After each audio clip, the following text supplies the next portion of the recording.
two, 1, 2, check. It's about a 20-second delay.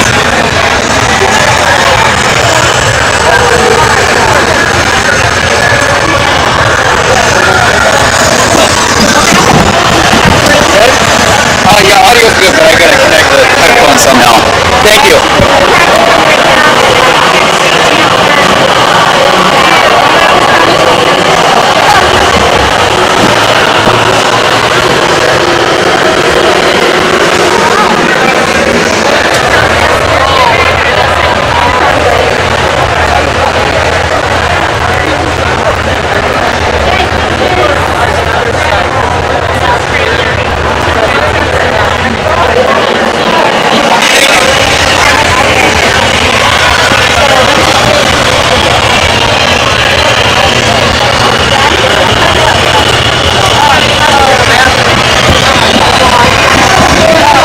Check, check. Checking audio, 1, 2. Checking audio, 1, 2.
Checking audio, 1, 2. Checking audio.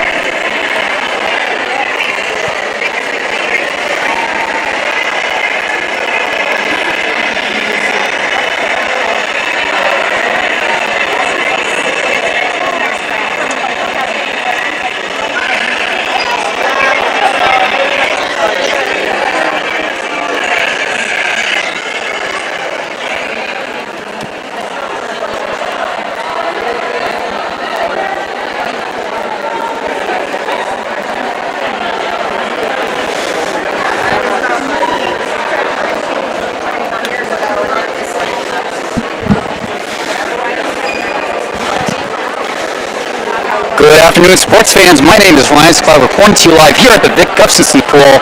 Today we have a very spectacular schedule of events as the home team, Gustavus, takes on rivals Morningside and UW Stevens Point today. Schedule of events will begin at 1 p.m. That's T-minus 6 minutes to the beginning of the first event. That will be the men's and women's 200-yard medley relay.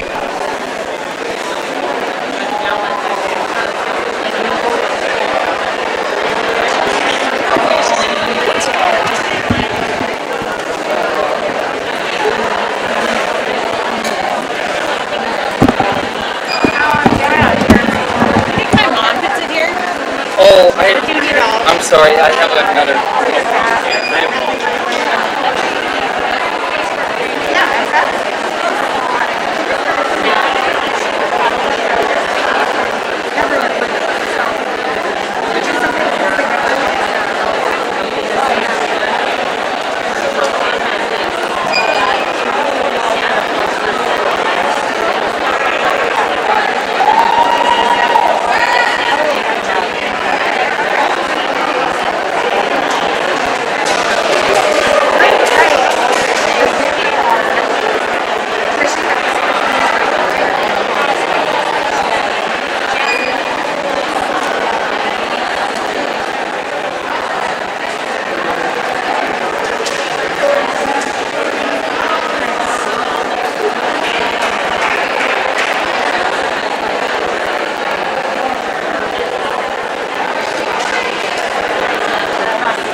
Well, and there the Gusties go as they're getting ready for the meet. Gusties will shine. That's exactly what they're going to do today. That's the goal, at least. But we'll have to see what UW and Morningside can bring to the table this afternoon. Again, as if you guys are just joining in now, this is the Gustavus v. Morningside v. UW Stevens Point meet. Events will begin at 1 p.m. That's 4 minutes away from the 200 medley relay, starting off with the women.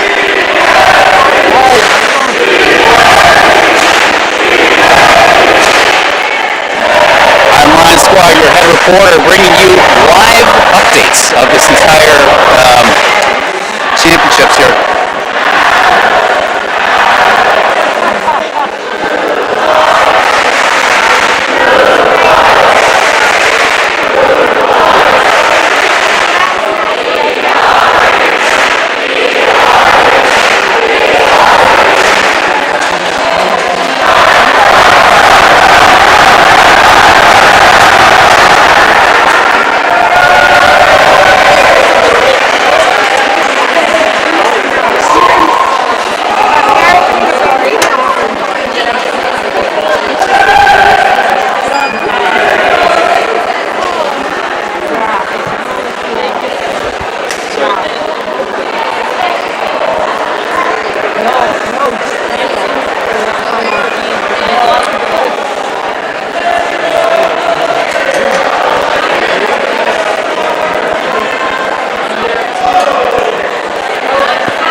Here we go. Looks like the women are going to start setting up behind the blocks here. We have 3 heats in this first event.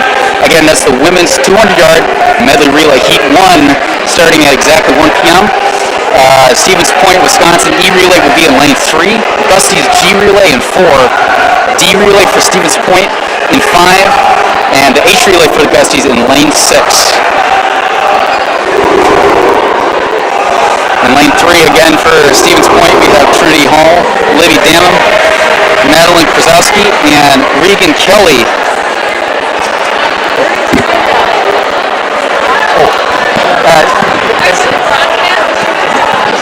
So there's no more copies.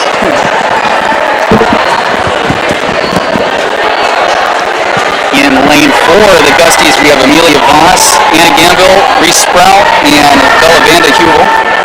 5, we have Rachel Hurlip, Anna Johnson, Grace Gallagher, and Serena Golitz.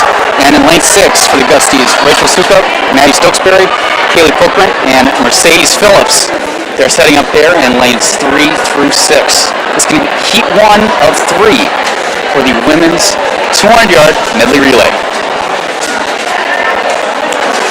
You know, and I gotta say that the medley relay is really just a culmination of all the strokes here.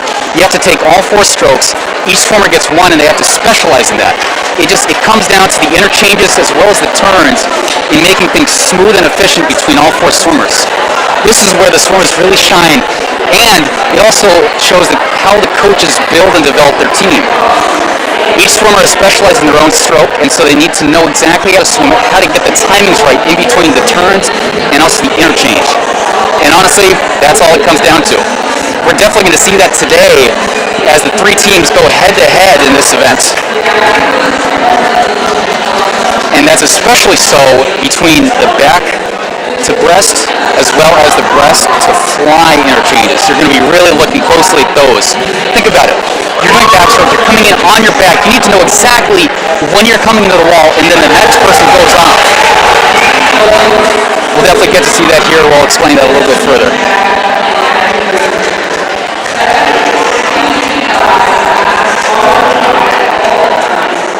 And looks like my co-host, Ingrid Iverson, is going to join us live. Finally! Oh, it's good to see you. I was walking in, and as I was walking in... Oh, we're doing the national anthem.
Team, I had to wait for them to go by like a parade, so... I see. I'm here finally.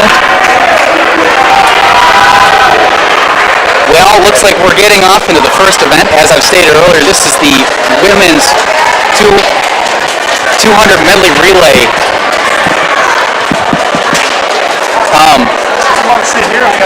No, that's okay. Thank you.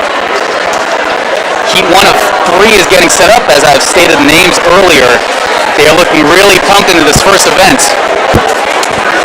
I don't know if you guys on the live stream can hear very well, but that was the Gustavus choir singing the national anthem, and boy, do they do a good job.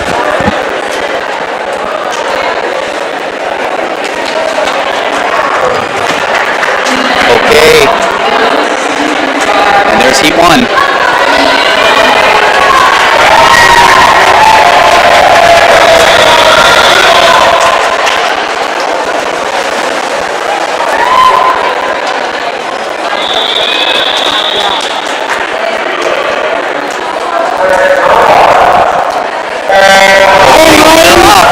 In lane 3, we have Stevens Point E relay.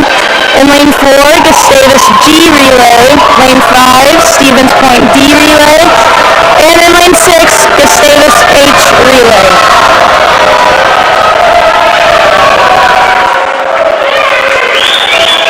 Well, let's see here. It is so weird being here and actually having a crowd. Last time Ryan and I were here, well, besides the alumni meet, there was no one else here except for the two of us. So this is a lot of fun to see. That's right. It's just phenomenal to be back here, and there they go right now in lane 3, Stevens Point, and lane 5, Stevens Point is breaking away right now. But that's going to be Reese Grouse coming up. I'm sorry about that. Madeline Krasowski and Grace Gallagher for the Butterflies here for Stevens Point. They're going to be setting up next. Gallagher in 5 and Krasowski in 3.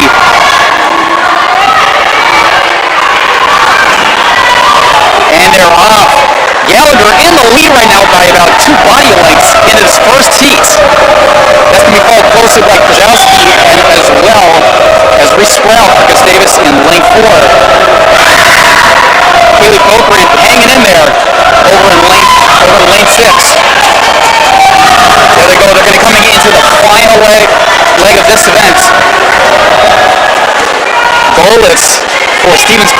water first, coming into the 50.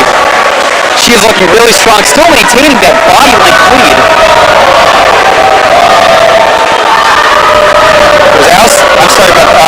Regan Kelly, a senior. She's looking really strong too, coming into the wall.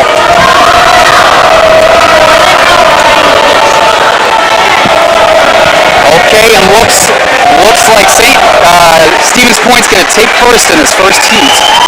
Goal is going to come into the wall, winning with a time of 2:03.06. Second is Stevens Point E relay with a 2:06.06.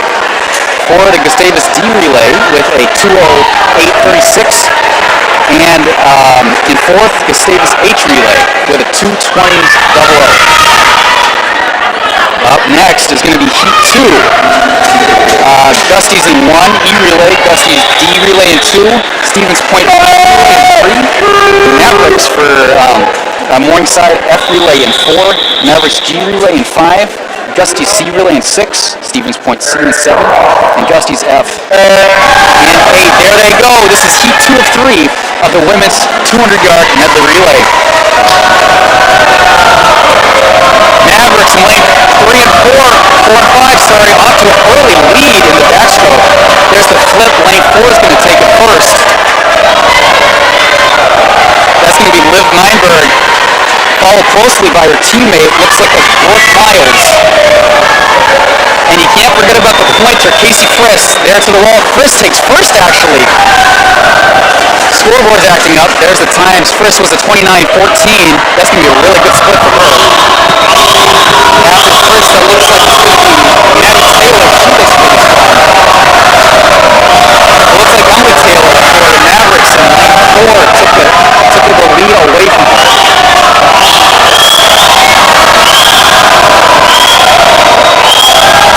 Taylor battling it out, but looks like Taylor's going to take it in lane 4.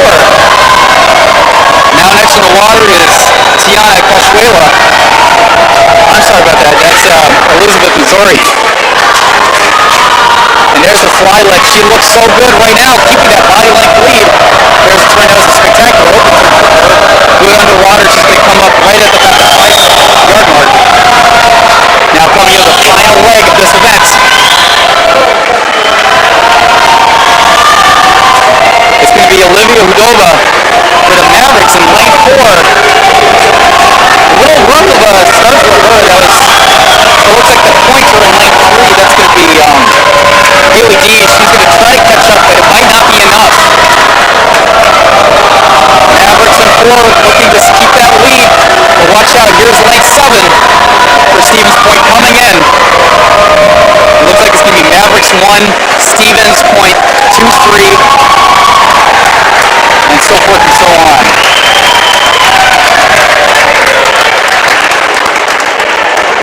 Now, Ryan, I'm not going to lie to you. I cannot hear a thing you are saying. Yeah, on the audio? Yep. I was checking it earlier. Maybe it might just be my headset. I'm sure that everyone else can hear you fine, but... Okay, you can take over for a little. I'm going to check the audio. Alright, sounds good. Alright, we're going to have Heat 3 here. Lane 1, we have the Gustavus B relay. Lane 2, the Gustavus A relay.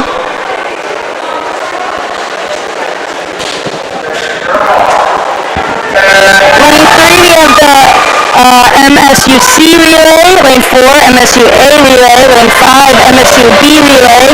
Lane 6, MSU-D relay. Lane 7, MSU-E relay. And lane 8, Stevens Point A relay. In the water right now, we have Hannah Jones in lane 1, Michaela Woody, Abby Gronholz, the Fever, Amanda Jordan, Ari Meyer, Jaden Hill, and Kyla Ernst. It's already a tight race here, especially all those MSU. I know that they have always been pretty good at this sprint breaststroke race, so this should be a lot of fun to watch.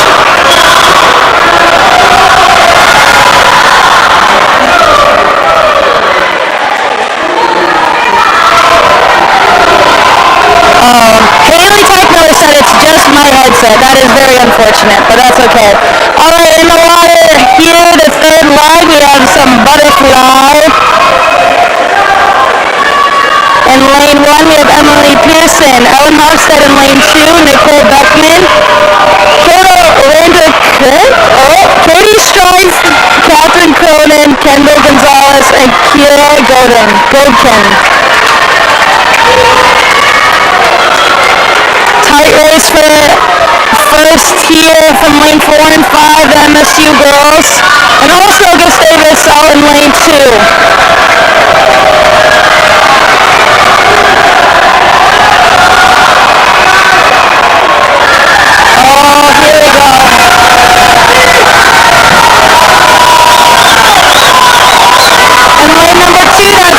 Peterson for Gustavus. Got second. First place was lane 5, MSU with a 150.30. And second place Gustavus with a 150.37. And third place with MSU 150.39. Those were all within a tenth of a second. That's insane. That was an awesome race to watch. Also out in 6, 7, and 8. That was a tight race as well. Moving on to the 200 medley relay for the men. In lane 4, we're going to have UW Stevens Point. Lane 5, Gustavus E-Relay. And lane 6, Stevens Point E-Relay.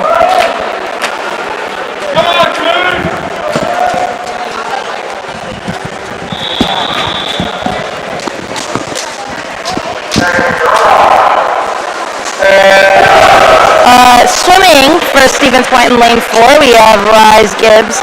And in lane 5 for Gustavus, Noah Haglund. And in lane 6 for Stevens Point, Campbell Sullivan. Thank you. All right, tight race here for the first heat. Quick mic check. Check, 1, 2, 3. Mic check, 1, 2, 3, 1, 2, 3. In the water now, we have Jared Chatterton, Alex Johnson, and Ben Flair.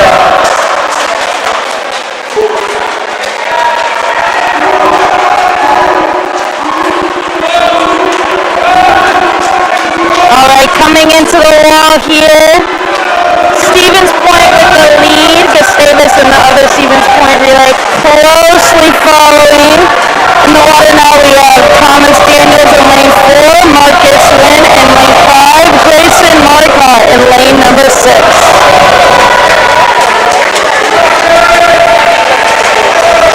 Marcus doing a great job trying to hold on to the Stevens Point guys.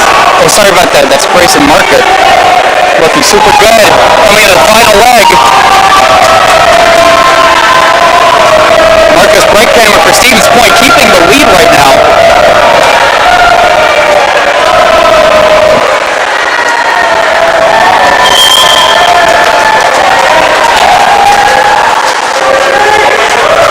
And Stevens Point was first with a 142.74. Also second with a 144.10. And Gustavus third, 146.99.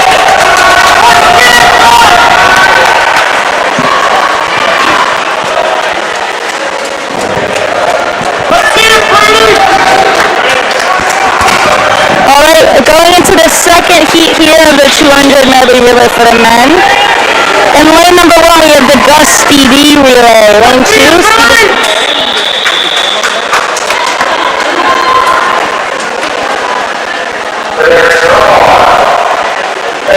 lane number 3, the Gustavus C relay. Lane number 4, Stevens Point A. Lane number 5, Gus D A. Lane number 6, Stevens Point B. Lane number 7, Gustavus B. And lane number 8, Stevens Point D.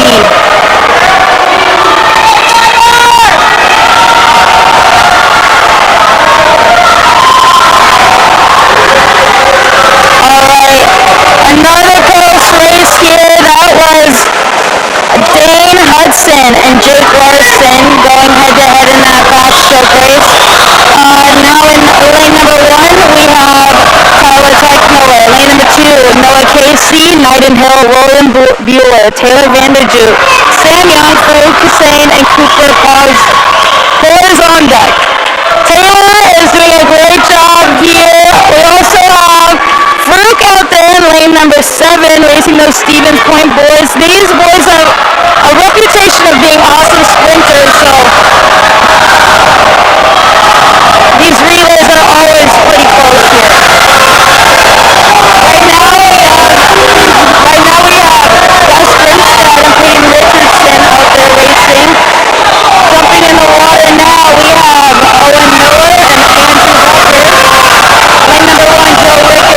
2, Matthew Gorney, Ben Urbaniak, Owen Miller, Andrew Becker, low runners, Peter Wow, and it is electric as they come to the wall. Oh my gosh, it looks like Stevens Point got it. Stevens Point's going to take it. Just by a lick though. Stevens Point comes in with a 1:35.12. Gustavus with a 1:35.19. Just 7/100ths of a second off. These have been some close races so far. I love the 200 medley relay. It's always a lot of fun to watch. It's always pretty close. You can't guess what's going to happen next.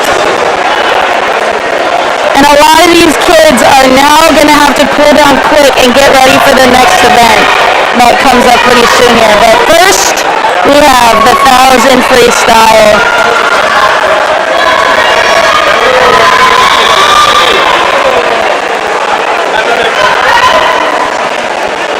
Alright, the first heat here, the women's 1,000 freestyle. In lane 3, we have Leah Erdman from Stevens Point. In lane 4, we have Mary Davenport from Gustavus. Lane 5, Sydney Strobel from Gustavus. And in lane number 6, Layla Ninmer from Stevens Point. Well, you know, the 1,000 is really just such a mental event.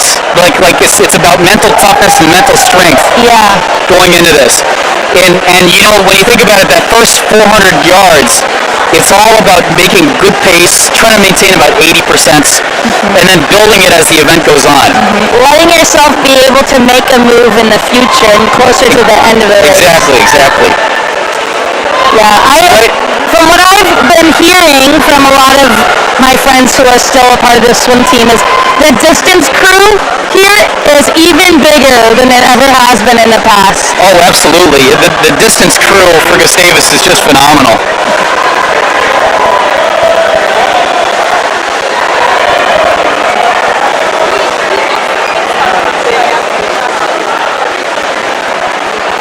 And what you'll see is the people who with the cards, with the numbers counting down there, they're going to be paying attention to their coach. Their coach is looking at the splits that the swimmers will split every single 50.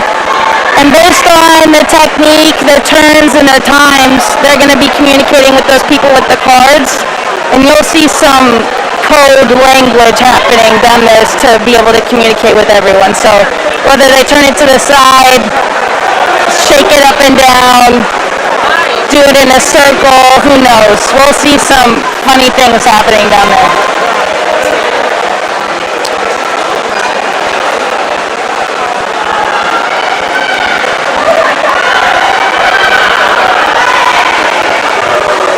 Well, how about this? You know, it is 1,000. It's hard to talk through the whole thing because it is 1,000 yards of swimming. Yeah. And think about how swimmers have that much energy.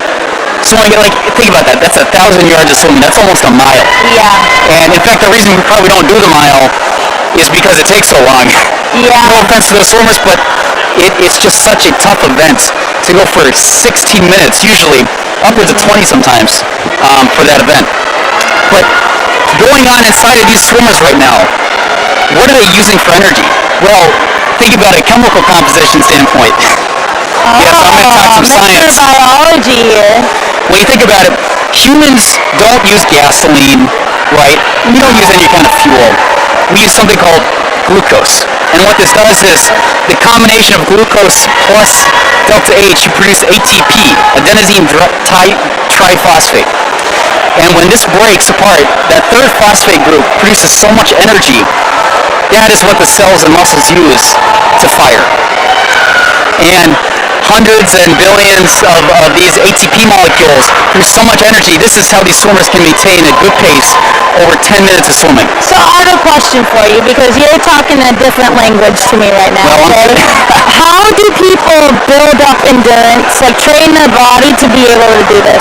Well, and honestly, What's the science behind it? when you think about training, and specifically a distance group, they do so many, we call them garbage yards, because they just do yards upon yards upon yards of training. And really, what does that do? If you have the technique down, why would you train anymore? Well, because you're training so much, your muscles actually build up more mitochondria, which is the powerhouse of the cell, produce more ATP. And so in sprinters, you actually have a really high concentration of mitochondria, but not a lot of endurance, because they need quick energy to get up and down the pool. But distance swimmers, they have more efficient mitochondria and efficient muscle fibers. And that's how they can maintain this pace. Honestly, I didn't know any of that. I'm not gonna. I studied math and film. Well, there you go. So there's a quick Bio 101 lesson. I'll stop there. I don't want to bore anyone to death. But that's exactly what these swimmers are doing in training. It's half of it's about the technique, and the other half is literally just to get the muscle fiber trains.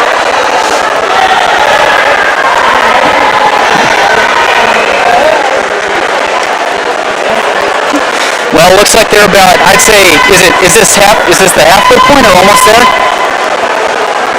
Oh, it goes to 40? I can't remember. Yeah, it goes to 40, right, yeah. okay. So we're close to halfway here. And I'm not the math major here, so that's why we got Ingrid. I honestly had to think about it for a second, and I counted for every single one of our teammates' races, Allie Mayfield, and I still, before every single race, had to ask how many laps I was counting for here. Sydney Strobel's doing an awesome job in lane 5. She's been a consistent member of the distance squad here. She's a great leader for all of them as well.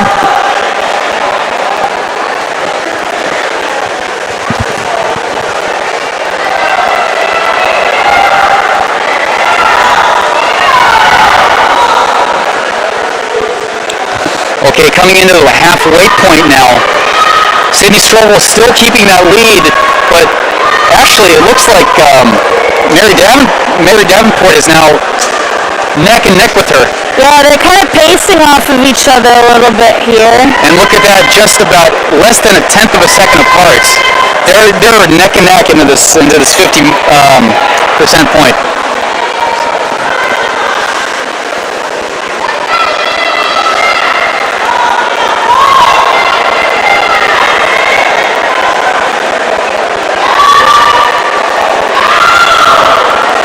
You know, it's funny that we're actually here talking right now. I was actually not expecting to commentate at all. Nor were you, right? No. We actually just got a text from the assistant coach, Alex Lindstrom. Yeah. Whoops. And he just said, hey, we need a commentator. And so we were like, hey, might as well.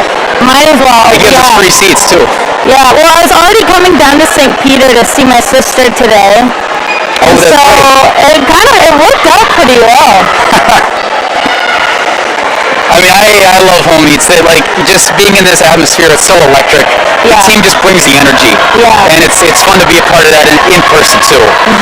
And we're going to try to do our best to broadcast that to you guys live. But again, there's nothing like being here in person. Yeah.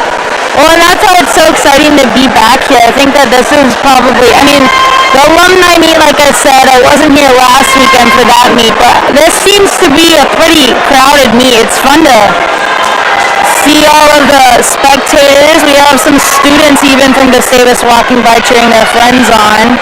Oh, absolutely, yeah. And it's super fun to see people being able to warm up and warm down. I know last year that was a big thing. They couldn't... Ooh, I can hear myself. Yeah. I've been, Ingrid's been talking for the most part. I've been trying to fix the audio. We don't actually have any feedback between Ingrid and I. Oh my gosh, this is so amazing because I can actually hear you now. So when I was talking about chemistry, Ingrid was just nodding her head. Well, I was leaning in. I was getting every other word. Oh, okay, Context okay. clues. So you're getting like 50%. You're like, Yeah. yeah, sure. I heard some things that I kind of remember from biology. Well, okay, back to swimming here. Let's see, it looks like Strobel and Davenport are still battling it away right now. But here comes Leah Erdman. She is also trying to catch up now. She's going to be part of this three-way stretch all the way to the finish point now.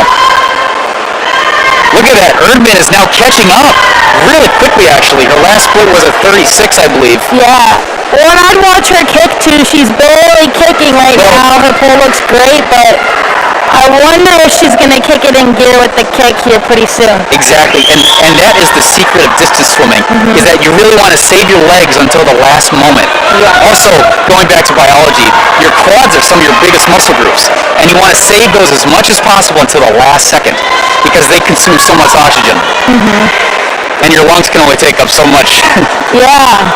Because think about it, this is the only sport where you have to hold your breath for. You don't get to breathe like everyone else does on land. Yeah. So it's all about the timing in swimming, and especially so here in distance swimming. Yeah. Well, it looks like Erdman is hanging in there, but just about a half a body length behind both Strobel and Davenport. Strobel is still about just inching barely ahead of Davenport right now. She has a great stroke rate right now. Yeah, you can see her picking up the tempo into this last quarter of the race here. But Davenport's walls look fantastic. It seems as though she's kind of getting ahead on the walls, and Sydney's having to catch back up with her tempo and kick. That's right. Actually, look, and from this angle, it looks like Davenport is ahead, but it's really hard to tell from this side. They are just so close right now. They are neck and neck. They have the same stroke rate, almost the same exact kick rate as well. They look so smooth coming into the final, I'd say, 200 yards of this race? Yeah. Actually, it looks like Davenport is just ahead now. Well, she's doing an Davenport was awesome a job. 35.90. Strobel was 36.33. That's about a half a body length, half a second ahead. Oh, and look at that. Strobel's counter actually turned the counter to the side.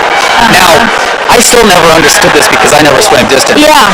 But they have different ways of communicating with the swimmers. Well, when you were doing the audio, I was kind of talking about that. So I wonder, it depends from swimmer to swimmer, but there's kind of some general rules, and I think that might be turns.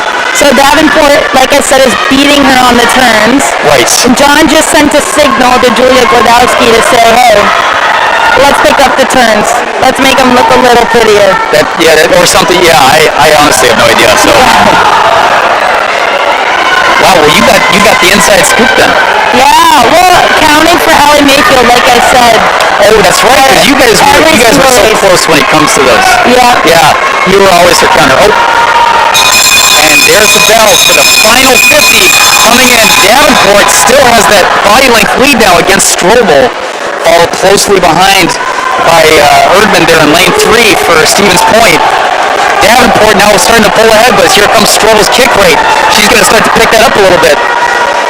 And just like that, Strobel's going to try to inch closer and closer to Davenport, but I don't know if it'll be enough. Well, she's kicking a sprinter swimmer part of her. There goes Strobel. You can see that stroke rate pick up as she tries to get closer. Davenport keeping that lead. They're coming to the final yards. And it looks like Davenport's going to take it for Heat 1. Davenport coming in with a 12 minutes and 89 hundredths. Strobel was a 12:01.90. And Erdman for Stevens Point, third with a 12:08.39. Coming fourth was Layla Ninmer for Stevens Point as well, with a 12:20.41. And it looks like this was a scratch and swim in lane 7. I don't know her name. From MSU. But she was from the Mavericks. She came in 5th with a 12:29.12. Okay, we got some gusties coming up in this next heat. Oh my gosh, I am so excited to watch this. We have Leah Sukup out in lane 6. She's kind of known for her, breaststroke sprinter ability. Oh, yeah, she's got some pizzazz in these events. Yeah, well, and as far as I know, who knows? I'm excited to watch her swim this. Okay, they're setting up. And they're off in Heat 2 of the women's 1,000-yard freestyle. Ingrid, who else we got in this heat? Well, in lane 1, we have Sarah Anderson from MSU. In lane 2, we have Shannon Blumenfeld from MSU. In lane 3, we have Sienna Sarek Cry from MSU. In lane 4, we have Anna Pilecki from UW Stevens Point. Lane 5, Anya Enervold, oh my gosh, from MSU. I'm so sorry. No, I'm with you 100%. Leah Sukup in lane 6, Eve Berg from MSU in lane 7, and Tegan Jass from Gustavus in lane 8. This is a full heat right now. Lane 5 currently keeping a lead into the 100 mark. She looks actually really good. Oh, look at that, lane 4. We have a bar in front of us, so it's hard to see lane 4 for me at least. It is awfully hard. I kind of wish we had step stools. Yeah, I know. Well, anyway, going back to the events, lane 4, Anna Pickley for Stevens Point, currently in the lead by about a body length in front of Maverick swimmer Anja Enervold. I think it's Enervold. Yeah, I realized that I didn't bring my glasses today, and I hate to see it. It was a huge mistake.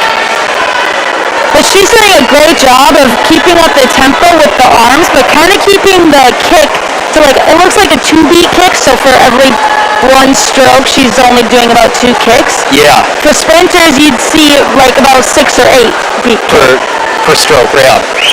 You know, that's a great point you just made there. It's the technique and timing is everything in freestyle, especially. Yeah. If your kick and strokes are off, that's going to skew up your entire event, really. You kind of want to have a balance so your arms don't get too tired, right? Like you're doing the kick to kind of keep your hips up, but like you said, your legs use the most energy. You want to save them for the end. Exactly, yeah. Well, it looks like both Pilecki and Enervold are going to keep that lead. The rest of the pack is going to stay closely together. That's Anderson, Blumfield, Krasirik, Sukup, Berg, and Jass. They're all close to each other right now. Jass over there in lane 8. She's looking strong, but she's got to kick it up if she wants to stay with the pack right now. Sukup also hanging in there along with Maverick swimmer in lane 7, Eve Berg. I'm pretty sure there was a guy swimmer from Hamlin. His name was Iceberg. Yeah. Same last name. Yeah, there was. I always loved that guy. I never talked to him much, but I believe he swam butterfly. Yeah, he did, and he would always podium. It was so fun. Oh, that's right, yeah. To hear them announce his name. But that was taught from back in the ages, like 3 years ago. Yeah, we're old. We're old, that's right. Washed up. I just turned 24. I can't believe it. I turned 24 in about 2 or 3 weeks. Yeah, I know. That's insane. Oh, I can't believe that.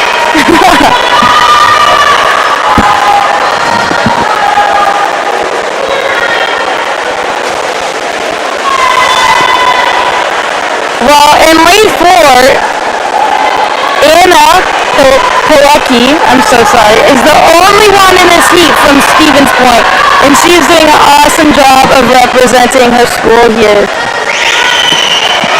We're almost at halfway, but I just want to point out, currently in second, Enervold's turns right there. She just looks so strong. Her turns are so fast. Yeah. And that's really what you need, especially in these distance events. When you think about it, you're doing let's see, math. How many turns is that? That's 19?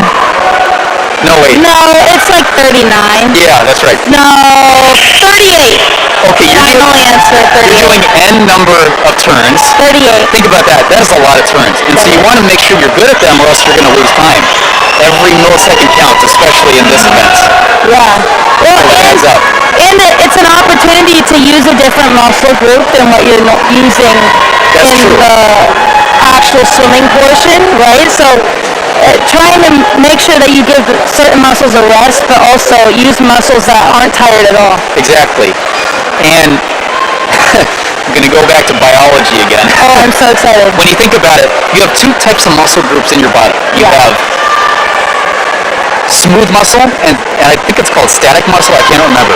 But smooth muscle is found in like your abdominals and your heart, and so they don't get tired. Oh, Oh, yeah, okay. Because if they got tired, that'd be bad news. Yeah.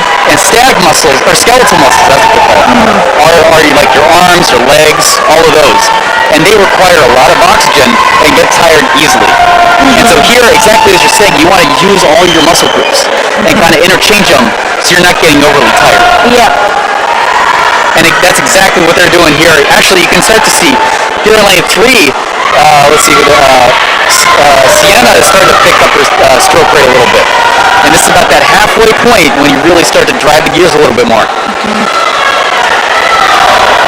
Oh, there's Strobel on the pool deck. She looks tired, but I bet she had a good race, though. Yeah. Sometimes, especially in these longer events, it's hard to tell your pace compared to how you're doing time-wise. And when you finish, you're not always going to get a best time. Even a season best, per se. But it's about how you swim it and making sure you're getting your technique down or your race plan. Yeah. So then, when it comes to the championships, you can really nail that swim. Yeah. And I'd say it's equally so in the IMs. Yeah. It's really hard to get close to your best time or season best. But it's all about race strategy in the season, I'd have to say. Especially at this age, in high school, people are still growing, and it's really easy to consistently drop time within the season. Did you say high school? High school, people are growing. Oh, I see. Yeah. So a lot of people come into college and they get discouraged when they don't drop time every single meet. But the thing is that their body isn't growing anymore. And like you just said, you have to focus more on race strategy, technique, actually building those muscles that you were talking about even before that, right, in the weight room or Exactly. And this is something my father always says. I kind of took it from him, but if you're trying to change something better, you don't have to change a lot. You just have to change one little thing. Yeah. And if it works, great. If it doesn't, then just change another thing. But you just gotta tweak small things at a time, and that's how you grow as a swimmer. Yeah. You can't get discouraged and be like, oh, I plateaued. What am I gonna do now? Yeah. It's all about, well, okay, how do I get off the block faster? Yeah. Or how do I get off the wall faster? Small things like that. There's always little things to work on too, like even the angle of your body when you're doing those underwater dolphin kicks off the wall. Hey, maybe you just add one more dolphin kick. Yeah. Or maybe you take one off. I don't know.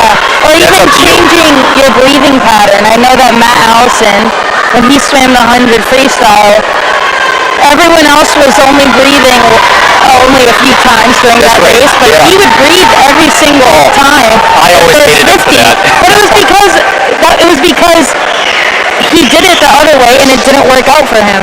That's true. There's a lot of experimenting going on. Right, exactly. Honestly, I still don't know how those guys hold their breath for that long. Oh.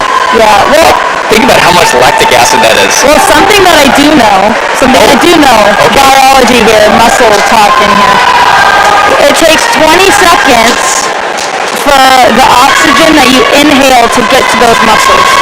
So when you're swimming at 50 freestyle, and you're Andrew Becker and you go faster than 20 seconds, do you really need to take a breath? Okay, first of all, I would not be in that boat. But, so then therefore, I would have to take a breath 2 seconds after the race starts, which would be at the flags here. Yeah, well, a lot of them take their breath not because they need it for oxygen, but actually to inflate their lungs so that they stay on top of the water. That checks out. Yeah. Also because carbon dioxide is more dense than air. Yeah. Well, okay, I don't know how much of an impact that would be. We're getting really scientific here, but yeah. Anyway, back to the race though. We got to talk about these swimmers. This is just a static heat right now, but it's really hard to understand what's going on. Everyone's all over the place. Yeah. And that's kind of what happens at distant events. People spread out across the entire length of the pool. And you have different swimmers on different legs. So it's hard to see. That's why we got to use the counters to see what leg each swimmer's on. Yeah. Well, it looks like lane 4, she's still ahead. Yeah, lane 4 is still in the lead right now. Actually, she is a full 50. I'd say about a 37 and a half ahead of everyone right now. Yeah, Pilarki's looking really strong. Great stroke rate. You can see she's actually really not kicking at all. Yeah, and we're into the Oh, it's a little bit more tempo, but yeah, you're definitely right. And But this is the final, and in fact, there's the bell right there. That was the final 50, the final 100 for her. I was a little surprised why she hadn't picked it up yet, but maybe, who knows, it's very early in the season. Yeah. This is a tiring meet, yeah, nonetheless. you'll kind of see everyone else's kicks pick up here, especially if they hurt the bell. Absolutely. Well, Pilecki is really looking strong right now. She has no reason whatsoever to worry because she's coming into this wall winning the event. It's hard to see who's right behind her, but it looks like that might be Endervold in lane 5 for the Mavericks. There she's coming in for the final turn. Oh, I'm sorry, that would be lane 3. Stuart. Oh, it's so hard to keep track. No, you're right. Lane 5 is going to finish right here, and then lane 3, which is coming in at final yards. going to finish after that. Okay, just to name the times off first, that was Anna Pilecki for Stevens Point. She was a 10:41.69. Coming in second, that was lane 5, Anja Endervold for the Mavericks with a 10:57.50, just under 11. Yeah. There comes lane 3. She's going to finish third. That's Sienna Stewart-Cray for the Mavericks, a freshman, with an 11:20.34. In lane 7, we have Eve Berg from the Mavericks. She just went at 11:29.03. Here comes Leah. Oh, as well as Tegan Jess. Tegan went at 11:39.92. Leah, 11:41.02. Lane 2, Shannon Blumfield finished 7th with an 11:45.89. And lane 8, Sadie Anderson for the Mavericks was at an 11:55.52. And now we have heat 1 of 1 for the men's 1,000-yard freestyle. Looks like we have one Gusty. Sorry, we have two Gusties. Callan Zemek in 5 and Cade Koppel, sophomore in 7. And you can't forget about Jared Dawson. Oh my gosh, is he in this? Yes. Oh, How can I miss it? He's in lane 3. Well, I know you can miss it because there's a bar in there. Oh, how'd give you know? yourself some credit. Yeah. Oh, and if you see, we got Eric Small over there timing in lane 7. I was talking to him earlier. Yeah. Hold on.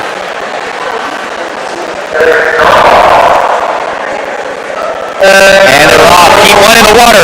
I was talking to Eric Small earlier. He actually is unable to swim this weekend because he had a calf cramp earlier this week, but it was so bad it actually strained his calf. So it was almost like a continuous cramp for this past week. My God. Yeah. I don't know how you would be able to figure that out.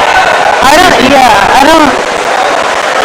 But I feel so bad for him. I was really looking forward to seeing his 100 fly, but looks like I'll just have to wait till next time. Yeah. Well, Basically, he's just going to save up.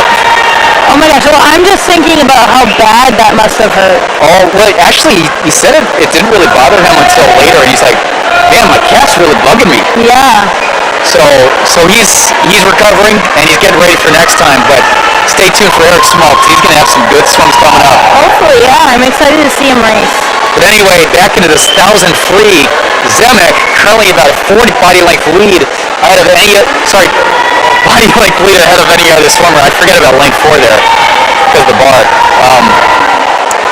Callan Zemek currently leading ahead of Ryan Trantham for Stevens Point.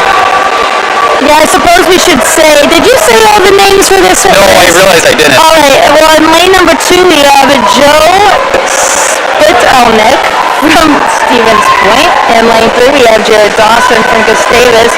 Lane number 4, Ryan Trantham from Stevens Point. Lane number 5, Callan Zemek from Gustavus. Lane number 6, Ethan Otto from Stevens Point. Lane number 7, Cade Koppel from Gustavus. And then lane number 8, we have Beckett McGraw from Stevens Point. This is a full heat right here, folks. Yeah. Zemek looking really strong. That was the 200 mark. Mm-hmm. He was a 157. That's going to look really good if he can hold that pace. Yeah, his turns are looking really awesome. He's getting pretty far off the wall here and doesn't look like he's doing any dolphin kicks off the wall at all. You know, and that's something he never really did to start with, but hey, it's working for him. It's working. He's tall. He can get that far, doesn't use any energy when he's doing that, and he's still moving the whole time. So Exactly. Trantham also looking really good. He's got a nice stroke rate, but that's looking honestly pretty shoulder driven, so I don't know if he's going to be able to hold that. Yeah, Jared Dawson is doing an awesome job rotating out in lane number 3.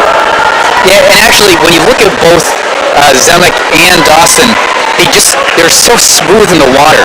Yeah. Their stroke almost looks just effortless. Yeah. And that's exactly what you want, especially in the first 500, 600 yards of this event, I'd say. Definitely. Lanes number 8, 7, and 6 kind of neck and neck here. But it looks like Cade's kind of pulling away. Well, that turn looked awfully close with... Yeah, no kidding. With Ethan Otto there.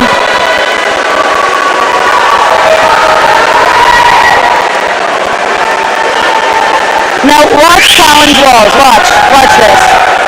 Wow, he just glides effortlessly. I think he only takes maybe one dolphin kick off the wall, but it's so smooth. He glides all the way to about the 7-yard mark. Yeah. Think about that. Now you're underwater for that long, but at the same time, you're not using any muscles. You're literally just gliding. Yeah. And as long as he's staying relaxed with his breath, it shouldn't stress out Exactly. his nervous system and his muscles. And there he goes, holding a 30.25. He's been holding about 30 mids this race so far. Mm-hmm. He's still under that 1 minute per 100 mark collectively, but he's inching just above that on his pace. We're going to have to see if he can hold that, try to stay under as long as he can. Yeah, and Jared Dawson out in lane 3 is doing a good job of kind of catching up to lane number 4 here with his slowly but surely, a tenth of a second at a time here. Now Jared is right behind Ryan Trantham there. Jared's going to try to catch up to him. Trantham still looks really good with that shoulder-driven freestyle. He's actually reading on both sides. That's another thing. Swimmers can either breathe both sides or they can breathe the one side. It's very common for both. And I've never understood the difference between the two techniques. But what was your input? Well, I would say it's probably better to be able to breathe to both sides.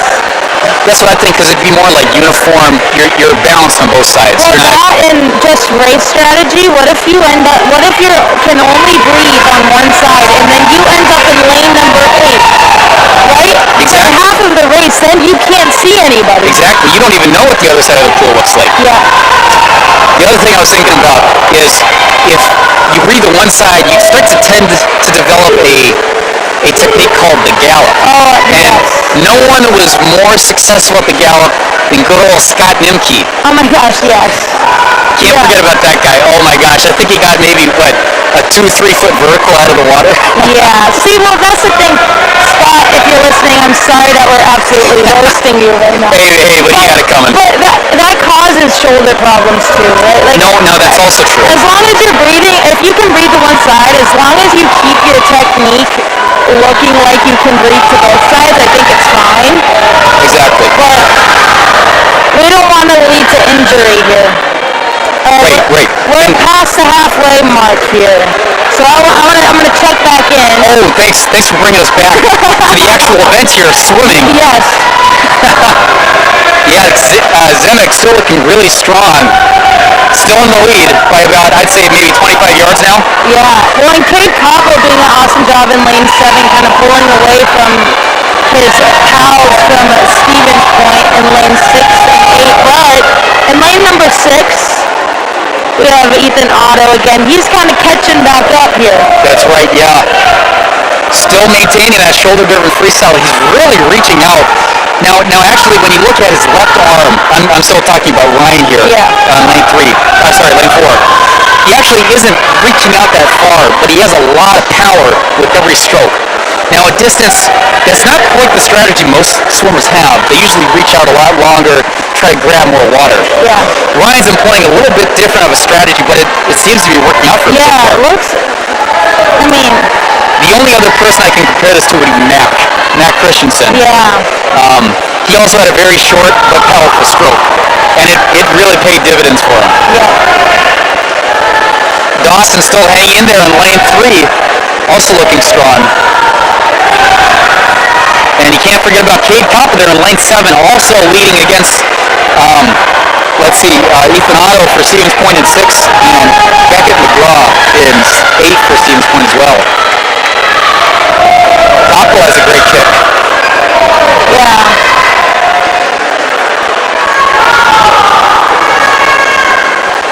Looks like that's Emily Pearson who's counting for Callan Zemek. You know, I gotta say, those two are inseparable. They're besties. Oh, honestly though. Yeah, I've never seen them apart, honestly. Yeah. But they are the counting and swimming duo when it comes to the 1,000 mile. Well, you can see that last one, she kind of sent a signal that was like, pick up the pace. Let's see if she does it again here. Oh, yep. So that means Callan must be just a little bit off his pace of what he needs to be. So he's coming into the, the 850-yard mark. And he's going to come to the wall with an 8:28. He went at 30.68 that last 50, but at the 850 mark, he's an 8:28, so still under the collective minute per 100 mark. Yeah. Well, he's kind of staying within the 30. He's staying within that 30-second range, right? But exactly. Closer to the beginning, it was low 30s. I think the reason why she's signaling is we're getting a little too high. Yes, I think he's slowly dropped off a little bit, but he's still hanging in there. So that was a 30.9. That was 3/10 of a second off what he was last 50. Oh, and there goes Emily. She's really driving the counter because she wants Callan to go. They're coming into the final 50 now.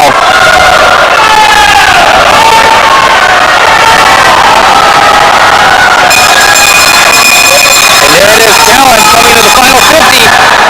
Comes in with a 30.26. He's going to pick that kick up a little bit. Or not, actually. It looks like it's picked up from the... Yeah.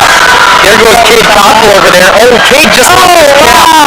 Oh, that is honestly the worst feeling ever. I hope that he has short hair. Otherwise, I don't know if he can see right now. We're cheering hard for Callan. Oh, man, that guy's got a pull in. 9:57 now. Wow, and that's going to be a great time for Callan. I assume it's under 10, so that's where he needs to be. Actually, let me check. All right, coming in for second, we have Ryan Tranham here with the 10:17.27. Joel Dawson with the 10:20.43.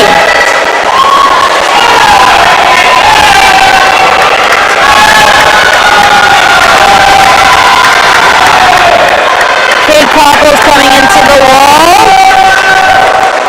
He went at 10:38.64. We have Ethan Otto with the 10:42.60. No, I actually don't have a time for Zemek in this event because he actually hasn't swam it yet, obviously. Yeah. Beckett McGraw with the 10:54.33. His best time is a 9:32. Oh. So he'll get down there, but this is a really good start for him this season, I think. Yeah. Just building that pace and building his race strategy. He'll get there for sure. Easy money. Oh, and there goes Cop. He's going to go get his cap. Oh, no. Yeah. You know, I gotta say, with the whole head of hair like that, that's a lot of drag. Yeah. Oh, good thing he lost. I mean, it's tough he lost it, but at least it happens in the later stages of the race. Definitely. Not in the earlier ones. And I wonder if his goggles were under or over it. I think they were under. Because if Yeah, they were definitely under. So I'm thinking that's pretty smart because Oh my if, gosh, if they were over, you would have got a parachute. Well, actually, I always wore my goggles underneath. I was so worried about them filling up with water. Yeah. Okay, up next is the women's 200-yard freestyle. There's 3 heats. This is heat 1. We have Kira Bergman for the Gusties in 3.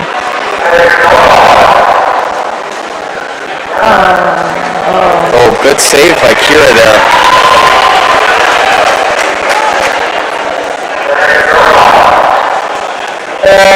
Okay, and they're in the water. Kira Bergman in 3 and Abby Shamel for Gustavus in lane 5. These two are going to battle their way out in the first heats.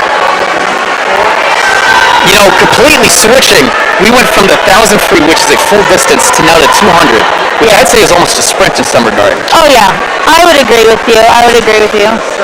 Because when you think about it, it's just 450s.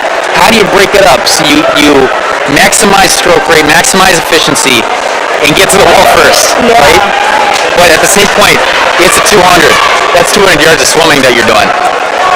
Now, I don't know, I don't see Dane Hudson swimming this, but so I coach for Minnetonka Swim Club, and Dane Hudson, he swam there. He's a junior now at Gustavus, but he had this thing when he swam for Minnetonka. He called baking his 200s. He would build the first 50. Okay. Focus on arms. A is for arms. The second. Kick. K for the third. And E means everything on the last one. Alright, so that's kind of a smart race strategy for high school, because in high school it's more of a distance event, right? That's true, yeah. For high school events. I would agree. But you get to college, it's a whole different and it's a whole different thing, right? Like you said, it's almost like you want to, I don't want to say go all out the whole thing. Oh, no. Well, I can say you still apply the same strategy, just in different percentages. Yeah. So what I was never a good 200 swimmer, but hey, at least I got under 150. But that first 50, I try to hold maybe 85-90%. Yeah. Maybe 92% if I'm feeling good. Yeah. You hold on to that second 50. I was almost trying to see the layout of the field. Who was I competing against? Yeah. And then that third 50, that's when you drive it, because that's when everyone else is tired. Yeah. That third 50, you really drive the legs, get your kick up, and stroke rate up. And then that third 50, just like Dane said, E for everything. Yeah. I almost said E for everyone.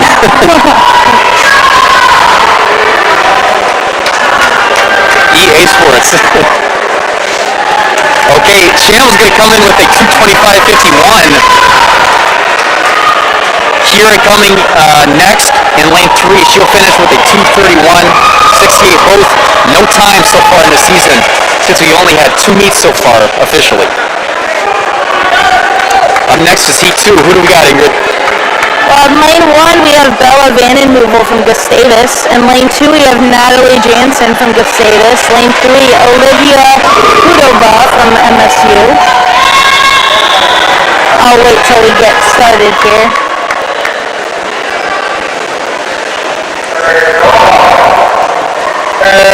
In lane number 4, we have Elise Mishmash from MSU. In lane number 5, we have Brooklyn Miller from Stevens Point. Lane 6, Caitlin Arps from MSU. And in lane 7, Anna Johnston from Stevens Point.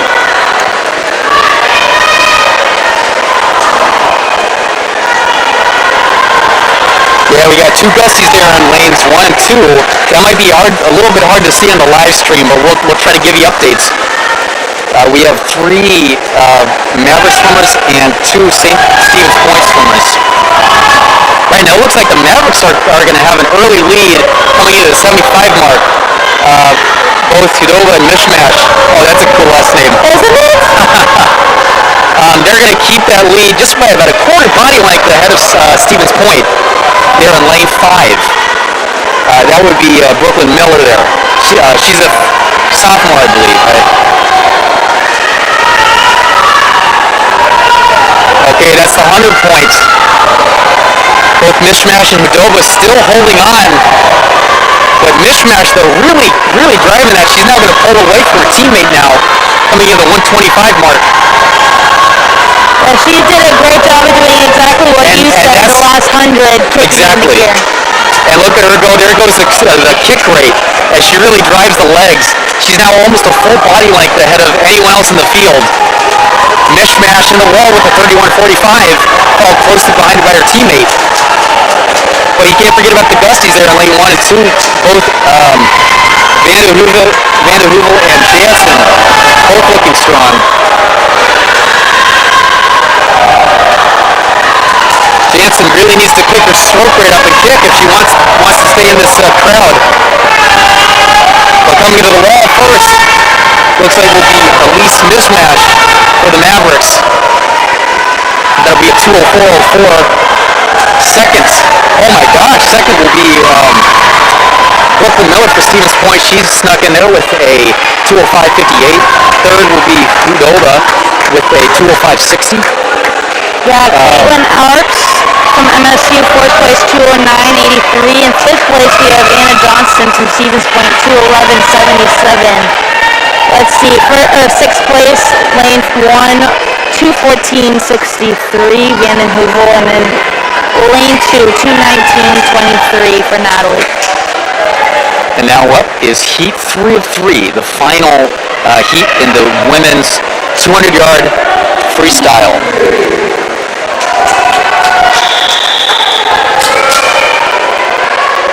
This is what I'm looking forward to right here. I've always loved the 200 free.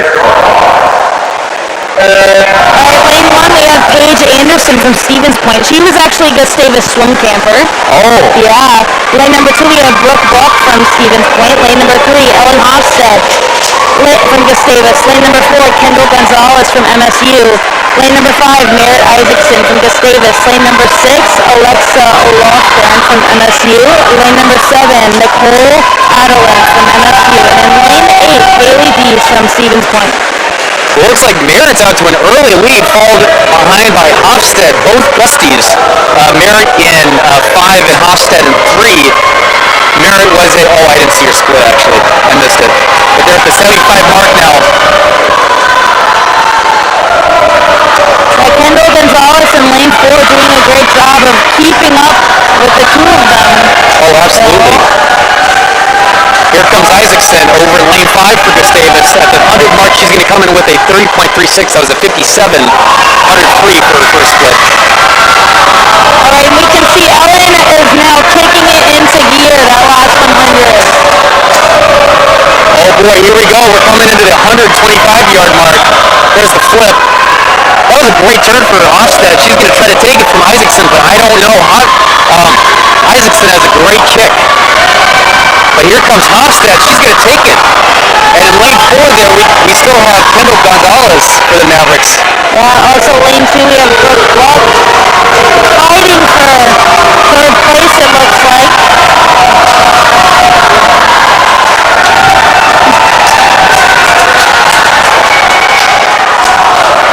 Over in lane number 5 as well. I'm sorry, lane number 6 as well, Alexa Walker. But here, Fight for third place. that's right. But here comes Isaacson. She's going to take first, but I don't know if Hofstad has something to say. It looks like it's going to be Isaacson, and she's going to go 1:58.97. Hofstad was 1:59.37. Third was lane 6. That was Mavericks. Alexa Lofgren, she was a 2:01.78. Yeah, fourth was Brooke Buck in lane number 2, 2:02.84. Fifth place was lane number 4, Kendall Gonzalez, with a 2:04.04. Let's see. 6 was 8. That was Haley Dees for Stevens Point, 2:04.25. 7 was 1. Paige Anderson for Stevens Point, 2:04.68. And 8 was lane 7. That was Nicole Adeline for Mavericks with a 2:07.92. You know, that was a really fast heat. Actually, That was. everyone was under 2:10. Okay, now one of the men's 200 free read. I don't know what I'm saying. I think I just jinxed it. Yeah, I think you did too.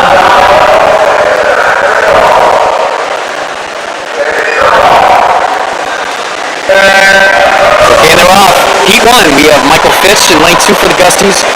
Teddy Rossa with 3 Gusties. Peter McMahon, 4 for Stevens Point. Jacob Metzer, 5 for the Gusties. Matthew Gorney, 6 for Stevens Point.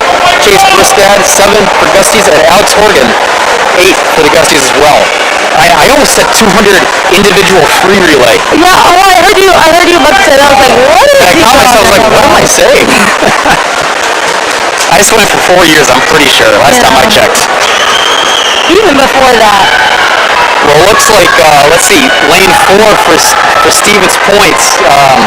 McMahon is holding on right now. He looks really strong. But you can't forget about Teddy Rossa there in lane 3 for...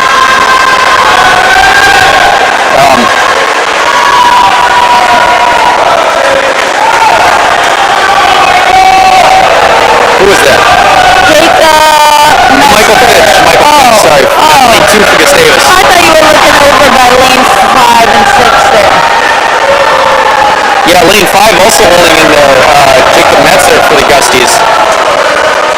Right now it's a battle for seconds between 2 Gusties. McMahon is going to hold on to first so far right now, but here comes no, that's a Stevens Point guy. Yeah.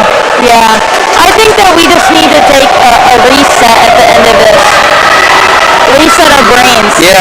Off and on again. That's what I mean. I think I'm getting old. Yeah. All right. Coming into the final wall here, finish. McMaster looking a little tired right now, but he's going to come into the wall first. He'll be at 152.24, followed closely by Stevens Point's Metzer there. I'm sorry, Gorney. 157.20, 153.76. Michael Fitch in lane number 2 with a 156.17. Yep. Then we have Chase Brustad in lane number 7 with a 157.20. Fifth place, lane number 5, Jacob Metzger with a 158.91. Sixth place, lane 3, Teddy Rosso with a 156.17. 207.02. Thanks for that. Yeah, and finally, lane 8, we have Alex Morgan with a 114.84. All right. 214. All right, well, let's turn our brains off and on again. Because I keep messing up, you keep messing up. Okay. Okay, I think I'm good. And now into heat 2 of 2. This is the final heat of the men's 200 freestyle.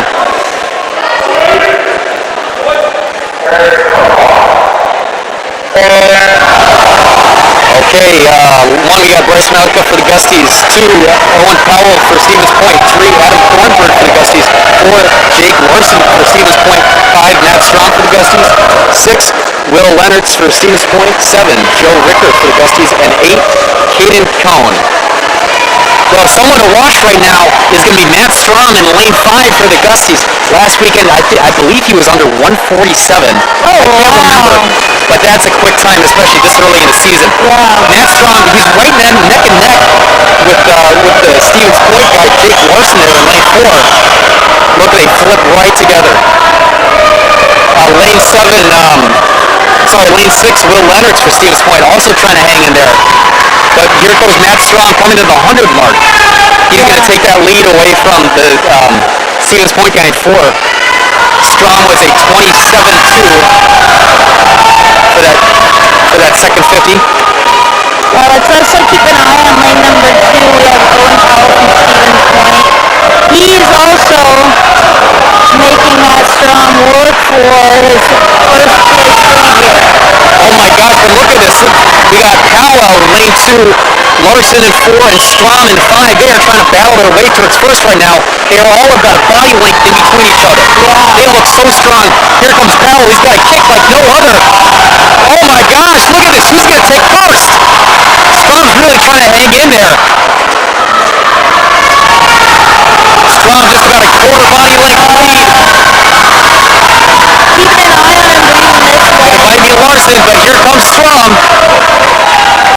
He's going to finish first with a 146.87. No other swimmer rivals that time like Nolan Larson did. All right, second place, we have 147.56. from Jake Larson. And Owen Powell in 2 was third with the 149.17. fourth place, Caden Kuhn with 150.06 from Stevens Point. Oh, so close. Yeah. 06. All right, fifth place, we had lane 6, Will Leonard, 151.69. Sixth place, lane number 3, Adam Thornburg with a 1. Oh, no, that was Will Leonard's. Oh my gosh. Oh, no, I'm sorry, you're right. That was Adam Thornburg with 153.50. Yeah, Ryan. my bad. All right, and then Bryce Malika, 157.65. And we missed that last one. Okay, anyway, on to the 200 back now. This is the first heat of the women's 200 back. We have Rachel Sukup in 2 for the Gusties, Marin Khan in lane 3 for the Gusties, Madison Kemp in lane 4 for the Mavericks, Madeline Ziegler in 5 for the Gusties, Trinity Hall in lane 6 for Stevens Point, and Harley Zanin in lane 7 for Stevens Point as well. Looks like Kemp in lane 4 for Mavericks is off to a lead. A little bit over a body length, half body length. First split there was a 32.60. Fell closely behind by both Ziegler and Kahn.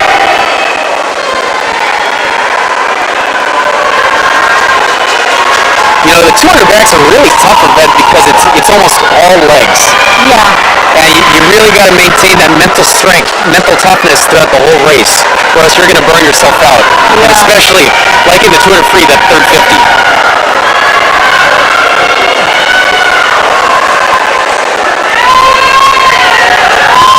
Oh wait, it's the 100 back.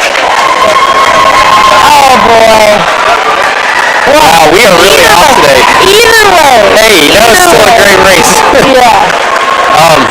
Let's see. Kemp was a 106.50. She was first in lane 4. 2 was lane 3. That was Marin with a 109.97. 3 was Ziegler, and 5 with a 111.02.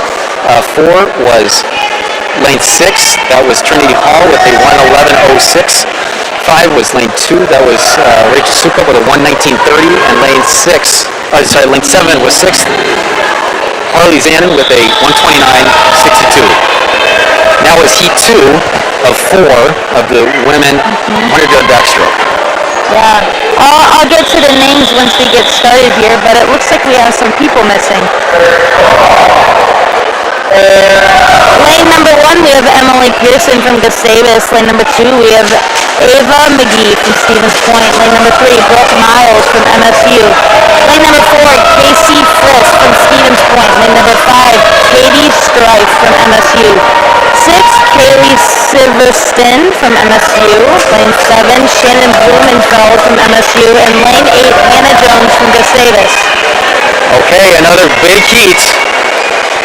Lane 4, Casey Frisk leading the pack right now, just by about half body length lead though. Emily Pearson there in lane 1, Gusty, she's looking strong. She's going to try to keep up with the pack. It's just 100 now. Yeah. This is where you got to drive everything. We're going into this last 25. Frisk still keeping that lead, followed both by Maverick swimmers in, let's see, 6th and Stevens Point in 2. Coming into the wall, Frisk is going to take first. She was a 102.90. 2 was Ava McGee for Stevens Point with a 104.34.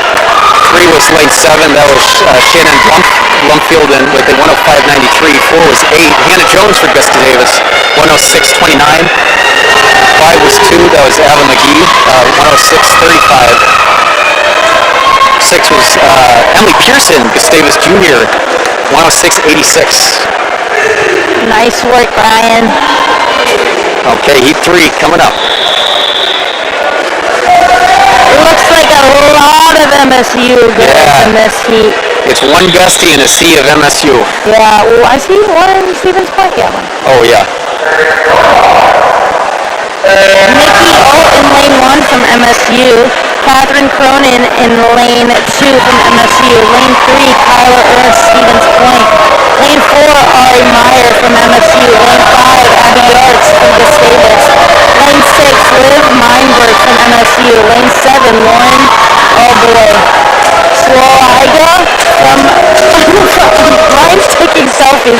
from MSU. In lane 8, Maya Caribou from MSU.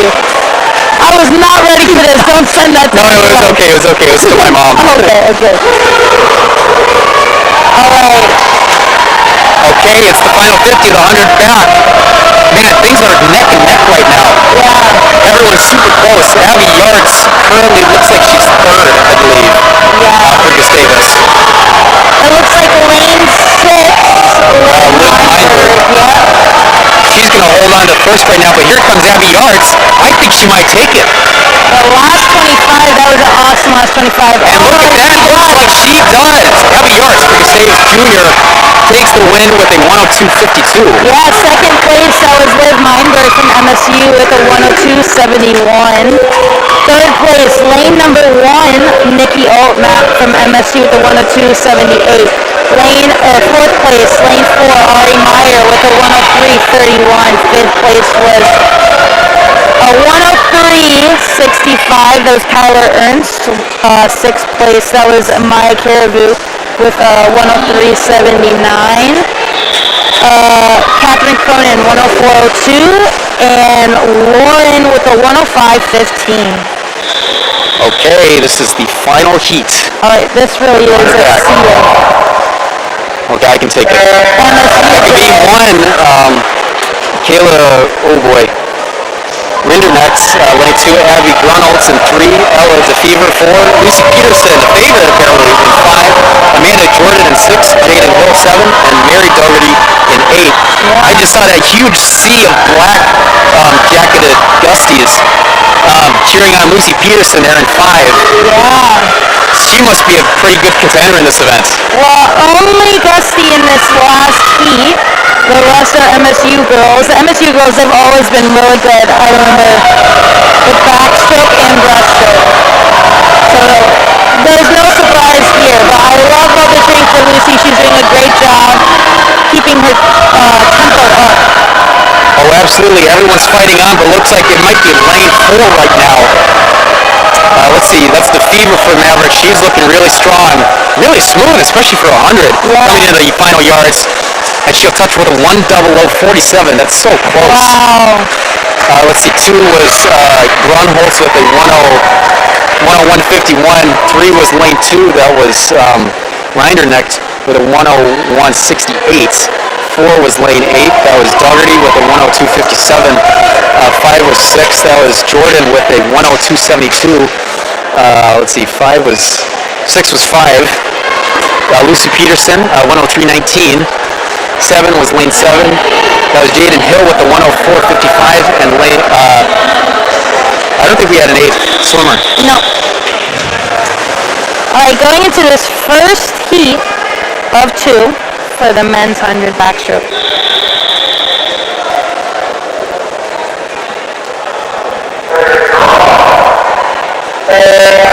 We have in lane 2, Rise Gibbs from Stevens Point. Lane 3, Liam Goulet from Gustavus. Lane 4, Jacob Adamski from Stevens Point. Lane 5, Alex Johnson from Gustavus. Lane 6, Campbell Sullivan from Stevens Point. And in lane 7, Owen Engel from Stevens Point. I just wanted to say, while you were talking, lane 4, Jacob Adamski had a fantastic underwater. Let's see if he does it again here off this third wall. Look at that. 6, 7, 8, 9 dolphin kicks underwater. That's how you win the 100 back right here, folks. Yeah. It's really maximizing that 15 meters underwater off every wall. That's going to put Jacob first coming into the final 20 yards of this race. Another great underwater by him, followed closely by Sullivan there in lane 6 for Stevens Point as well. Lane 2, Gibbs for Stevens Point, also finishing second.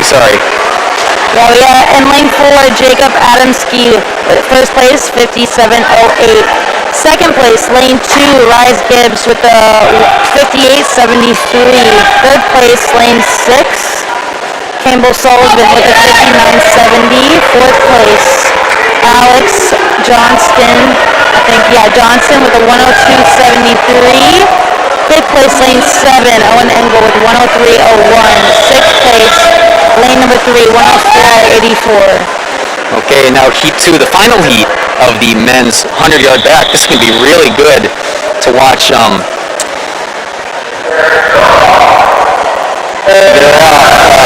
Noah Hagelin in 1 for Gustavus, Jacob Biskin in 2, Brady Boy in 3, Alec Jeffers in 4, Peyton Richardson, look for him in lane 5 for Gustavus, Gus Grimstad in 6, Dane Hudson also look for him in 7 for Gustavus, and Cam Harris in lane 8. Both Dane Hudson and Peyton Richardson are both contenders in this event. They have always swam quite well. And right now it looks like it's going to be Gus Grimstad there for Stevens Point in the lead. Well, you were talking about underwaters that last race. All three of them have amazing underwaters here. It's so electric in here, I can't even hear you anymore. Oh, it's a tight. Oh, okay. And there they go, they are neck and neck. Coming to the final yards. A little bit, but they're catching up here.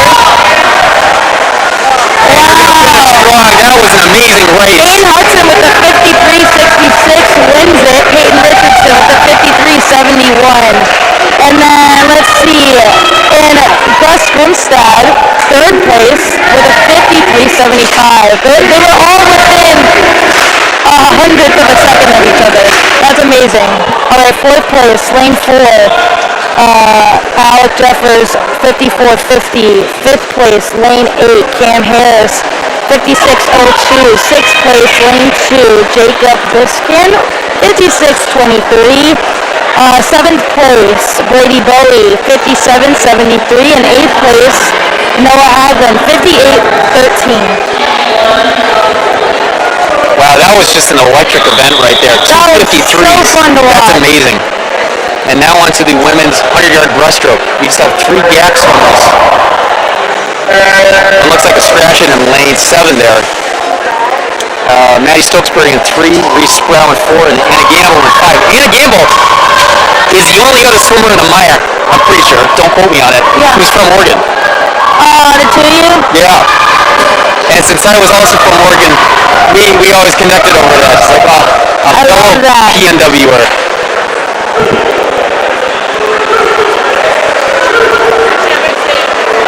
It looks like the scratch for the Mavericks in 7 is currently in the lead by about a body length and a half. She looks really good.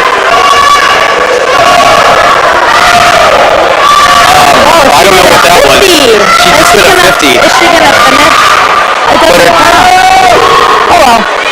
Alright, well, I just want to say, for breaststroke, every other stroke, you try and pull as long as you can, right? Like try and reach out as far as you can and go all the way breaststroke.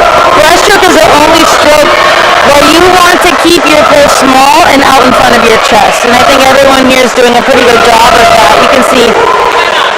Yeah, both of us are breaststrokers, so we really can't say much for the stroke itself. I'm just kidding. Oh, that was so rude. Just kidding. Okay, and there comes Gamble to the wall, 120.20. 2 was Sproul with a 121.96. And Stokesbury coming in 3rd, lane 3 with a 128.61. Heat 2 coming up next. Rose Hansen in 1, Ursula Bader in 2, Megan Lipke in 3, Ella Benoit in 4, Izzy Delaney in 5, Chelsea Johnson 6, and Hannah Ewer in 7. Wow.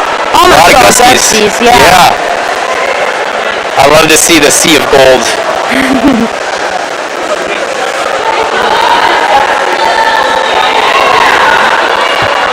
Where's Heidi?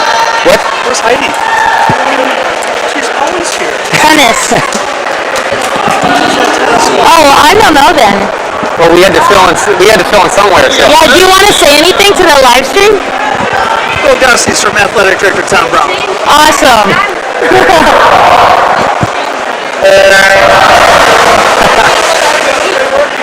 Thank you. Yeah, Okay, Heat 2's in the water. That was just Athletic Director Brownie there. Yeah. He was asking where Heidi was. I'm surprised we haven't got that question a little bit more. Yeah.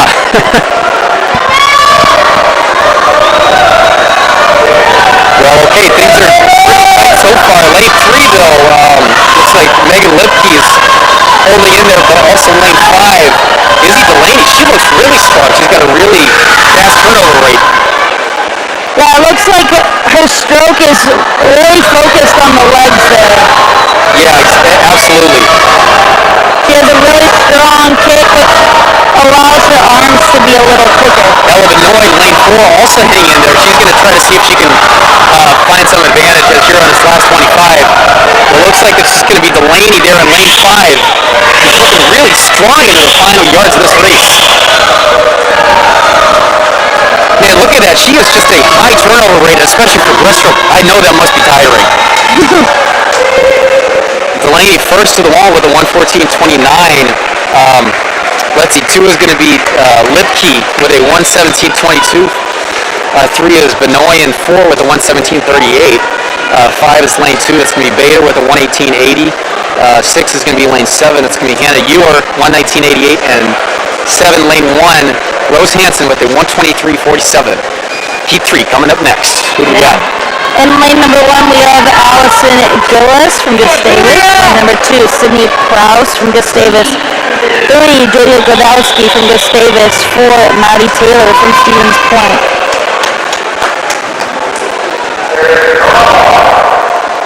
5, Mimi Trey Mary from Stevens Point. 6, Anna Johnston, Stevens Point. 7, Grace Gallagher, Stevens Point. 8, Sophie Artley from Gustavus.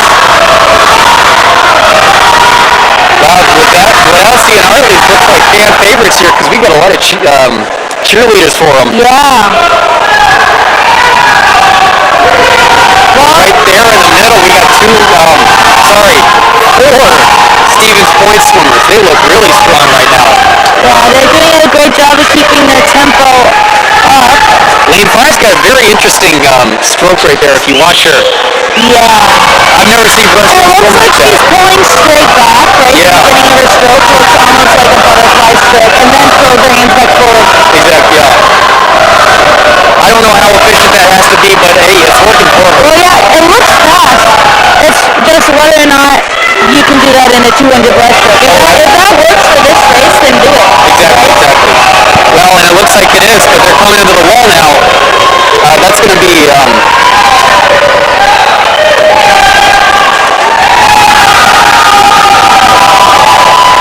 lane number 5, Mimi Turney. We were saying MSU. Stevens Point, 1:12.50. Second place, Maddie Taylor with a 1:14.00. Third place, lane number 1, Allison Gillis, 1:15.51. Fourth place, Sydney Prowse, 1:15.69. Fifth place, lane number 3, Julia Godowski, 1:16.01. Sixth place, lane 6, Anna Johnston, 1:16.50. Seventh was Sophie Artley, 1:16.81. wow. That is a sea of purple right there. If I haven't seen one before. With 1 Stevens Point swimmer over there in lane 8.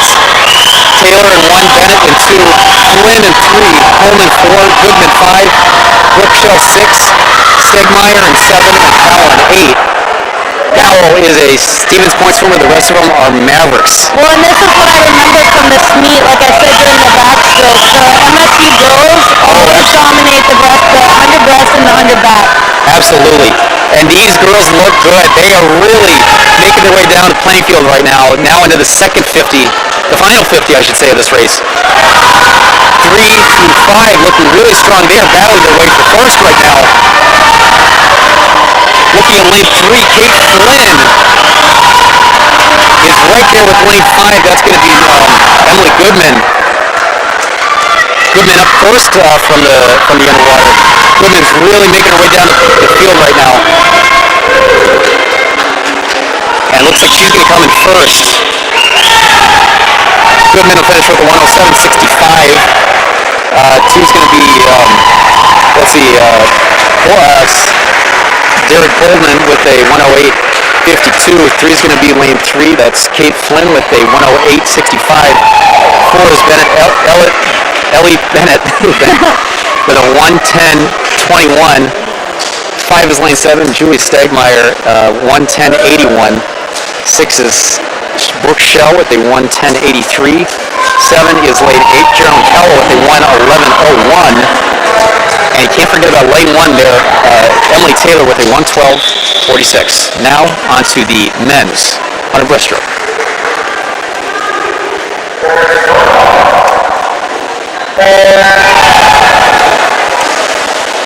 Lane 4, we got Noah Casey for Stevens Point. 5 is Calvin Fagley for Gustavus. And lane 6, Ben Frazier for Stevens Point. You know, I always wish I swam the 100 breast in the regular season meet. I never got the chance to, but I always thought that'd be fun. And then I realized in practice how much I hated it. Oh my God, I love breaststroke. That was that's still my favorite. That's fair, that's fair. But if you were to ask me to swim backstroke, No can do. no, I would try my best. But like you said, I just didn't really like it. That's fair. Looks like both Frazier and Casey are battling for first right now. Frazier up to the water first, but Casey's right in there with it.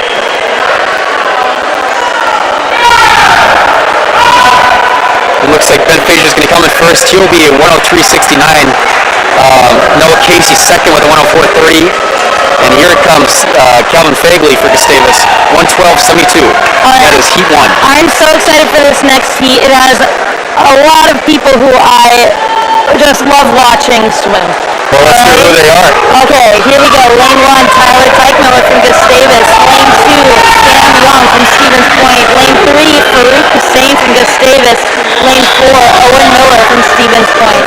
Lane 5, Taylor Vanderjoot from Gustavus. Lane 6, William Bueller from Stevens Point. Lane 7, Nyden Hill from Gustavus. And lane 8, Cooper Horizonda from Stevens Point. Wow, well, while you were talking, I just want to point out two things. First of all, Owen Miller there in lane 4 for Stevens Point is having a great race so far. Look at his stroke rate. He's really pulling a lot of water. Yeah. On top of that, guy right next to him there, Taylor Vanderjoot from Gustavus had a fantastic start. He did the classic Caleb Dressel start. Oh my gosh. Never forget that. But here comes Miller. He's looking really strong, keeping right ahead from the rest of the field. Vanderjoot, and along with Farouk, he's got to stay up there if they want to be in this. Having a great race, honestly. They look really good. From the beginning of this season, this is looking really good for him. He's doing a great job with the pull-out. So here comes both Bueller and Miller for Stevens Point. They're going to come in 1-1, 1-2. Oh my gosh. Yeah. Owen Miller with a 59.01. Second place, William Bueller with a 59.16. Third place, lane 2, Sam Young with a 100.27. Fourth place, Tyler Teichmiller with a 100.62. Fifth place was, Nyden Hill. Fifth place, Nyden Hill, 100.92. Sixth place, with a 101.55. Seventh place, Tyler Vanderjoot, 101.84. And eighth place was lane number 8 with a 102.67. That was Cooper. That was a lot. And now it's my favorite event. The 200-yard butterfly. Oh my God. He's at one heat of this. Sydney Strobel in 1, Ellie Spiedling in 2, Elizabeth Wazorski in 3, Nicole Beckman in 4, Tiana Cachuela in 5, Morgan Melton 6, Lily Orloff 7, and Libby Damon in 8. I was talking to Lily earlier actually about this. She's really looking forward to this 200 fly. She's also been training for the 100, but this is definitely her favorite event. Yeah, I love watching Lily Orloff swim. She's just so smooth in the water. She's over there in lane 7 right now. But right now leading the pack looks like it's Nicole Beckman in 4. She looks really strong. She's really getting her hips out of the water. She has a nice stroke rate and is entering cleanly. And that's really what takes you far in this event. Yeah, well, there's a lot of timing with butterfly. I know we were talking about timing with freestyle earlier, but butterfly as well. Like making sure that your two kicks are happening when they're supposed to in order to keep your hips up, and make sure that the recovery, the part where your arms are out of the water, is actually recovery, right? It's not yanking your arms up, but it's actually time. Oh, exactly. Well, you just went in the two fly before. You're a two fly veteran. Yeah. I don't want to talk about it. I did it. In high school, I was a 100 butterflyer. That's right. Yeah. So I did it, but something that these girls are all really good at is kind of slowing down the tempo, right? Making sure you're staying smooth. I was kind of rushing through it, Hey, as long as you get to the wall, right? Yeah. Well, they're coming in. They have one more 50 left here in this event, and they're starting to look tired, but that's how this event goes. Nicole Beckman still leading the way. She was a 38.3 that last 50. As we followed closely by her teammate in lane 3, Elizabeth Mazorski, and then also Stevens Point scorer, Tiana Kashuela at 5. Both Mellon and Orloff still hanging in there for Gustavus, lane 6 and 7. They really got to drive those legs this last 25. Well, here comes Beckman. She's going to finish first. 2:17.27. That's going to be a good time for her, I believe. Stevens Point might edge out for second, and she does. Kashuela finishing second with a 2:23.76. 3 was Beckman in lane 4 with a 2:17. I'm sorry. That's wrong. Elizabeth Mazorski in 3 with a 2:24.25. 4 was lane 7. That was Orloff. Great time for her, 2:29.54. She swam that really well. 5 was lane 2. That was Ellie Spiegling, another classic 200 butterflyer, 2:30.02. 6, lane 6 was Morgan Mellon, thanks. 2:30.62. 7 was lane 1. Sydney Strobel with a 2:35.00. And lane 8 was 8th with a 2:37.88. That was Libby Damon. And that was your women's 200-yard butterfly. Up next is the men's 200 butterfly. We have 2 heats of this. In this first heat, we also have a gusty swim camper, Peyton Jorgensen, in lane number 3. I actually went to camp with him. Oh, no kidding. Yeah, so when I went to camp... Does he have an older brother? Yeah, he does. Okay, that's what I thought. Yeah, and so I went to camp with Peyton, and then I was actually his counselor for 1 year as well. No way. How weird is that? Anyways, in lane number 4, Grayson Marcotte from Stevens Point, and lane number 5, Jared Chatterton from Stevens Point as well. All right, there's heat 1. They look strong into this first 50, but can they hold on? That's always the key in this event. Lane 5 out in a 27.90. And with the 2 fly, this is also a tough cookie to kind of break apart. You want to save your energy as much as possible. Yeah. I kind of consider it like a candy bar, and you only have 1 candy bar, but it's how you break it up and use it all throughout the race. Because you don't want to save all of it just for the last portion. Yeah. You also don't want to eat it all at once. Yeah.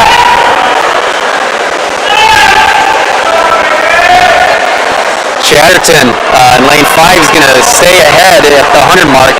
That was a 1:01, I believe. The split was a 33.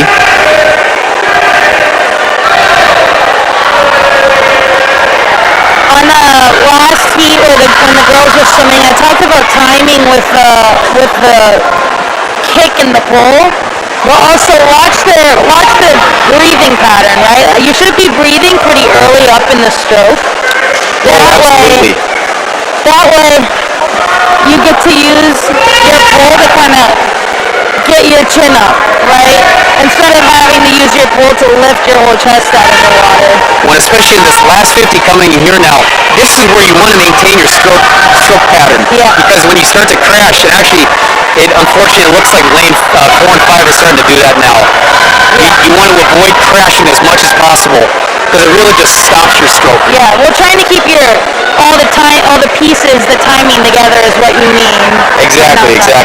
And Chatterton right now is really trying to make his way to the wall. He's going to finish this up. Final yards left. It's looking tough. There he goes. 2:14.58 for Chatterton. Marcotte's going to come in second. 2:18.43. Here comes Peyton Jorgensen for Stevens Point. He's going to try to finish this race up. About 12.5 yards left for him. Come on, Peyton. I'm pretty sure Peyton is, I think he has a niece now. Is that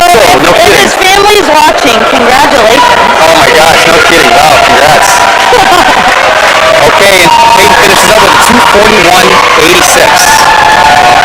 Here comes heat 2 of the men's 200-yard butterfly.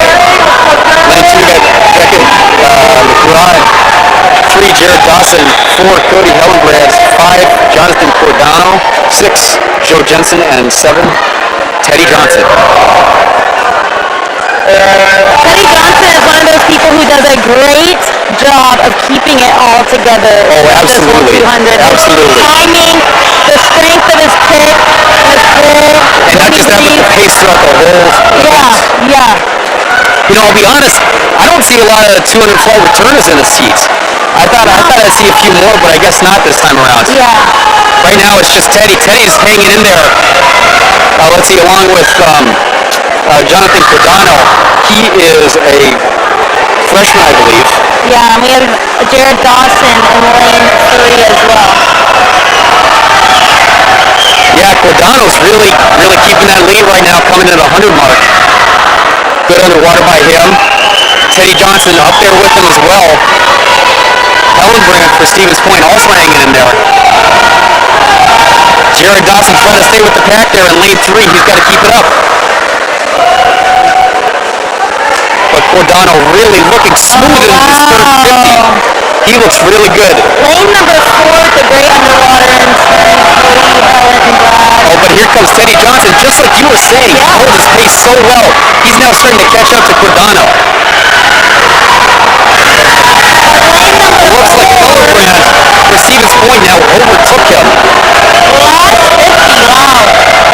That's the 150 mark. Hellenbrand was a 29.9. That's a really good split in the third 50. Come on, Cordano. He's got to stick in with this.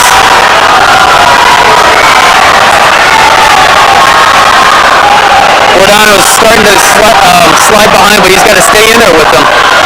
Teddy Johnson also trying to inch up. But look at Hellenbrand. He looks so strong coming into the final yards. Yeah, he definitely did a good job of staying Wow. you know, that candy bar, like you said, for the last 100. And what a great race by Hellenbrand in lane 4 for Stevens Point. Look at that. They are going to be happy. Yeah, He's a 158.88. That's under 2 minutes. Yeah, wow. Alright, well, in lane number 5, second place, we have Cordano with a 202.79, third place. Beckett McGraw, 207.60, fourth place. Teddy Johnson with a 208.01, fifth place. Joe Jensen, 210.12, and sixth place, Jared Dawson with a 212.32.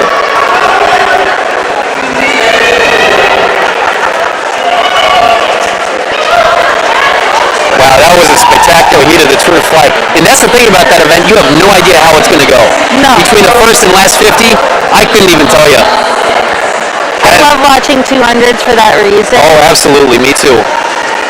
Up next is the women's 50-yard freestyle, the most exciting and most electric race of the evening. We have 6 heats of this.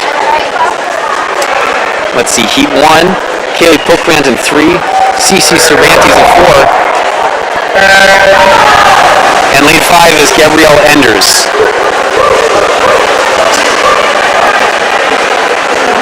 Gotta gear up for these 50s. That's right, that's right. Get our papers ready. Yeah, that's Get right. our glasses ready. Heat 2 coming up is going to be Mercedes Phillips. 3 is Rachel Patelik. Johanna Ruppel in 4. Genesis Santos 5. Harley Zana in 6. And Kira Bergman 7. That's going to be Heat 2 coming up. Heat 1, CC Cervantes is going to take first, 28.29. Second, lane 5, 30.1. And lane 3, 31.45.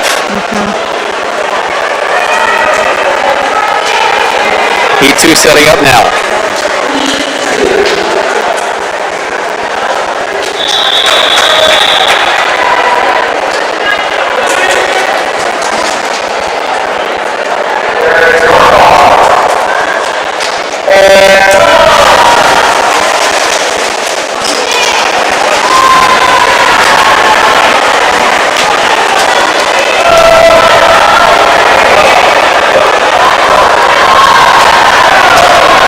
You can definitely tell the difference in the kicks now.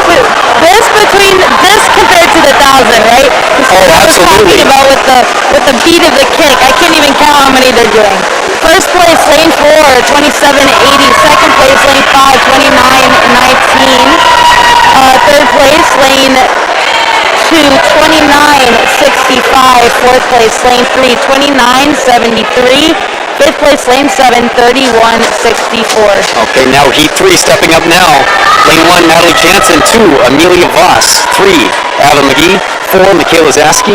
5, Mackenzie Groth. 6, Serena Gowitz. 7, Bella Vanda Hoover. And 8, Regan Kelly.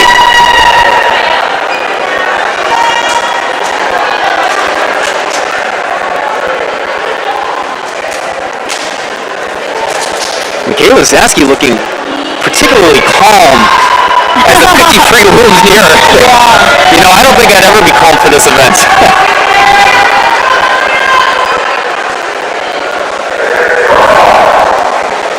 Okay, and they're off. Heat 3 in the water. Heat 4 coming up. Nicole Aiden, Adeline in 1, Ellie Bennett 2, Madeline Ziegel at 3, Ellie Thiel 4, Ari Meyer 5, Katie Strife in 6, Becca Bean in 7, and Catherine Cronin in 8. But right now, Heat 3's in the water. Looks like Michaela Zaski over there in lane 4 is battling it against Mackenzie Groff in 5. But Zaski's going to take first. That was lane 4, 27.12. Lane 5 was 27.34. Lane 1 was 3rd with 27.49. Lane 6 was 4th with 28.14. Lane 2 was 5th with the 28.20. Lane 7 was 6th with 28.49. Lane 8 was 7th with 28.80. I think that was it, yeah.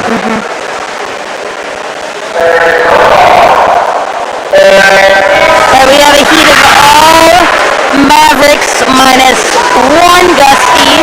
Wow. Madeline Ziegler here. Let's go Ziegler. Yeah. And she looks like she's got a bunch of cheerleaders herself. The next heat coming up, Madeline Krasowski from Stevens Point in lane 1. Kaylee Siverston, lane 2. Abby Gronholz, lane... Well, I'll let you say the times. Oh, okay. Lane 4 was first with a 26.52. Lane 5 was second with a 26.58. Lane 3 was third with a 27.18. Lane 8 was fourth with a 27.22. Lane 2 was sixth with a 27.54. And we missed lane 6 and 7, unfortunately. Yeah. Well, Madeline Krasowski, lane 1. Kaylee Siverston, lane 2. Abby Gronholz, lane 3. Rose Hansen, lane 4. Kira Godkin, lane 5. Nikki Alt, lane 6. Emily Goodman, lane 7. Emily Taylor, lane 8. Okay. And they're looking really strong. Here comes lane 5. Looks like Godkin. She's trying to maintain speed, but here comes Nikki Alt for the Mavericks also. She's going to try to take first. It looks like she does. Wow. Lane 6, she finishes first with a 25.83. Lane 5 was second with a 25.93. Lane 4 was third with a 26.20. Lane 7 was fifth with a 26.68. Lane 8 was sixth with a 26.84. Lane 1 was seventh with a 26.89. And lane 3 was eighth with a 27.71. Yeah, and it looked like we had a tie between fourth and second. That's awesome. All right. Okay, final heat. Lane 1, Lauren. Hold on a minute. Lane 1, Lauren slows. Okay, Ryan, help me out. Oh my God! That's my final answer. Lane 2, Lane 3, Brooke Shaw. Lane 4, Lucy Peterson. Lane 5, Jared Isaacson. Lane 6, Ansley Hunnan. Lane 7, Amanda Jordan. And lane 8, Alexa Lofgren. Wow, and look at that. Lucy Peterson had just another fantastic swim for her. Yeah. Came in low with a 25.26. That's a fantastic time for her, followed closely by Merritt Isaacson for Gustavus. Isaacson was second in lane 5 with a 25.37. Lane 2 was third with a 25.40. Lane 3 was fourth with a 25.62. Lane 7 was 5th with a 25.76. Lane 8 was 6th with a 25.83. Lane 1 was 7th with a 26.03. And lane 6 was 8th with a 26.06. Now up is the men's 50-yard freestyle. First heat here, lane 2, we have Jack Weber. Lane 3, Alex Organ. Lane 4, Simon Wade. Lane 5, Jake Purcell. And in lane 6, Stephen Hutchinson. Hey, I live in Hutchinson. Oh my gosh! No way. No way! Hey, I heard it's the center of the universe. I also heard that. we should have John talk about it. I think we should confirm that with John, yeah. Wow, great swim from Jake Purcell. Wow, comes in first, yeah. 24.74. Second place, lane 2, 24.77. Third place, lane 4, 25.35. Fourth place, lane 3, 26.37. Okay, heat 2 coming up, 2 of 3. Harrison Stasic in 2, Teddy Rozow in 3, Michael Schneider in 4, Marcus Wynn in 5, Willem Bueller in 6, Calvin Fagley in 7, and Marcus Breakhammer in 8. We got 3 gusties. You know, Marcus Wynn was actually also a camper. Swim Wow. camper. I know, You know what? lots of campers. That's amazing.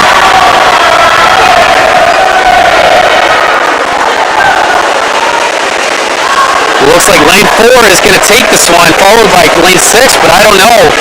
Wow, lane And here 2 comes lane 2. Look at that. Lane 2 with the first place, 22.40. Lane 4, second place, 23.06. Third place was lane 6, 23.12.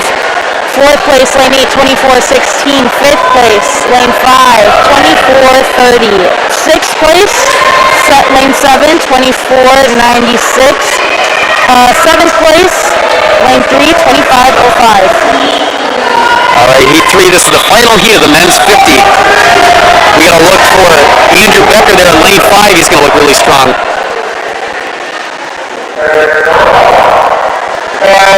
Okay, Ricker in 1, Powell in 2, Schindler in 3, Miller in 4, Becker in 5, McMahon in 6, Ripken in 7, and Horzendek in 8. But here comes Andrew Becker, though. Look at him going to the final yards. Wow, what an amazing 50 by Becker. He comes in with a landslide. Becker was a 21.19. Wow, second place, lane 4, 21.72. Third place, lane 7, 22.02. Fourth place, 22.54. That was lane 2. Fifth place, lane 8, 22.67. Sixth place, lane 6, 22.71.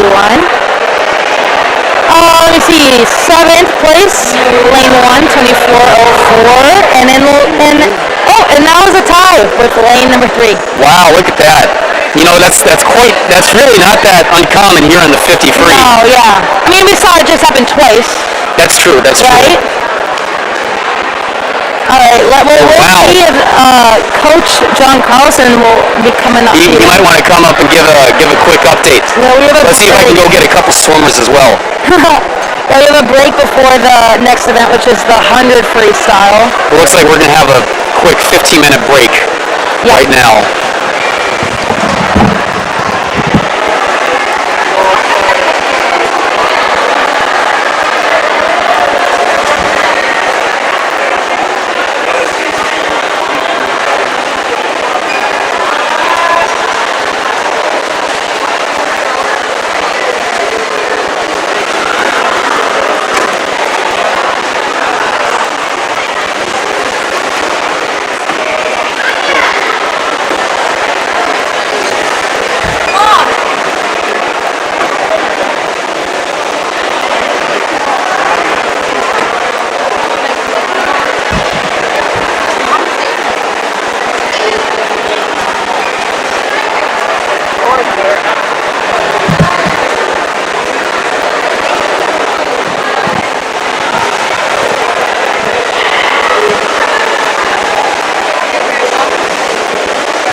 Okay, I'm back, and we have Peyton Richardson here. He is a sophomore for Gustavus.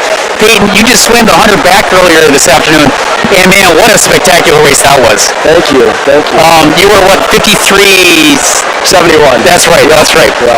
I mean, now let's talk about that race. Let's break it down first of all. So starting with the underwaters, the underwaters really is a big component in backstroke, especially the 100. Yeah. How do you think that went for you?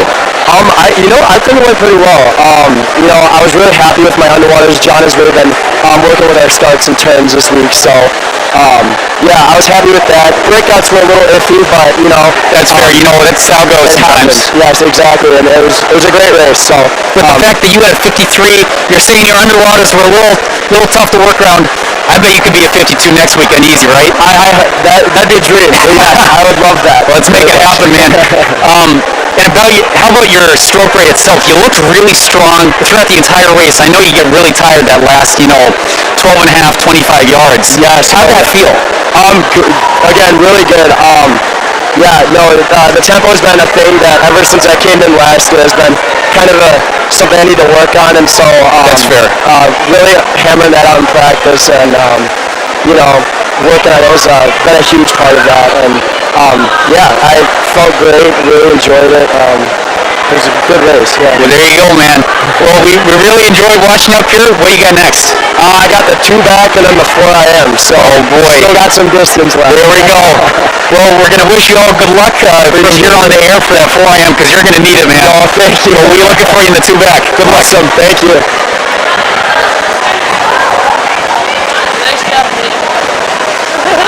Well, there you had it first from Peyton Richardson. He is a sophomore again at Gustavus.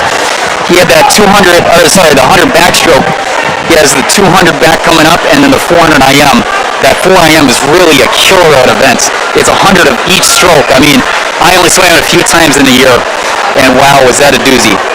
But really, again, just like the 1,000, it's how you break up the event. You really want to take it piece by piece, understanding each one. That's back on featuring you on the Instagram story. And looks like we have another swimmer, Emily Pearson. She is also a sophomore. Sorry, junior.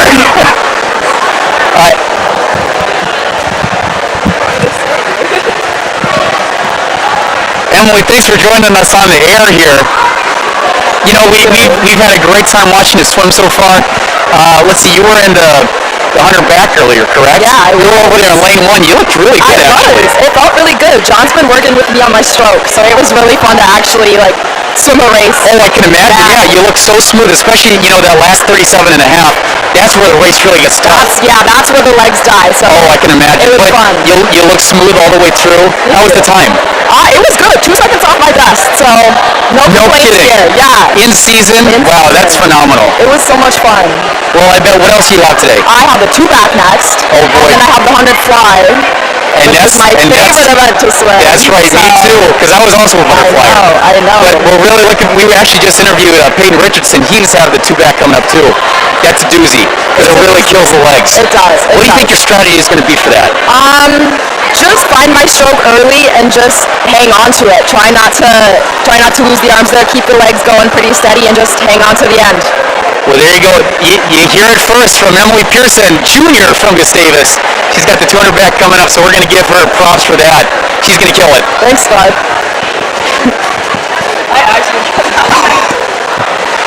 Well, folks, there you have it. We're really looking forward to the races coming up this afternoon. You have the 200 back, 200 breast, and 100 butterfly, and don't forget the 4 IM. Those are going to be real fun to watch. Actually, I can give you the order right now coming up during this break. So we just finished the 50-yard freestyle.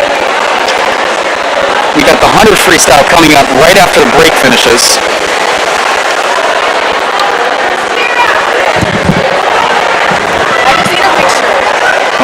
We're getting that picture taken. Oh, For the story.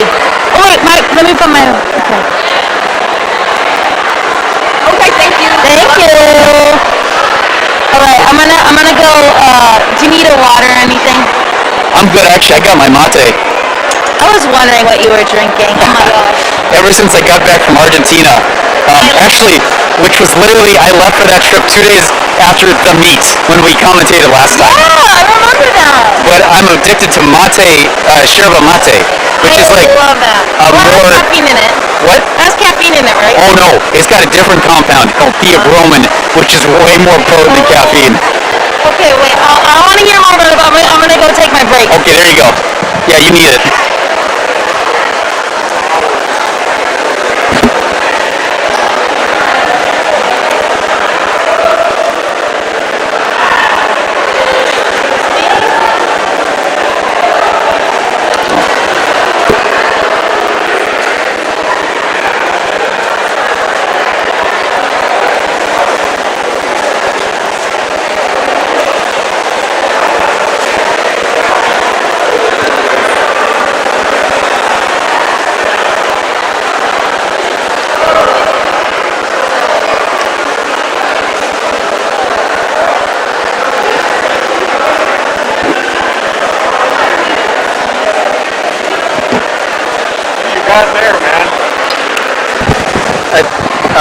It's yerba mate. It's from Argentina.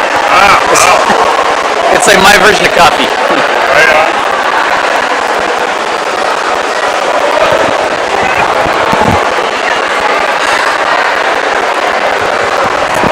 Well, now we're starting to wrap up the break a little bit here. You can see a lot of the swimmers kind of doing a warm down and sometimes actually warm up at the same time. These breaks is really what swimmers are looking forward to because this is kind of when you get to wind down, you get to forget about the races you just previously had and focus on the next ones coming up. I know I and any other fellow swimmers on the live stream know this, but this is where you get to really focus in on that next event. So for example, the 100 freeze coming up, this is where you get to train a little bit, get another warm up, and maybe even a start or two, because you got to get ready. You have to break the meet up sometimes into several parts because you have so many events. So like for example, back in my day, as I would say, I would have the 200 IM first off, 100 fly, 200 fly, and the 2 IM, and it's a lot, and you just have to break it up and really take it piece by piece to get the best times. And if sometimes you'll have a bad event, you have to think about it, understand what happened, and then move to the next event. And that's really how to succeed in a fast-paced meet like this. You can't think about an event for too long. You got to refocus and get ready for the next one. Especially in dual meets like this.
Okay, and as we're closing up this break, we have the women's 100-yard freestyle coming up next. We'll have 5 heats of this. This will be a big event.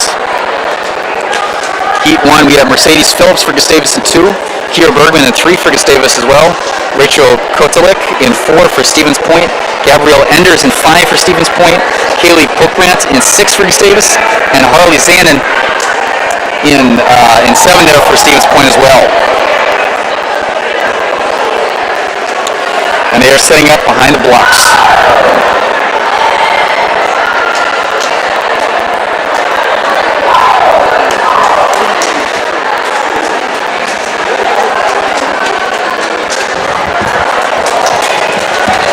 Okay, Ingrid's back. I was just explaining how critical these 15-minute breaks are for swimmers. Oh yeah. It just gives them time to like kind of refocus their energy to the next event. Well, especially when you swim the 50 and the 100. Most likely, if you swim the 50, you probably swim the 100. Like Matt Allison, for example, that's what he would swim. Yeah. So if there's only so many ways you can rearrange these events, and this seems to be the way to do it, right? Exactly. With the break in the middle. Okay, and heat one's off. I already said the names, but sorry, I took your job. No, that is awesome because I'm going to drink my water then. There you go. Heat one's in the water right now. Let's see. It's the first 25 is still pretty even, but lane 4 right now and lane 5 kind of edging away from the pack a little bit. That's going to be Kotelik and Enders, both for Stevens Point. But Kotelik now in the lead. She's first at the 50 mark with a 31:22. Followed closely behind by Enders there in 5. Enders was a 32 flat, I believe.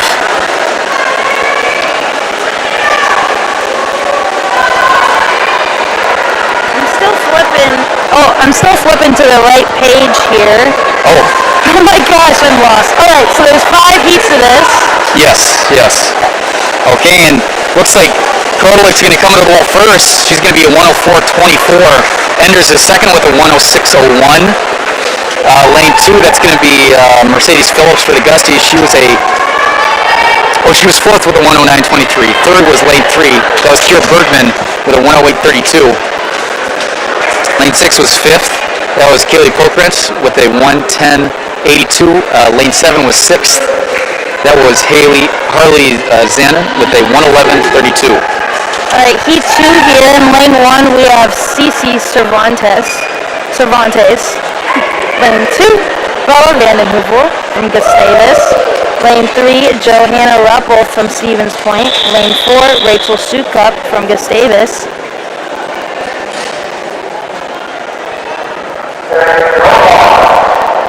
In lane 5, Amelia Voss from Gustavus. In lane 6, Leah Erdman from Stevens Point.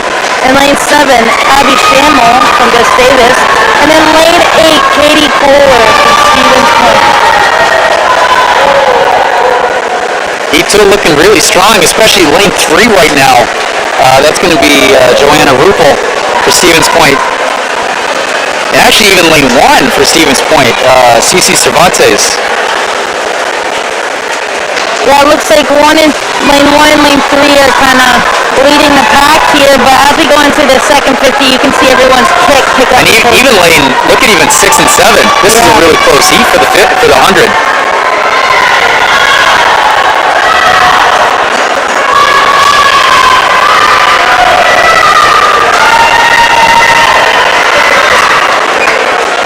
And here they come into the wall. Final yards of the heat. Wow. Lane 1's going to take first. That was Cici Cervantes. With the 1 double O. Oh my gosh.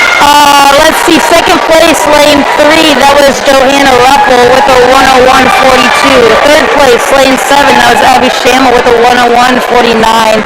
Fourth place was lane 2, Bella Vandenheuvel with a 101.74. Fifth place was lane 5, Amelia Voss with a 102.17. Sixth place was lane 6, Leah Erdman with a 102.22. Lane 7th place was lane 8, Katie Kohler, 102.85. And 8th place, lane 4, 111.29. That was Rachel Sukup. All right, Heat 3 is up next. Now in the water, lane 1, Tegan Jass. Lane 2, Mackenzie Groff. Lane 3, Macy Whitlock. Lane 4, Paige Anderson. Lane 5, Brooklyn Miller. Lane 6, Madeline Ziegel. Lane 7, Hannah York. And lane 8, Layla Nimmer. Lane 4 is a great kick right now. She is really making her way down the pool. Coming in at the 50 mark, lane 4 looks like she's going to have an early lead. 27.78 was her 50 split. Followed closely by her teammate in lane 5, Brooklyn Miller.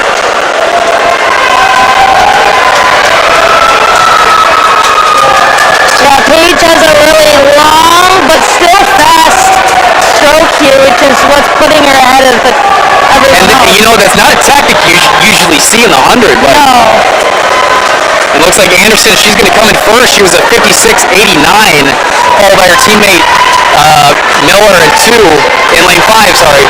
She was second with a 58.04. Lane 6 was third, 59.50. Lane 2 was fourth with a 59.64. Lane 7 was fifth with a 00.78. Lane 1 was sixth with a 101.39. Lane 7 was eighth with a 102.39. And unfortunately, we missed lane 3's time. All right, heat 4 of 5. Lane 1, Anna Pilecki from Stevens Point. Lane number 2, Julia DeGroot from Stevens Point. Lane 3, Ainsley Hemmond from the MSU. Lane 4, Kira Godkin from Stevens Point. 5, Olivia Hidova from MSU. 6, Jaden Hill. 7, Eve Berg. And 8, Madison Kemp, all from MSU. You know, and I just got to say, because even though there are no Gusty swimmers in here, there are still Gustavus swimmers cheering on the other teammates. Oh my gosh, I love that. I think that's just so cool. That just shows the spirit of this team. Yeah. And that's honestly what makes this atmosphere so electric, you know? Yeah, that's so fun. Okay, here coming into the final yards of this race.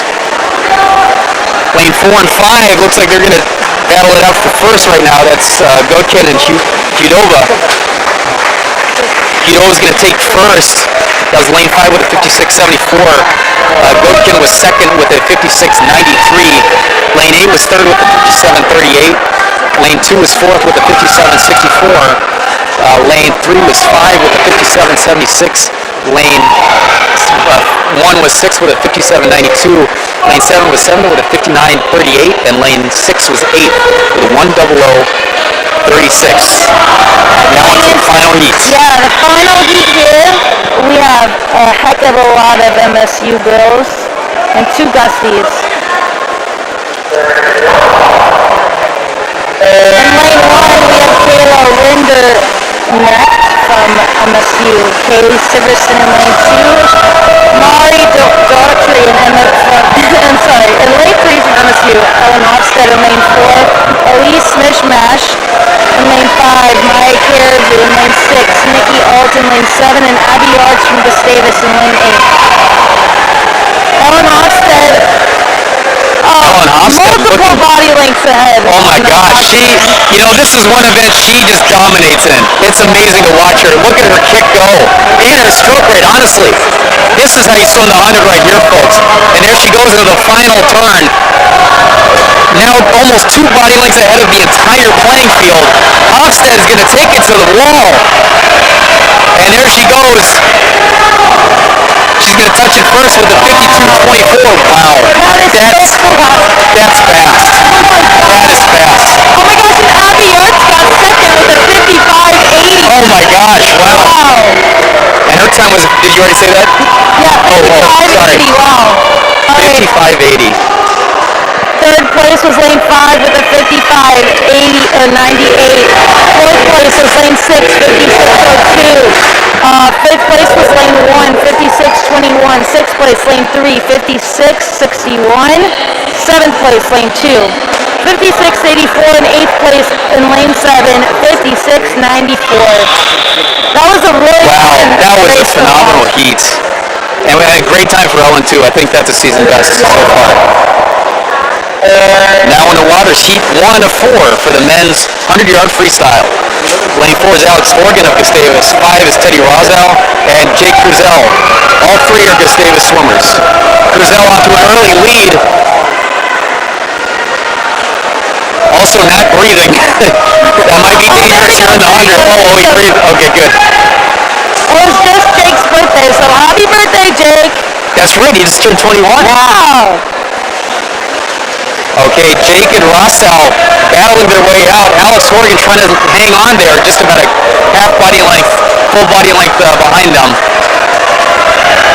Cruzel is just trying to hang on right now. He's got a quarter body length lead ahead of Rosal right now. Jake looking really strong into the final 12.5 yards. Going to shoulder driven there. That's right, he finishes strong. That is how you finish the 100 free right That there, was folks. awesome. 54.65 for Jake. Teddy with the 55.28 and Alex with the 59.47. Wow, what a great start to this 100 free. I can only imagine how the other heats are going to go. Yeah. Second heat here, lane 2, we have Stephen Hutchinson. Lane 3, swim camper Michael Fitch from Gustavus. Lane 4, Jack Weber from Stevens Point. Lane 5, Jacob Metzger from Gustavus. Lane 6, Simon Wade from Stevens Point. And in lane 7, Calvin Fagley from Gustavus.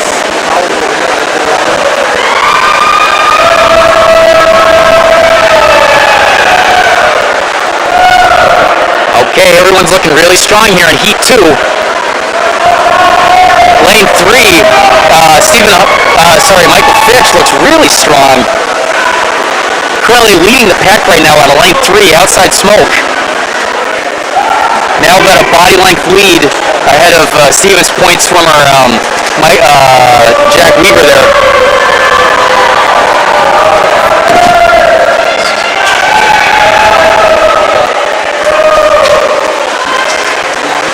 Okay, and they're coming into the final yards here.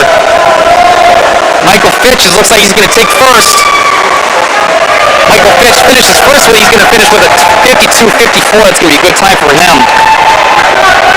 Second place was Jack Weber, 55.78. Third place, Jacob Metzger with a 56.07. Fourth place, Simon Wade, 57.40. And Calvin Fagley with a 57.78. That went right down the line. 1, 2, Wow, 3, yeah. 4, 5. All right, Heat 3 coming up next.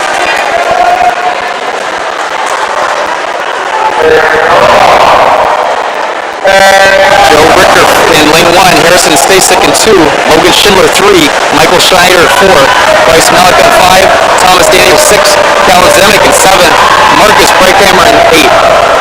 Wait, Calvin Zemek is swimming the 100 free? Who knew it? Wow. Who knew? Honestly, it looks like he's killing it. Honestly, he's hanging with the pack. Looks like he's currently sitting fourth right now. Harrison Stasek for Stevens Point looking really strong out in lane 2. He's currently leading the pack.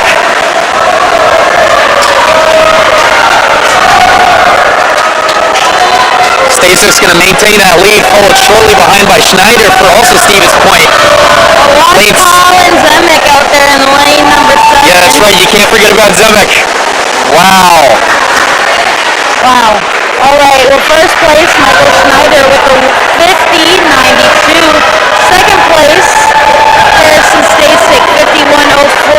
And third place, Colin Zemek with the 51.05. Fourth place, that was Marcus with the 52.54. Fifth place, Thomas Daniels with a 52.71. Bryce Malika, 53.13.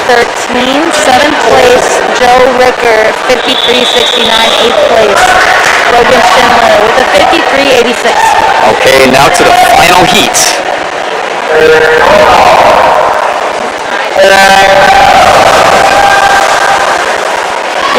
Ben Urbaniak in lane 1, Gustavus. Peter McMillan from Stevens Point in lane 2. Kieran Lipkin in lane 3, Gustavus. Will Leonard, lane 4.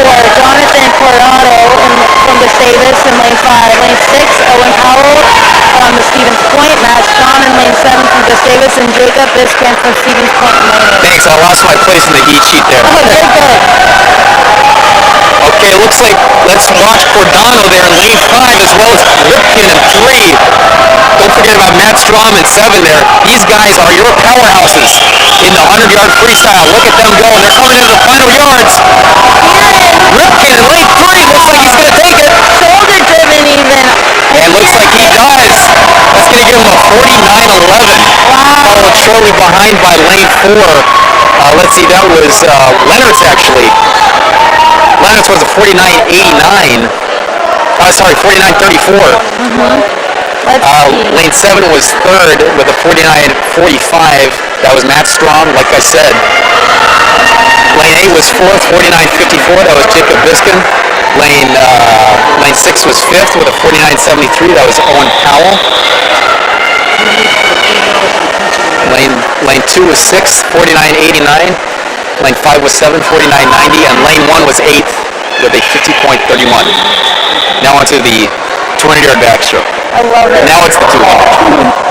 All right, we have Mary Davenport from Gustavus in lane 1. Lane 2, Hannah Jones from Gustavus. Lane 3, Brooklyn Miller from Stevens Point. Lane 4, Brooke Buck from Stevens Point. Lane 5, Nicole Adelant from MSU. Lane 6, Sarah Anderson from MSU. Lane 7, Trinity Hall from Stevens Point. And then lane 8, Emily Pearson from Gustavus. Yeah, this looks a lot smoother than the 100-yard backstroke. It's just really, you're trying to, maximize your efficiency throughout the 200, maintaining your energy all the way to the finish there. Yeah, and I love watching this race because their underwaters are awesome. Like Emily Pearson in lane 8, I love watching her underwater. She does a great job of using that a little bit more than almost the swimming, especially in the beginning. Oh, absolutely. Absolutely, yeah. Well, lane 4 there, let's see, that's Brooke Buck for Stevens Point. Looks really strong. Got a 2-body length lead ahead of the field. She was a 33.9 on that second 50 there.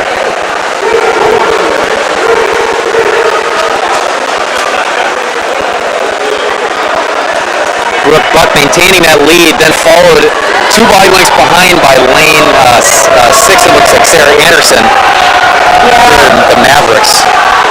Yeah, Brooke Buck, you can kind of tell, but everyone else is kind of bobbing up and down, right? That's because a lot of the field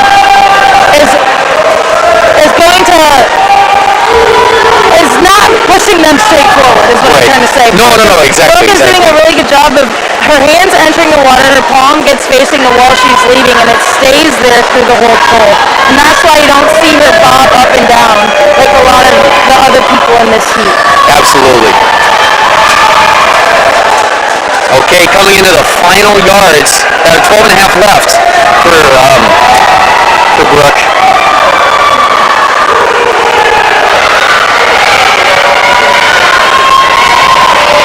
And she'll come in first with a 2:16.12. That'll be followed closely behind. Wow, that was close for seconds.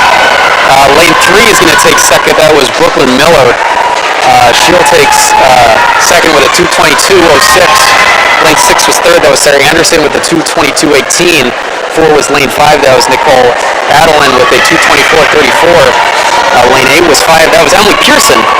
We just talked to her recently, actually. She was a 2:24.41.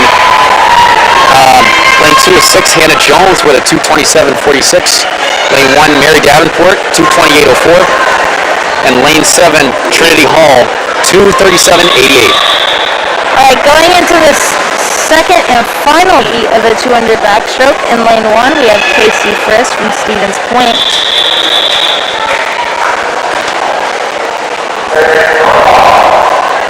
In lane 2, we have Liv Meinberg from MSU. In lane 3, Merritt Isaacson from Gustavus. In lane 4, Anya Enervold from MSU.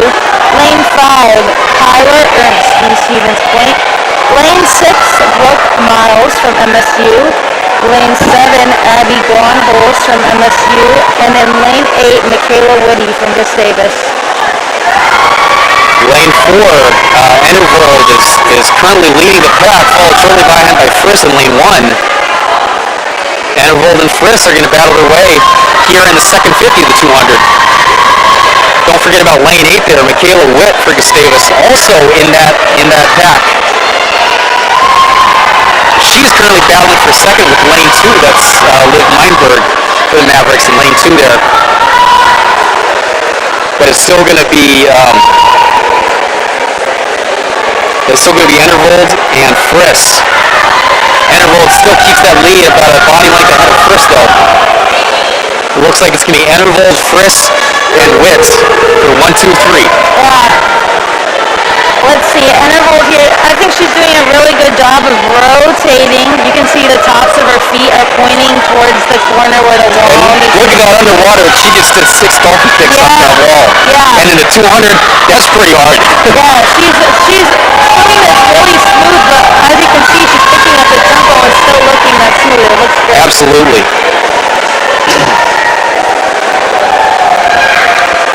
Interval now about 3 or 4 body lengths ahead. Gustavus swimmer Merritt Isaacson, she's a freshman, just overtook Casey Frisk there in lane 1. So it now looks like it's Interval, Isaacson, and Witz. 2 Gusties now battling it for seconds right now in this final heat. And they're coming to the wall now. Interval is going to win this for sure. Michaela's doing a really good job of picking up the tempo. Absolutely. Interval's going to take first. Looks like it's Isaacson and then Witz. Interval was a 2:07.91. Isaacson was a 2:13.01. Witt was a 2:14.70. Lane 2, that was Kyler Ernst. I'm sorry.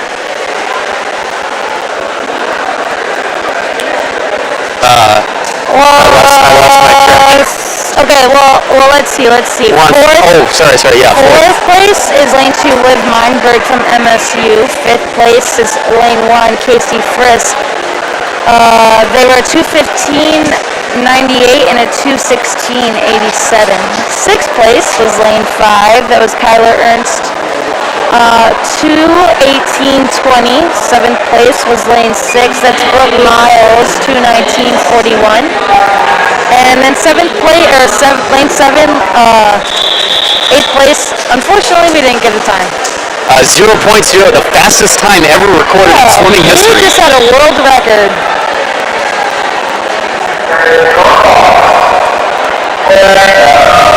And now it's the men's 200-yard backstroke.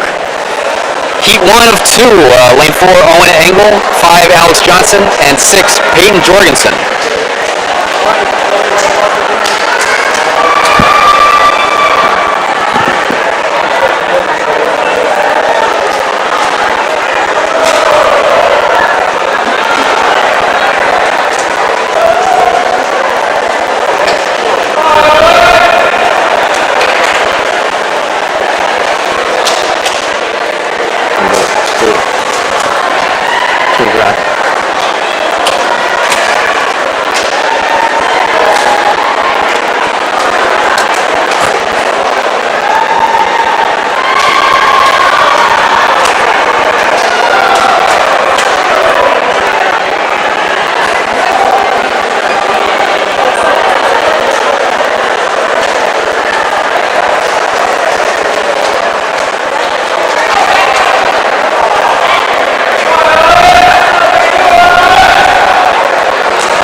All of the breaststrokers already getting fired up behind the blocks, talking to all the other breaststrokers, getting ready to go.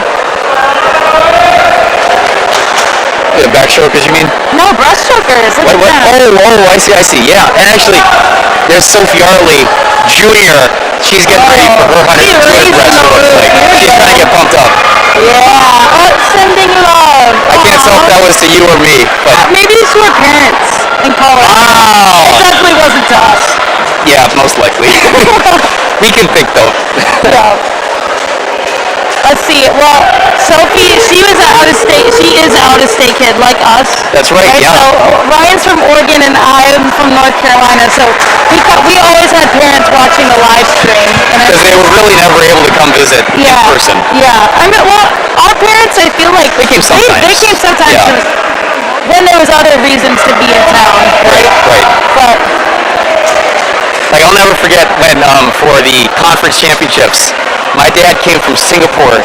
Yeah. He came the day before and somehow made it for the 2 medley relay. Yep. Oh my gosh. All right, Heat 2 setting up now for the men's 200 back. Noah Hagelin in 1, Caden Cohn in 2, Brady Boy in 3, Cam Harrison 4, Peyton Richardson in 5, watch for him, Jacob Adamski in 6, Dane Hudson 7, and Jared Chatterton in 8. This is going to be a full heat of men here. This is going to look really strong. Both Richardson, Boy, and Hudson are the guys you want to watch for in this event. Or this heat, I should say, sorry. Wow, Dane's underwater. Wow, both Dane and Richardson looking really strong after that underwater. Dane just slightly ahead of Richardson right now. Richardson's going to really have to pick it up on his turn. Looks like he does. They're just neck and neck with each other. Followed closely behind by Brady Boy over in lane 3 for Gustavus. Sorry, I'm in your way. I get too excited. You're good.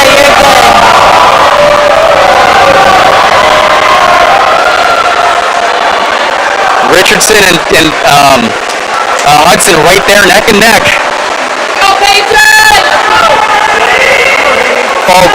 Then in 3rd, Cam Harrison 4, right behind him too. He's trying to make his statement here in this race. Brady Boy sitting 4th right now. He's battling it out with the Stevens Point guy in 6th. That'd be Jacob Adamski.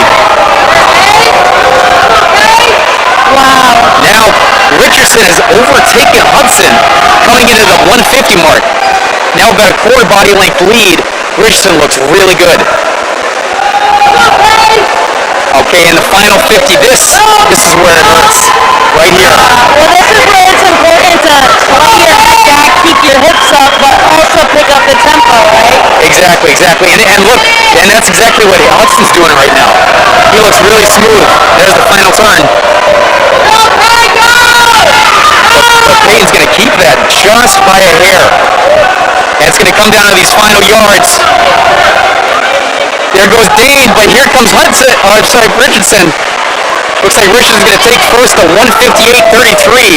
That is a really good time for him, I'm sure. Hudson's going to be second in lane 7 with a 158.45. Also a good time. Let's see, lane 4, Cam Harris got third thank with you. a 203.70. That's a good time for him. Let's see, 4th place was lane 6, that's Jacob Adamski, and he went a 206.31. 5th place was lane 3, that's Brady Bowie with a 207.20. 6th place, lane 8, Jared Chatterton, 207.81. 7th place, lane 2, Caden Kuhn with a 208.22.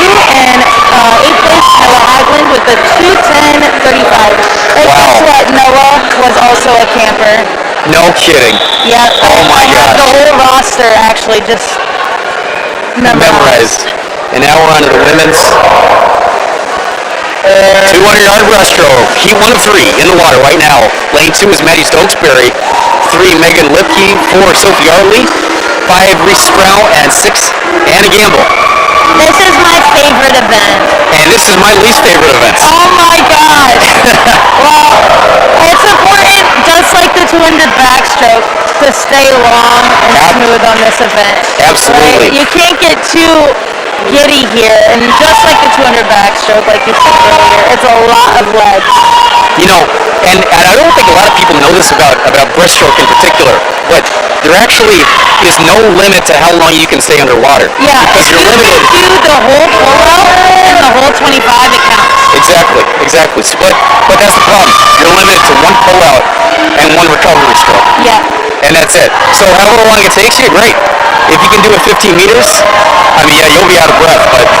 Yeah, there's a lot of balance with trying to make it as fast as possible, but also trying to make the most of each of those pieces, right? Exactly. Something that I think is pretty cool about breaststroke is every other race, I mean, you only have until the 15-meter mark, but you can fit in a million butterfly or dolphin kicks, like, if you can.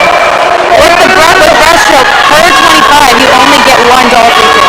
Exactly. So, the fastest people make the most of that 1 dolphin kick on the pull-out. You only get 1 chance to pull past your hook. On breaststroke, your hands stay in front of your chest the whole time, but on your pull-out, that's your one and only chance to pull past your hip.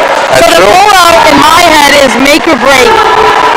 Oh, absolutely. For breaststroke. Absolutely. I'm with you because that's the only thing that saved me in breaststroke. Yeah, yeah. Well, because you had an awesome dolphin kick and you had an awesome high elbow catch that you could pull past your That's true. And that was it. That's all I could do. All right, coming into the final 50s, Hartley in the lead right now, followed closely behind by, Megan Lipke.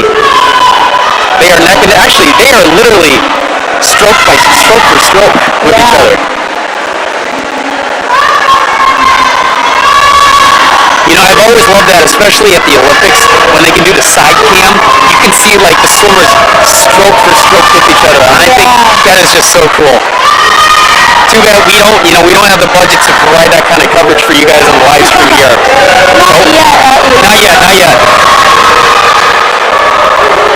We're just gonna hook up like a GoPro to a dog and then have it run around the pool. Okay, and looks like Hartley's gonna come in first. She'll finish with a 2:45.77, followed closely by Lipke. Lipke was a 2:47.29. Anna Gamble's gonna finish third. 2:56.55, and in fourth, that was Reese Sproul with a 2:58.37.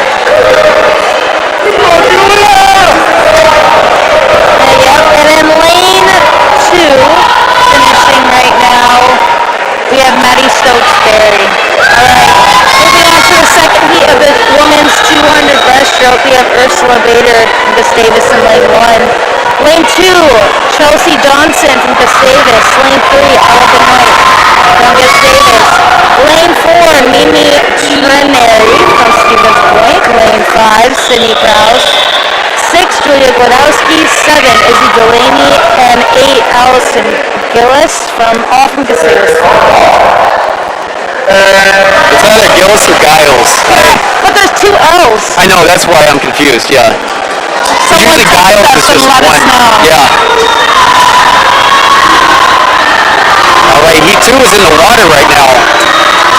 This is the women's 200-yard breaststroke.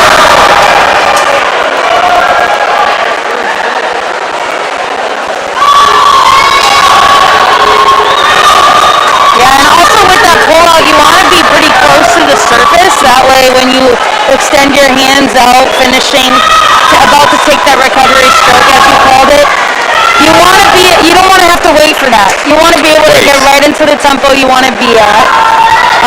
So I think Ella's doing a great job of that.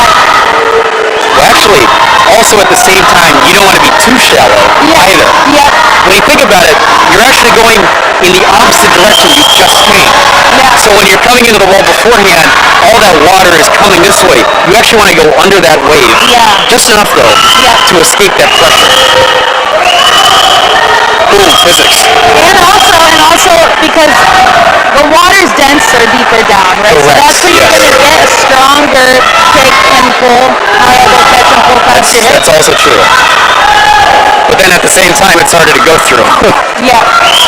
We'll leave this to the physicists out there. Well, so I think we can all agree that you just want to have a balance. Exactly, right? You want to be deep enough, but not too deep. Right. Okay, they're coming into the 125-yard mark. Looks like lane 7 out there is leading the way. That's going to be... Looks like Izzy Delaney. Thank you, yes. Well, we also have in lane number 4 the only Stevens don't forget. Point girl. Oh my gosh, I didn't even see her. Lane 1 also in the pack. She's currently sitting third. That's Ursula Bader for Gustavus. But Mimi Trenary for Stevens Point still leading the way for the pack. Okay, now coming into the final 25.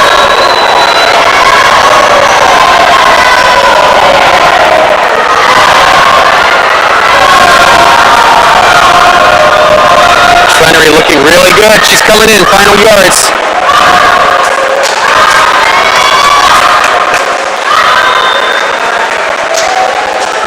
Looks like Trenary's going to take it. She was at 2:39.40.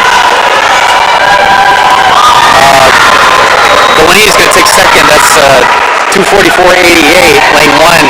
That was Ursula Bader. She'll take third with a 2:46.80. Lane 5 was fourth, 2:47.23.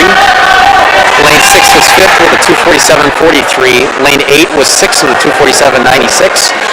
Lane 2 was 7th with a 2:48.21, and lane 3 was 8th with 2:50.52.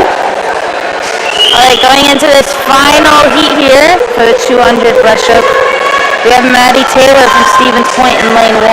Lane 2, Emily Taylor from MSU. Lane 3, Julia Stegmeyer from MSU. Lane 4, Dara Coleman from MSU. Lane 5, Kaylin Arps from MSU. Lane 6, Ellie Bennett from MSU. Lane 7, Leah Sukup from Gustavus. And then lane 8, Carolyn Powell from Stevens Point.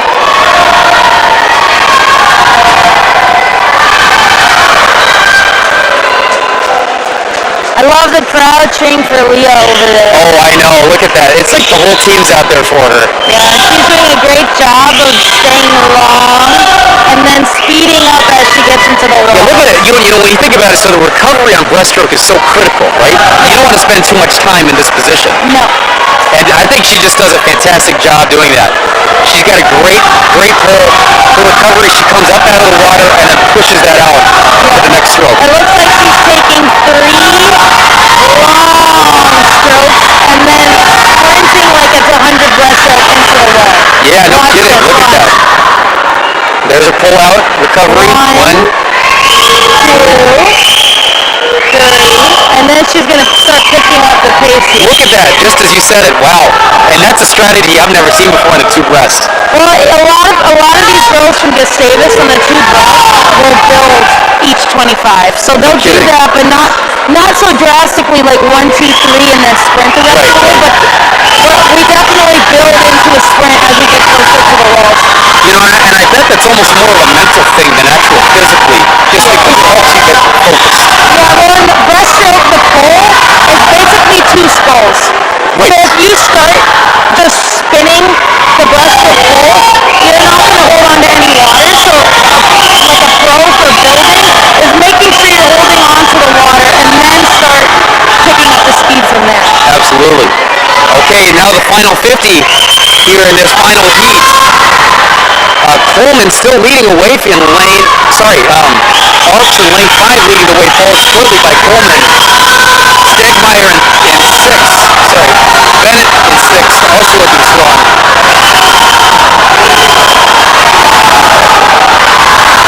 And now the final 25 yards, those 3 girls, 3, 4, 5,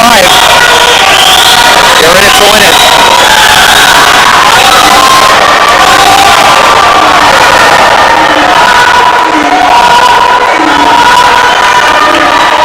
Alright, lane 4 gets it. That was Anya with a 2:32.62. Second place was lane 3. That was Merritt Isaacson. Wait, am I looking at the right thing? I am definitely not looking at the right thing. Alright, that was Dara Coleman and Julia Stegmeyer. There you go. Alright, well, third place was lane 5, Kaylin Arps. 2:33.06. Fourth place, lane 8, Carolyn Powell, 2:34.60. Fifth place, Ellie Bennett, 2:37. That was fifth place, 2:36.04. Leah Sukup with a 2:37.00. Lane 1, 2:39.73, and lane 2, 2:41.72. Okay, and now the men's 200 breaststroke is underway. This is heat 1 of 2. Lane 2 is Adam Thornburg. Lane 3 is Adam Thornburg. Lane 4 is Ben Thayer. And lane 5 is Tyler Teichmiller. 2 Gussies and a Stevens Point swimmer. Teichmiller out to an early lead. He's looking really strong for the 200 breast. Yeah, I would say usually he's swimming in the last heat, but something that's kind of tricky about breaststroke, I remember at least, John's a really good breaststroke coach, and we always have a bunch, and there's always people, like this heat will have just as fast times as some of the guys in the next heat, but Right, because he circle seeds them, not arrow seeds. yeah, when it changes week to week based on like who drops time, and Right. but everyone's really close. Man, Tyke Miller looks so good right now coming into the 100. His stroke is so long and just looks so smooth. Yeah. That's a lot of so's in the same sense. He was a 35-10 on that second 50. Yeah, you can see he's starting to pick up the tempo now. Still staying long, right? Letting his pick finish before he starts his next pull. Absolutely. But picking up, not waiting so long. Really starting to snap the kick before, so he can get to that next pull. Going to about 7 yards on each underwater. That's pretty good. I'd say that's mostly average for most breaststrokers. Yeah, you can see Farouk and Peyton cheering for him right there. Yeah, okay, now coming into the final 50. He was a 35-12. Wow, he split that amazingly. Yeah. He's holding on to water great. You can see that his Yeah, breaststroke isn't just a kick, right? because especially this last 50 is where you start to slip with breaststroke. But you can't forget about Adam Thornburg there over there in lane 3. He's also in this. Also with Ben Fayer, lane 4. But Tyke Miller's going to come to the wall first. Wow, what a great time for him. A 2:15.20. Thornburg's up going to finish second, 2:22.65. And Fayer from Stevens Point with a 2:24.19. Now on to Heat 2. Yeah, Heat 2 and Lane 2 we're going to have Noah Casey from Stevens Point. And Lane 3, Knight and Hill from Gustavus. Lane 4, Sam Young from Stevens Point. Lane 5, Farouk Hussein from Gustavus. Lane 6, William Bueller from Stevens Point. And in Lane 7, Taylor Vanderjute from Gustavus. Okay, and they're off. This is Heat 2 of the men's 200-yard breaststroke. I really love watching Farouk swim this race because, like I said with every other heat of this, he stays long and holds underwater the whole time. But watches underwater. Absolutely, and there he goes. He is right neck and neck there. Sam Young also looking really strong. Sam's actually going to be leading right now at lane 4. 29.38 for the first 50. Farouk was a 30.20. That's going to be really good in this first 50, but they're going to have to hold that pace, though, if they're going to want a good time. Young still has that about half body length lead. And you can't forget about Taylor Vanderjute over there in lane 7. He also looks really strong right now. Yeah, he's really focusing on his underwater. Wow, look at Sam Young. He's coming into the 100-yard mark. Coming with his second split was a 32.61 with a 1:01.22, I believe. Don't quote me on that. Young is now pulling ahead more so. He's now about a body length and a half in front of Farouk.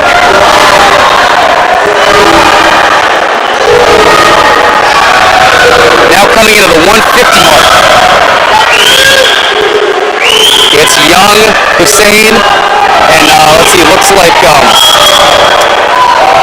Hill over in lane 3. The 1, 2, 3 right there. They got to hold on. This is the final 50. This is where it gets exciting, folks.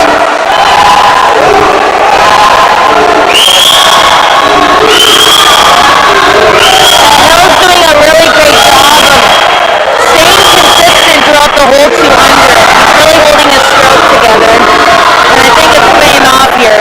Although, no dropping kick on the ball. Come on.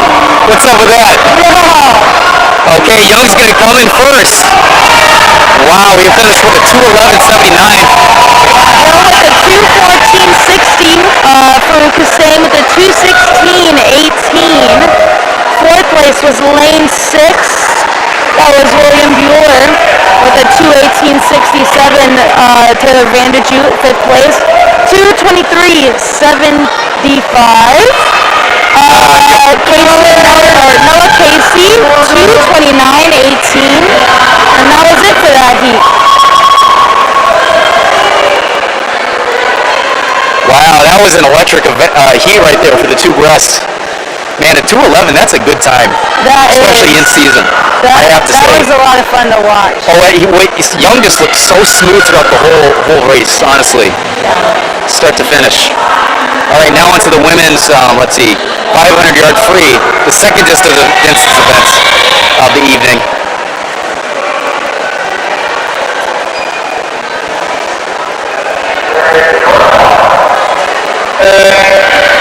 All right, heat one, we have Katie Kohler in lane 2, Layla Ninmer in 3, Ellie Speedling in 4, Leah Erdman in 5, and Morgan Mellum in 6. That's 2 Gusties and 3 Stevens Point pointers.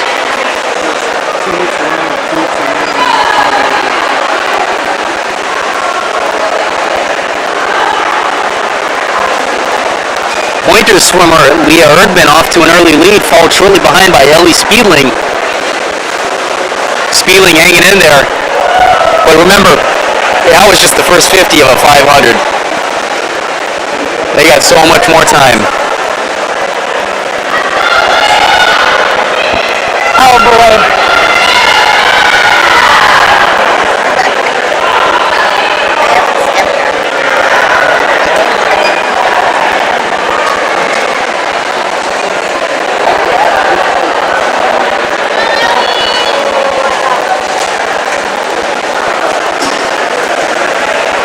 Erdman still leading here at the 100 mark. She was at 34.06 on that second 50 split. 35.07 was Speedling split there in lane 4.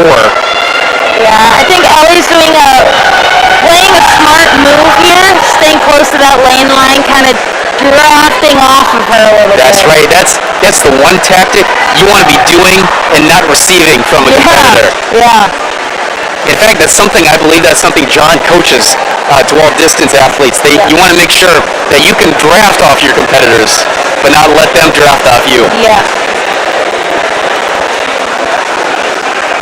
Looks like Ella Benoit is counting for Speedling. I can't tell who's over there in lane 6. Counting for Mellum. I think, is that Lily? Yeah, I think it might be Lily.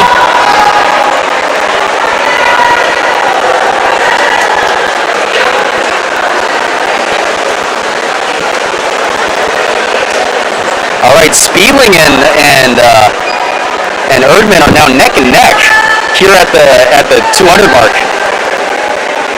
Speedling might even overtake her, honestly. Yeah. She looks really strong right now. Erdman has kind of fell off just a little bit on her stroke rate. She was at 36 on that last 50, I believe. Yeah, well, it's important, especially for the 500. I think not. Well, and the 1,000 and the mile, but not to make a move too early. Yeah, right? That's true, because you might lose steam, and then you fall behind. Yeah. Look at that, and there she goes, Speedling now a body length ahead. Man, she really kicked it into gear on that 50 there. Now at the 250 mark in the 500. Speedling looking just really smooth right now. Oh, and looks like Ella did the I love you. I learned this, but Gusty swimmers, they will move the counter in a circle to say I love you to the swimmers. I just think that's so cool. Morgan Mellum also pulling ahead here.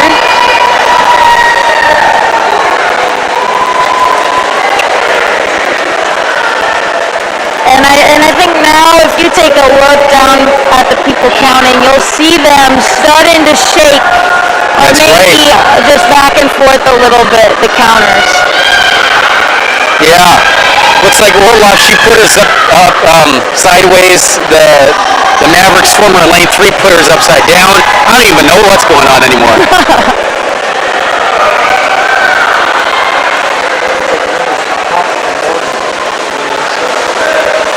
Okay, we now have 150 left in this race. Yeah, I think Morgan is doing a really, really good job of using her walls and underwaters to bring speed into those first few strokes. Oh, absolutely. And in fact, if anything, she's starting to reel in Speedling. Yeah. Because even Speedling, she might be losing some steam. I don't know. But that might be Mellum's tactic here. Yeah. She's now only about a body length and a half behind Speedling. Speedling still looks good, but Morgan's starting to catch up now because she's now over past Erdman there in lane 5. But Speedling's still looking really good. She started to increase her kick now. Same with Mellon.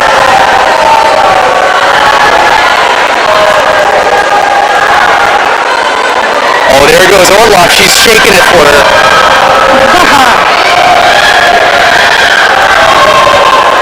Oh, and what?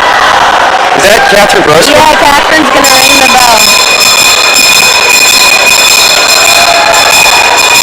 Knowing Catherine, I was really nervous she might have dropped it. No, I'm kidding. Well, okay, final 50 for Speedling and Mellon. Well, I guess for everyone, but... Speedling still leading away. She actually pulled away from Mellon. She's now about maybe half a full length ahead. Speedling's going to come into the final yards for this race. She's looking really strong. Yeah, put her head down. Nice finish. Perfect. And she'll come in with a 5:46.47. Mellon will finish second at lane 6. That was a 5:53.44. Erdman in lane 5 for Stevens Point. She was a 5:56.70. And Katie Kohler in lane 2 for Stevens Point also with a 6:02.98. That was heat 1 of the women's 500-yard freestyle. Second heat in lane 1, we have Mary Davenport from Gustavus. Lane 2, Haley Dees. Lane 3, Brooke Book. Lane 4, Anna Pilecki, all from Stevens Point. Lane 5, Kendall Gonzalez from MSU. Lane 6, Alexa Lofgren from MSU. Lane 7, Paige Anderson from Stevens Point. And then lane 8, Tegan Jass from Gustavus.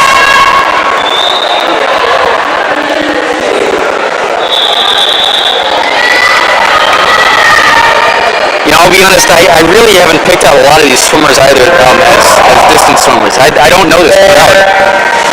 I don't know either, but I know Jared Zuck. I went to lunch with him a few weeks ago, and he was saying that the distance squad is very young, which we love. No, exactly, yeah. And it's bigger than usually. It's probably like what, the smallest group, would you say? Yeah, I'd say so. And it's now, I think, right now, mid-distance of the 3 training groups is the smallest, which is the opposite of what we know. Yeah. What we know is distance and sprint to be the smaller groups, and mid-distance to be a huge one, but absolutely. I guess that's changed around since we've left. Absolutely. I mean, that's great to hear, though. It's good to have a young program, especially a young distance program, because that's the base of the team. That's what builds it up. Yeah.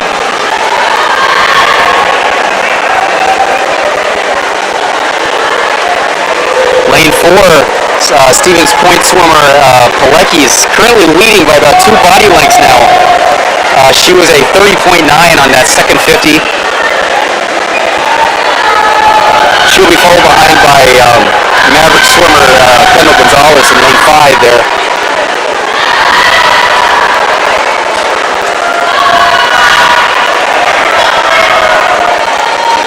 Everyone looking really strong so far, coming into the 150 mark.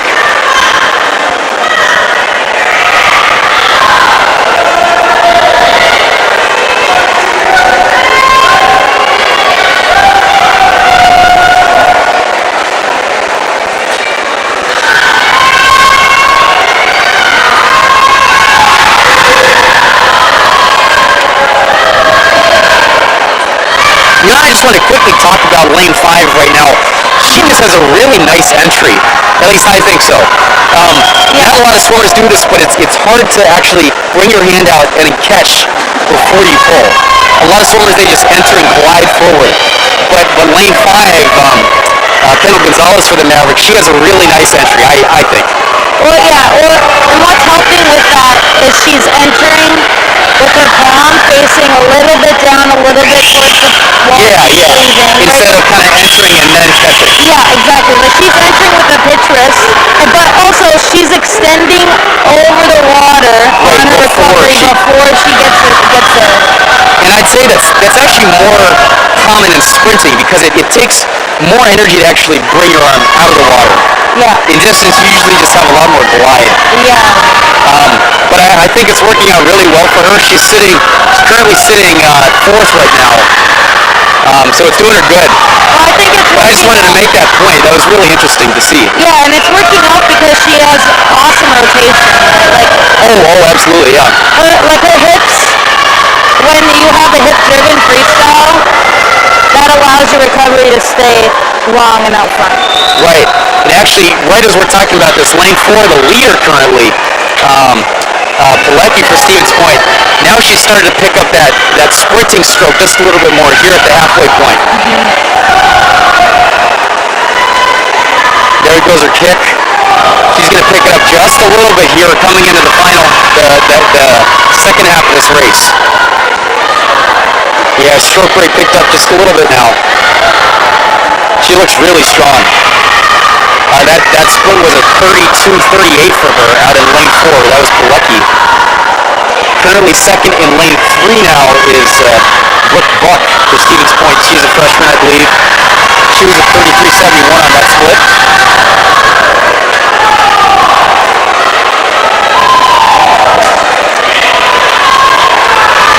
Pilecki just looks so smooth.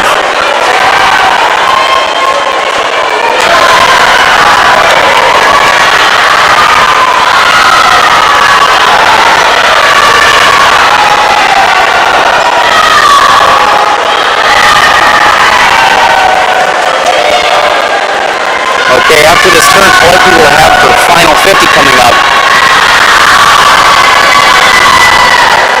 There goes Buck in lane 3 also. She looks really smooth. She's currently sitting second right now. Even though she's second, she's still a full, I'd say almost full length behind Pilecki.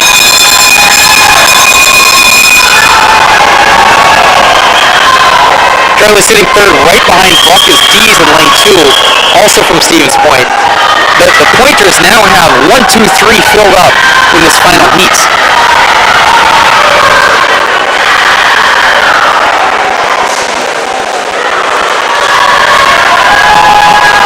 Okay, and here we go. Looks like Pilecki's going to finish up her race here. Got 5 yards left.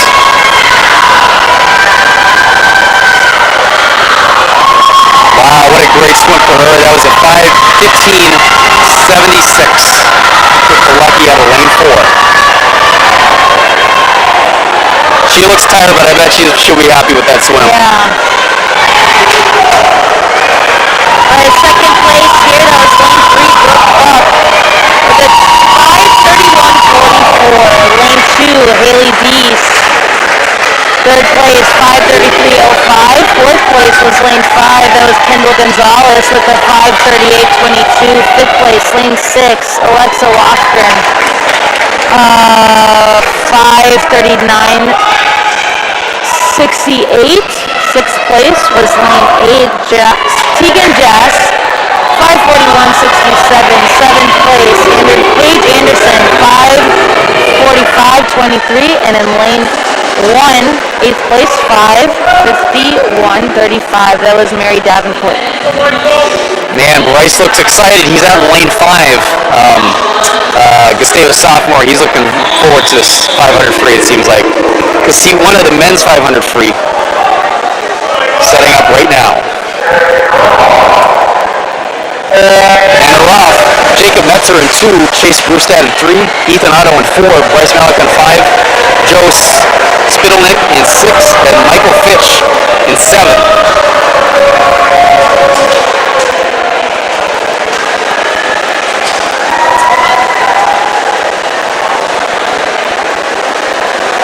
They look dead even in this first 50 so far.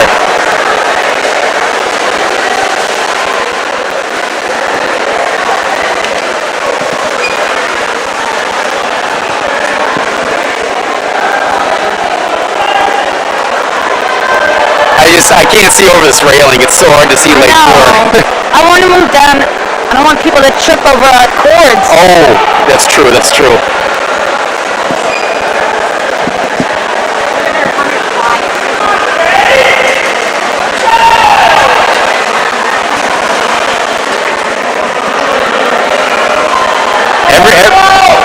is like right in there. It's the whole pack right now at the 100 mark, coming into the 125. Well, yeah, you can see Chase Brewstad doing the right thing, hugging that lane line. Oh, absolutely. Right? Yeah. I mean, he's right there with the pointer. This is exactly what you want to be doing. This is how you pace off someone, and then right at the turn, boom, you'll try to get ahead. That's how to do it. And he's doing that right now. Actually, now he's neck and neck with that pointer there in lane 4. That would be Joe Spittelnick. Sorry, Ethan Otto. Man, I am so bad with placing names to the lanes. Yeah. Yeah. Especially because, our scoreboard. We don't have names on the scoreboard. Yeah, I feel, especially now, I'm used to seeing names. It looks like the 2-pointers are going to keep that lead right now. That's Ethan Otto and Joe Spittelnick, both in 4 and 6. They look really good right now, but here comes both Michael Fitch and Chase Brustad for Gustavus. Brustad in 3 kind of hanging in there, but Fitch over there in lane 7 looks really good. Yeah, I want him to come over, hug this lane line a little bit, draft off him. Exactly. Draft off him. Yeah, kind of like what Brustad did earlier. Yeah. Bryce trying to hang in there too. He's right there. There he goes. He's going to try to keep his kick up, maintain his stroke rate. But it looks like he's gasping for air, and that's tough in the 500 to maintain stroke rates.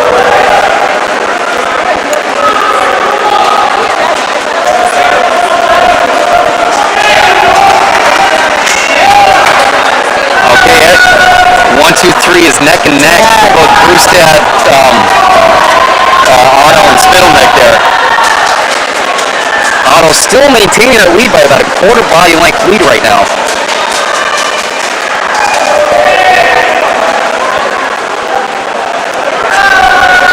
Look at that. There goes Brustad. He's going to pick his kick up a little bit. I was just about to say, I have a feeling one of them's going to try and make a move here. And look at Brustad go.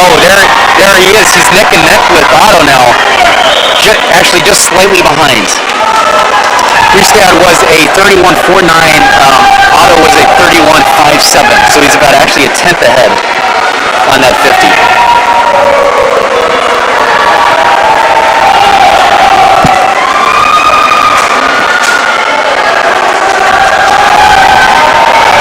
Oh, but Otto's going to take the lead again from him. Man, this is just going back and forth. All right, here we go. Oh, that is almost dead even for both Otto and Brustad there. Yeah, that time Chase was just about a tenth faster on that 50, so Same thing, yeah. fighting back and forth. Now it's going to come down to the final 50 coming up here. I don't know if you guys can see it, but we have this whole Gustavus side cheering for him. Oh my gosh, it's amazing. Brustad takes the lead again now with quarter body length. Oh, but here comes Otto. Man, this is just intense. Brustad's really fighting to keep that lead. Both counters are just flailing the corners right now. They flip at the same speed. They're coming to the final 20 yards. And it is just electric. Come on, Brustad. Oh, going to shoulder turn, and here we go. Oh my gosh. And Brustad takes it for Gustavus. He's going to win the event with a 5:08.72. Otto will finish second for Stevens Point with a 5:08.83. Third was lane 6. That was Spittelnick for Stevens Point. He was a 5:11.24. Fourth was lane 7. That was Michael Fitch with a 5:15.77. And lane 2 was 5th. 5:19.97. That was Jacob Metzger. Bryce in lane 5. He was 6th with a 5:25.85. Oh, I completely forgot we had a second heat. Wow. Funny how that works. Yeah, second heat here. Lane 1, we have Urbaniak from Gustavus. Lane 2, Beckett McGraw. from Stevens Point. Lane 3, Cade Koppel from Gustavus. Lane 4, Ryan Trantham from Stevens Point. Lane 5, Callan Zemick from Gustavus. Lane 6, Caden Kuhn from Stevens Point. Lane 7, Jared Dawson from Gustavus. Lane 8, Matthew Borney from Stevens Point. Oh my gosh. Oh, and wow, look at the tempo from Callan. That's right. They just look so good right now as they are battling their way in the second heat of the 500.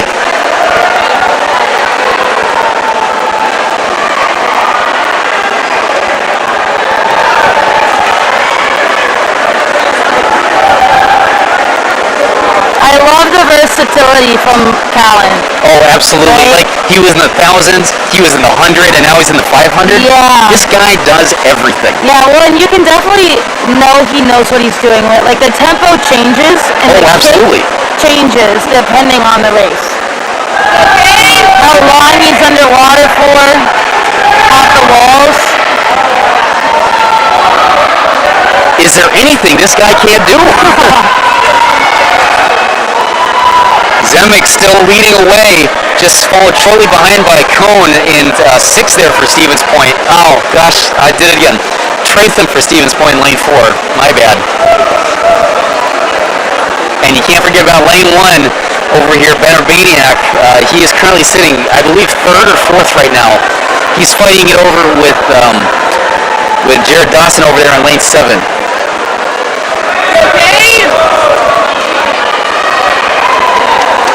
Now Callan stroke, going back to the entry, the stroke entry for freestyle, Callan has a very classic distance entry, I feel like.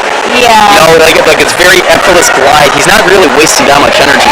No. Now, well, it's actually, I don't think it's that, I can't remember if the sprint stroke is more efficient or the distance stroke is more efficient. The distance is less energy intensive. Yeah. I mean, And the that, sprint stroke is definitely faster. Oh, right? no, But it's absolutely. but you can't do that for more than 10. Like, if you're doing it right, you shouldn't be able to do it more than 10 yards. Yeah, exactly, yeah. Like even in the 50, you can actually see the stroke degrade. Yeah. Because you're just putting so much energy into it. Yeah. The only one I think would stand out would be Dressel. Yeah. Well, we don't have him here to talk about that, unfortunately, so maybe next time. But wow, look at Dressel. I mean, Look at Caleb Dressel slam. I mean, am I wrong? He's the same guy here. He's still leading. Oh my god. Yeah, Zemick looks so smooth. Another person I can compare him to is Zach Dawson, the older brother of Jared Dawson, too. Mm-hmm. Zach also had a really phenomenal stroke to watch. I'll never forget his 400 IMs. He would negative split every 100. I still don't know how he did it. Oh my gosh. That's like the 9th wonder of the world. Oh my god, yeah. Zach and Callan, they look like it doesn't hurt, but I know if you ask them, they're like, I was dying. Yeah. Okay, keep it up! Now I think it's, we got the 250, we have 150 left in the race. Callan's still looking really strong. He was a 30.3 on that 50. Followed shortly by lane 4. Ryan Trantham there. He's currently sitting seconds. Yeah, we have Jared Dawson and Cade Koppel and Ben Urbaniak also kind of. Man, it's so hard to talk about everyone in the 500. Yeah. There's just so much going on. Zemick coming into his final 50. Trantham for Stevens Point also coming into his final 50, followed shortly ahead by lane 6. That would be Jared Dawson. Lane 3, Cade Koppel there, looking really strong. Go, Cade! There goes his kick. Cade Koppel looks good. And here comes Zemick going into the final yards. Wow, Zemick will finish at 4:51.48. I think that'll be a good in-season time for him. Ryan second with the, that was Ryan, right? Yeah. With the 4:58. 4:58.30. Jared Dawson, 5:04.54. That'll be good Cade times. Koppel with a 5:07.53. And Ben Staniak with a 5:09.54. Let's see. 7th place was lane 8. That's Matthew Gorney with a 5:18.18. And 8th place was lane 2. That was Beckett McGraw with a 5:19.28. Wow, that was a fast heat. 4:51. That's a stellar time in season. Okay, now we're setting up for the women's 100-yard butterfly. I got to tell you, this is one of my favorite events to watch. It is just so like energy intense. Yeah. Oh man, it's just so exciting.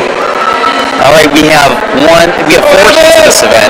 Heat 1, Amelia Voss in 2, Genesis Santos in 3, Michaela Zaski 4, Abby Shamel 5, and Hannah Ewer 6. And they're all besties. Augusties. You gotta watch for Michaela Zaski over there in lane 4. She has a great butterfly, and I mean, same thing with Shamel too. Shamel's a long-time butterfly for Gustavus. Yeah. The two really do so well in this event, and the 200. Sprinters. Yeah, I should say Shamel is the 200 butterflyer, Yeah. and Michaela is the sprinter butterflyer. Yeah. Yeah, that's the correction. Yeah, Michaela's out to the lead there on that first 50. 32.09 for Zaski, 32.76 for Shamel. Shamel's trying to hang in there with her. But Zaski's going to keep that lead almost extended now, about a body length ahead of the field. And there's a 75 mark.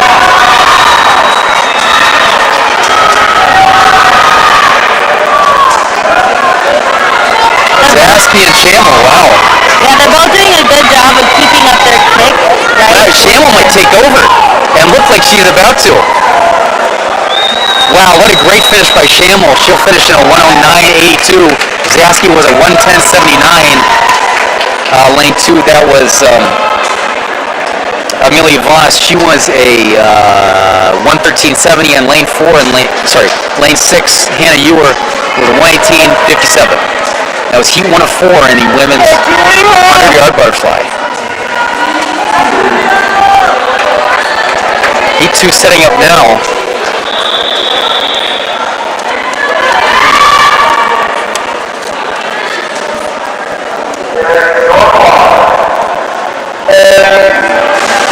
All right, in lane 1 we have Cece Cervantes from Stevens Point, Grace Gallagher from Stevens Point in lane 2. Lane 3 is Serena Golitz from Stevens Point. Lane 4, Ava McGee from Stevens Point. Lane 5, Sienna Surek Fry from MSU. Olivia Gudoba from MSU. Julia Gladowski in lane 7 from Gustavus. In lane 8, Maren Kane. Khan. She told me what it was too. I think it's Kane. Sí, si no puedo verlo.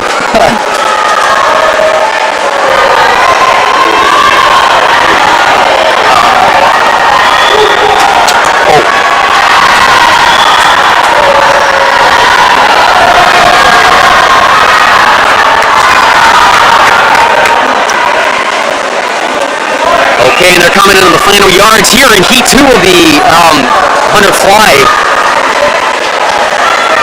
Gallagher in lane 2, she looks like she's going to take first. She'll come in with a 106.08. That's going to be a good time, I believe. Let's see, second place, that was lane 5, that was Sienna with a 106.90. Third place, Olivia Gudoba with a 107.15. Fourth place, Maren Kane, 108.07. Fifth place, lane 1, Cece, 108.37. Sixth place, Ava, 108.59. And then seventh place, Julia Gladowski with a 109.09. Okay, we're setting up for Heat 3 here in the women's 100 fly. Emily Pearson in lane 1. We were talking to her earlier, she's set up for a really good race. We're gonna have to see what she goes. Lane 2, we have Madeline Kozowski from Stevens Point. Lane 3, Elizabeth Mazorsky from MSU. Lane 4, Lily Ortwa from Gustavus. Lane 5, Tiana Kachula from Stevens Point. Lane 6, Jaden Hill from MSU. Lane 7, Molly Meyer from MSU. Lane 8, Michaela Woody from Gustavus. Okay, lane 4, Ortloff leading the way, 29:05. That's going to be good for a split for her. Pearson in lane 1 also up there. She looks like she's third right now. And the crowd going wild for these ladies here. Lily's doing an awesome job keeping up with her. Wow. Ortloff looks good. She's got to hang in there. But she's bringing it home. There she go, final yards, and she's going to come in first for the heat. 102.21 for Orloff. That would be a good sprint for her. She's happy with that. 2 was lane 5, 103.78. Lane 8 was third with a 103.99. Lane 2 was fourth with a 104.98. Lane 1 was fifth with a 105.04. Lane 3 was sixth with a 105.27. Lane 6 was 7th with a 105.59, and Lane 7 was 8th with a 107.20. Coming up is the final heats of the women's 100 butterfly. We have all MSU girls, and then Ellen Hofstad in lane 4, and Gustavus. We have Ainsley Hemmen in lane 1, Ella DeFever lane 2, lane 3 is Kate Flynn, lane 4 Ellen Hofstad, lane 5 Kayla Rinderneck, lane 6 Nicole Beckman, lane 7 Katie Strife, lane 8 Catherine Cronin. Wow, everyone just looks so strong right now in this final heat here. Ellen leading in lane 4. I don't know what the heck that was. It looked legal. It was a touch with two It was a hands, double hand touch. and then a flip turn. Oh, we're going to have to do the instant replay on that one. You know what? I was warned that she would do that. Not warned in a bad way, but I was told she was going to do that. Because apparently they timed it at practice. It's faster for her to do that. Hey, if it works, it works. Well, she's right there with all the Maverick ladies. Let's see who comes out first. I have no idea, honestly. Looks like lane 3 is going to take it. That was Kate Flynn for the Mavericks. She was a 59.42. Rinderneck for the Mavericks in lane 5 was second. She was a 59.65. Hofstad was third with a 59.91. Lane 6 was fourth, 0008. Oh, I always hate that when you're that close I know. to breaking a minute. That's just, I mean, it's exciting, but at the same time, it's like, oh, come on. Sorry, off on a tangent. Lane 2 was fifth with a 10080. Lane 1 was sixth with a 10458. Lane 8 was seventh with a 10481. And unfortunately, he missed Lane 7's time. Okay, he won of the men's 100-yard butterfly. Peyton Jorgensen in 3, Owen Angle in 4, Marcus Wynn in 5, Jack Weaver in 6, and Simon Wade in 7. Marcus Wynn is the only Gusty here in this first heat, and looks like he's looking strong. He was up first out of the water. I think just narrowly ahead of the pointer in lane 6 there. I shouldn't say narrowly anymore. He's got a body length ahead now. Yeah. Wow, he looks really smooth. He was out in a 27.8. Let's see what he can come back in. His kick is so strong. Oh, no kidding. Look at him. Kicking his hands out. And it's being fueled by all those Gusties. Wow. Marcus Wynn looks so smooth coming out of final yards of the 100 butterfly.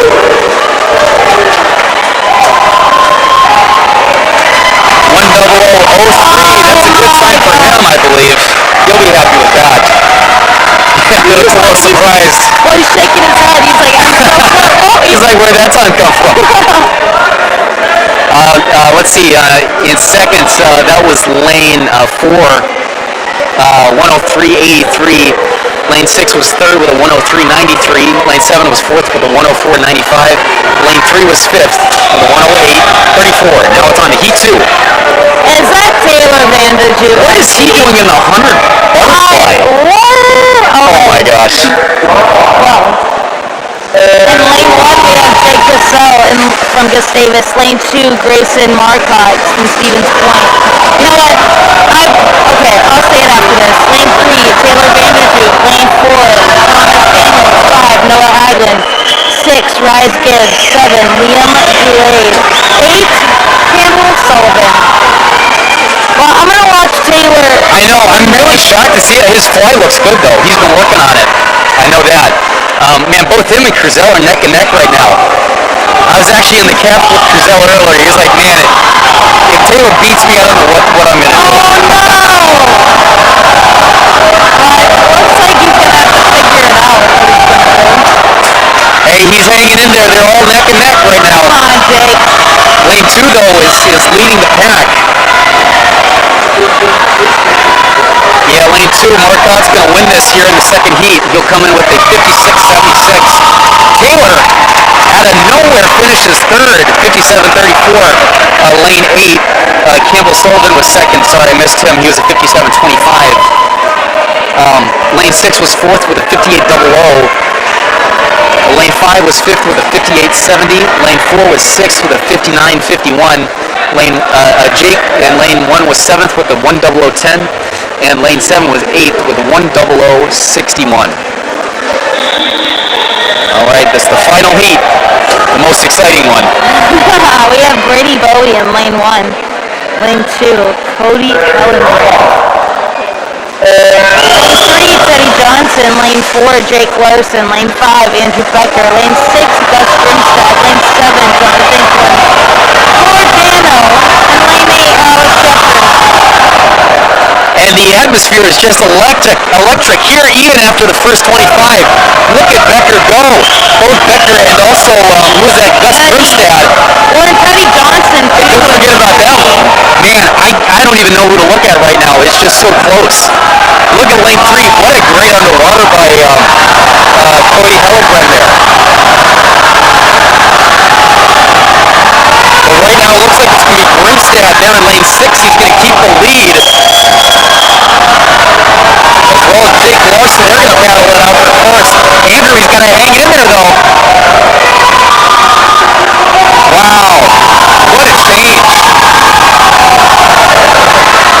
All right, lane 4, that was Larson with a 52.47. Second place. Lane 6, Grimstad with a 52.56. Third place. Hollenbrad with a 53.10. Fourth place. Becker with a 53.69. Fifth place. That was Cordano with a 54.69. Oh, wait, what? Yeah, I was right. Okay. Sixth place, lane 3, Johnson. There you go. 53.10.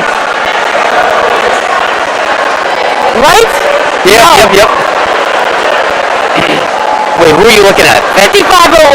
I should have brought my glasses, guys. This is horrible. Jefferson, lane 8, 56.73. There you go.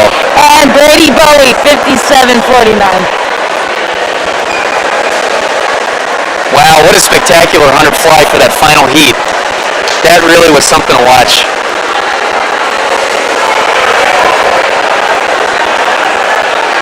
Is there a break?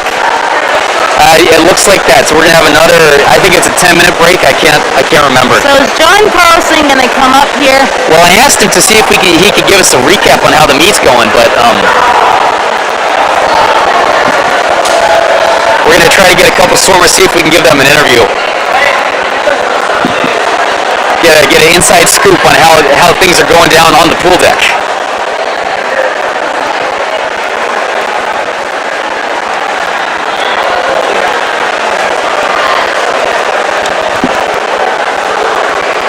Well, after this quick break, looks like we're going to close up shop with the 400 IM and then the 400 freestyle relay, and those are our final events for this evening. Can you believe it? Man, that was so quick. It was like a blink of an eye.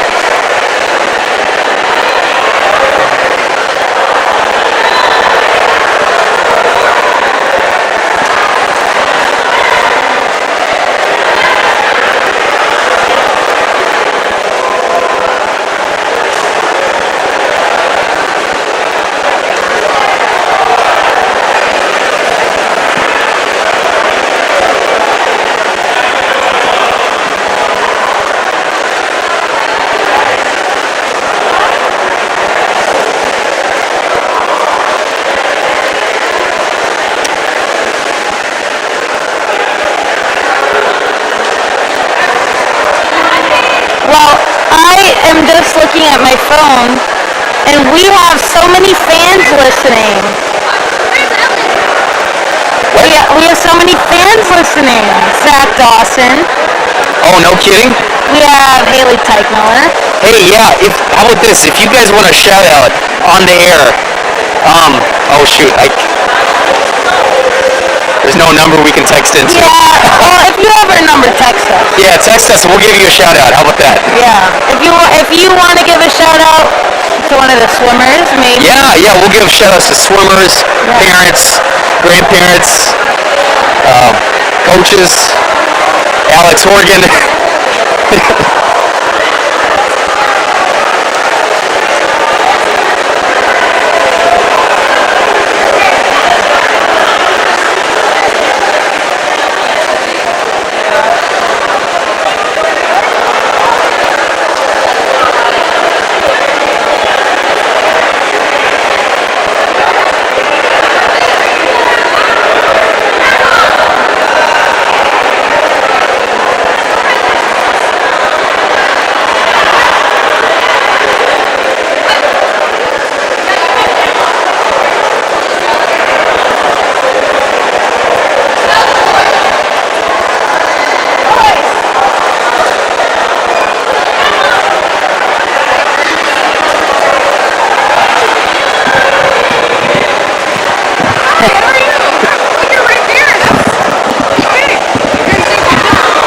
Yeah, well, we're trying. We're trying. Are you your way? I just wanted to No. like,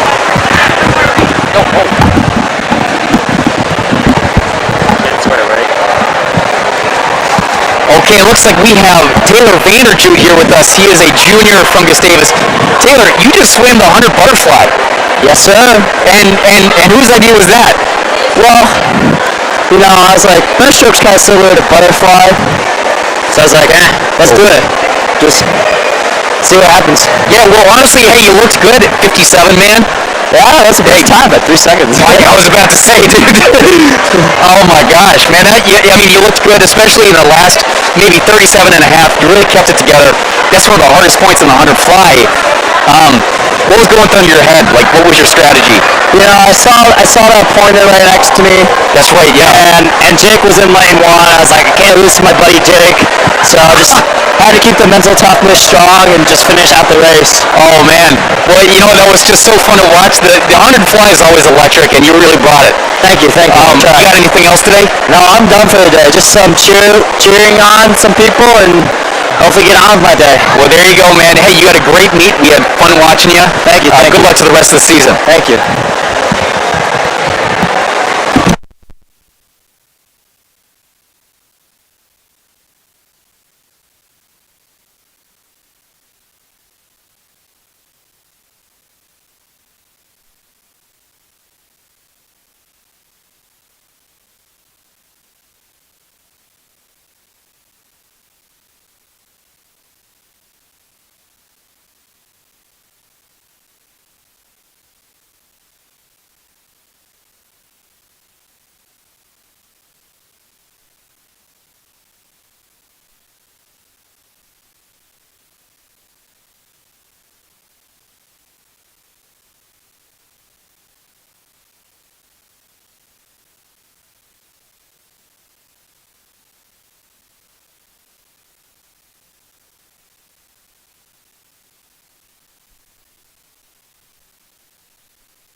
check.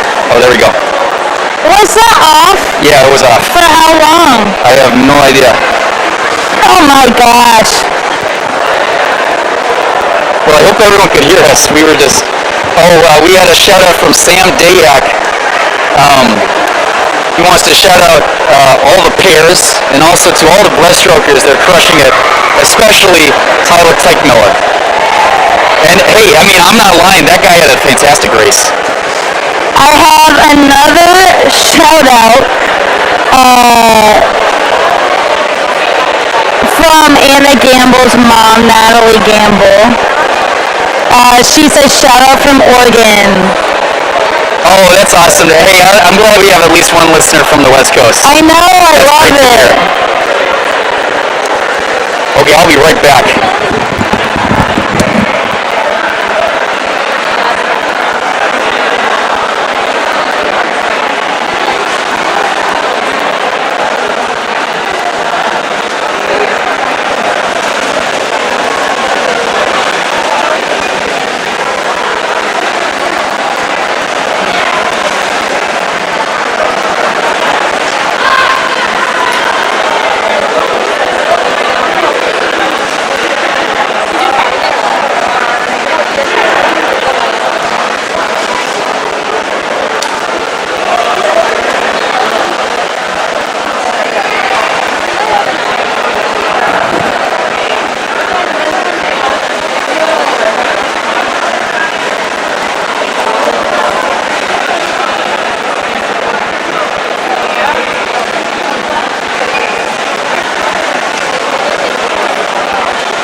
Hi. How are you? Good, how are you? You want to talk? Sure. What do you want me to say? Well, let's ask you some questions. All right, I have Lily Ortloff here. Hi. Hi. How's the season going? Good. It's been really hard. We put in a lot of grueling training, but it's been a lot of fun. That 100 fly was so good. That was awesome. Thank And it was you. so much fun because you had so many people cheering for you. It was so loud. Oh my god. I love seeing them behind my lane. They're amazing. It was a lot of fun. Do you have anyone you want to shout out? I want to shout out my roomie Josie if she's watching. She always cheers and makes sure that she gets into my events, which is really nice. I love that. I love it. Well, let's see. We only have 2 more events. Right? Yes. What are you looking forward to these last 2 events? I'm excited to see people do the 4 AM. I think we've got a couple people doing it that have never done it before. No way! So I'm excited to see what they do. That is really exciting. Anyone who can swim this at the end of the meet has my respect. Yeah. This event it's hard. That's what I'm gonna say. That's for sure. Yeah. And then we have a relay to close it out. I love it. Well, nice job today. Thank you. Yeah. Thank you.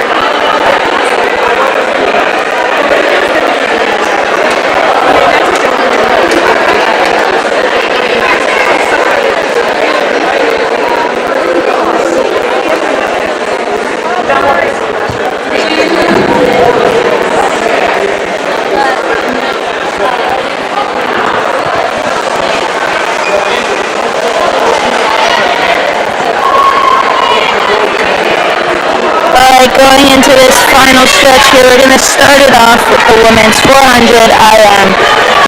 Let's see, I want to make sure I have the same thing here. Alright, in lane number 2, we're going to have Morgan Mellum. In lane 3, Libby Damon from Stevens Point. 4, Shannon Blumenfeld from MSU. Ellie Speedling in lane 5 from Gustavus. In lane 6, Grace Gallagher from Stevens Point. And in lane 7, Sydney Strobel from Gustavus. Oh my gosh, this is the 400 individual medley.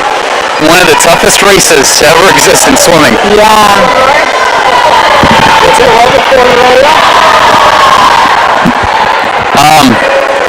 Yeah, let's see. So we have two heats for women so far.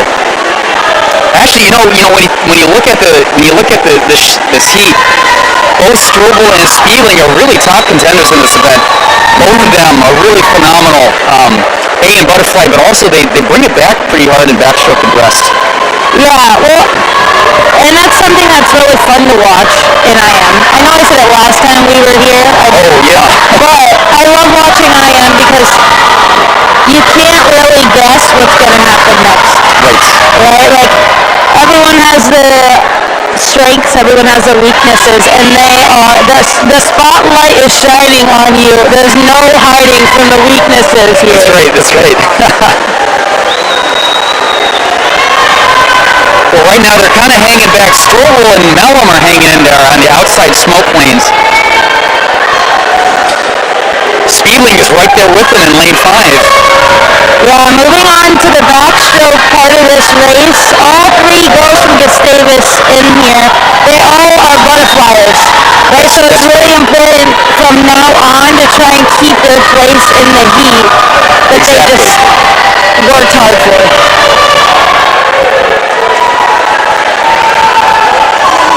Right now, Blumenfeld's lane 4. Sorry about that. Is currently still in the lead, about 2 body lengths right now. She looks really strong, staying smooth on this backstroke. The first split was I missed it actually. Sorry.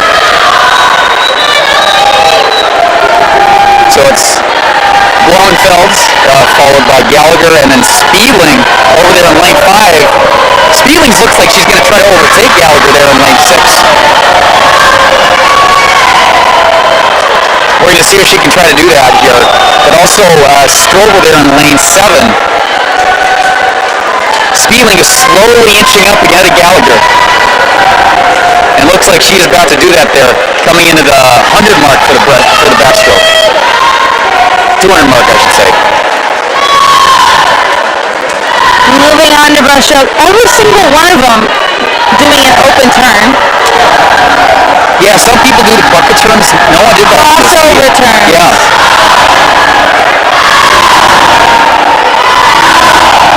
All right, it is still Blumenfeld in lane 4. She is really leading the pack here, coming into the 250 mark. Followed now by Spiegling. Spiegling is now second in this first heat. She looks really strong in the breaststroke. Followed exactly right behind Gallagher and then Strobel. Yeah, Ellie's doing a really good job. Don't forget about Mellum. Mellum actually might overtake Spiegling now. Mellum and Spiegling are going to battle for seconds.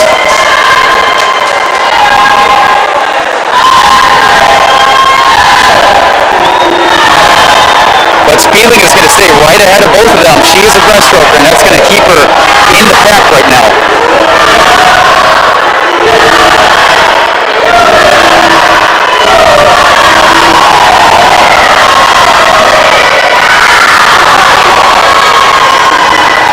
Blumenfeld still leading, keeping that lead. She looks super good coming into the final yards of the breaststroke leg.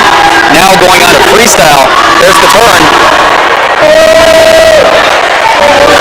There she goes, good skip race. She's going to really try to drag those legs into the final 100. There goes Spiegling now into the 100 free.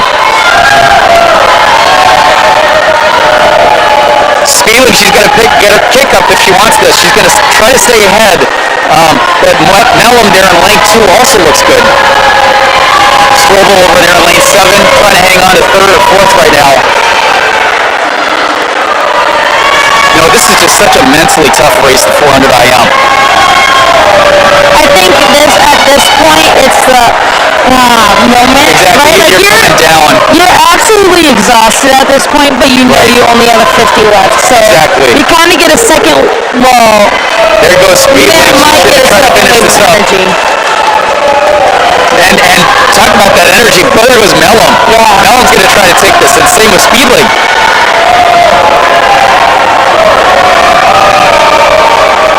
Okay, here comes Blumenfeld. She's going to come in first to the wall in this beginning heat. Blumenfeld will finish first with a 5:04.14. Spieley coming in second.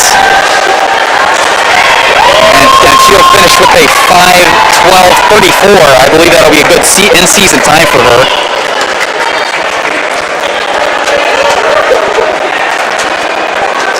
Finishing third in lane 7 was Strobel. She'll have a 5:14.10. Fourth will be lane 2. That will be Mellum with a 5:14.24. Fifth is lane 6. That was Grace Gallagher. She was a 5:23.88. And then sixth was lane 3. That was Libby Damham with a 5:33.67. That was heat 1 of 2. Yeah, and Women's 4am. we're getting up for this last heat. We have one Gussie. It's Leah Sukup in lane 8. You can see the crowd of Gusties cheering for her down there.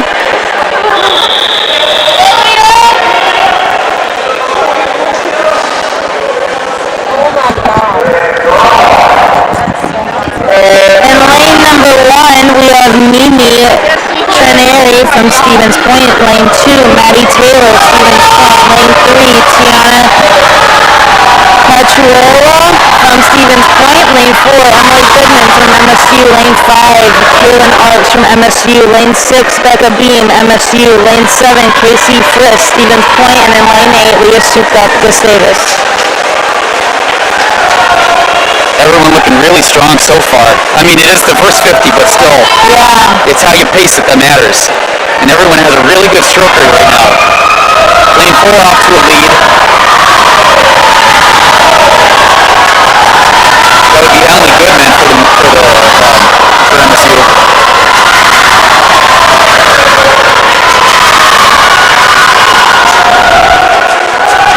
Leah's butterfly in lane 8 looking really good. She's doing a good job of... Yeah, well, and actually, I don't think before she came to Gustavus, Sukup did the 4am. But she's really picked it up here now that she's joined Gustavus, and she's done really well at it. She does a good job of keeping her hips up. Like that first 100 fly, you cannot let yourself go vertical. No, but she let herself stay consistent through the whole thing.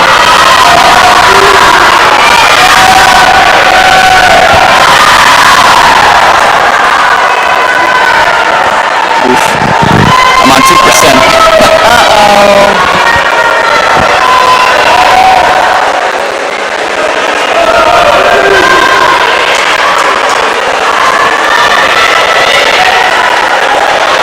Okay, both Casey Friss in lane 7 and Emily Goodman in lane 4 are battling for first right now.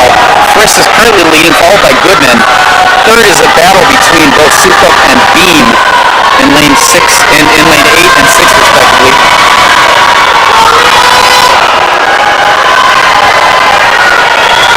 Friss now leading by about 2 body lengths coming into the 200 mark here, finishing up her backstroke, now going into breaststroke.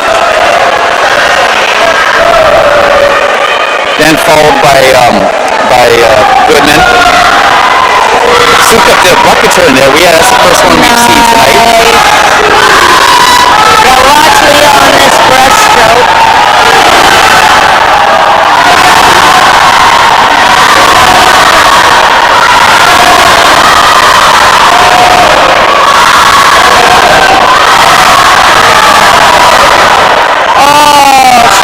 Watch her pull out.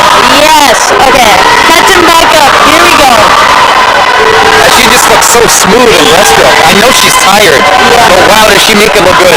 Yeah. Same with it in lane 4, Emily Goodman. Yeah, and she's overtaken Friss in lane 7.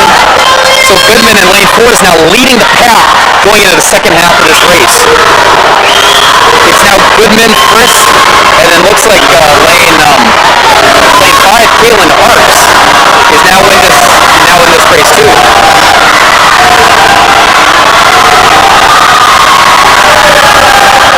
Watch Leah on this next 25 though. Picking up her tempo. Look at that, she's going to now overtake Friss. Leah's really going to try to gun for second right now. I think it's not a battle for first, it's a battle for second here in this race. Because it is all Goodman right now. Goodman is going to take this and run with it.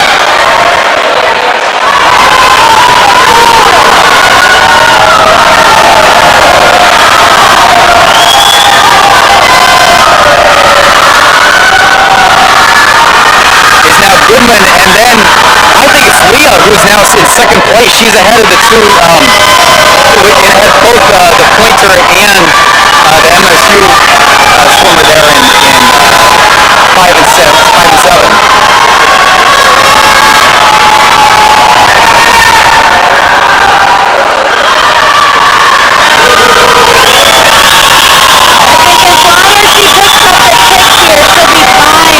She's got to keep that stroke rate up. Come on, Leah. So here comes Casey Chris again. Casey's going to try to take over. It looks like Goodman's going to take it. Come on, here we go. Goodman will finish first.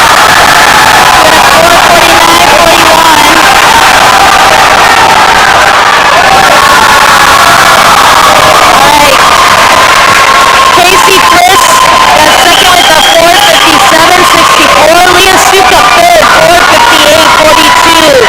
Fourth place, lane 5, that's Kaylin Arts, 5:02.82. Fifth place, lane 2, Maddie Taylor, 5:06.45. Sixth place, Mimi, 5:12.53. Seventh place was lane 3. That was Tiana with the 5:18.70. Wow, what a spectacular race right there. Okay, now going into the 400-yard individual medley for the men. Tyler Teichmiller, man, he's had a spectacular meet so far. Let's see what he can do today in this event. I don't think I've actually seen him in the 4 I think this might be his first time. Yeah, I was about to say.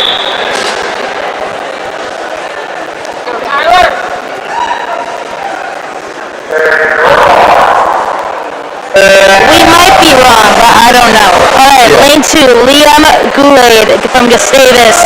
Lane 3, Tyler Teichmiller from Gustavus. Lane 4, Joe Jensen from Stevens Point. Lane 5, Alex Johnson, Gustavus. 6, Grayson Marcotte, Stevens Point. Lane 7, Cade Koppel, Gustavus.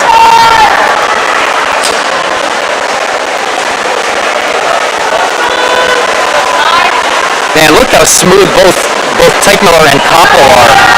Lane 3 and 7 there. They just look so good on butterfly right now.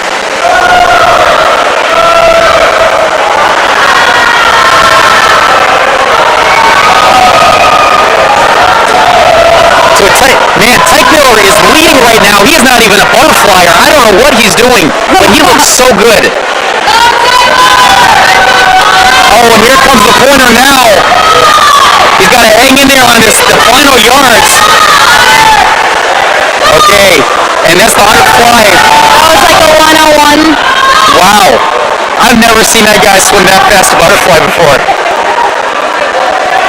All right, now into the backstroke leg. Tyler's still leading, but pushed by about a 4 body length ahead of the pointer Joe Jensen in lane 4.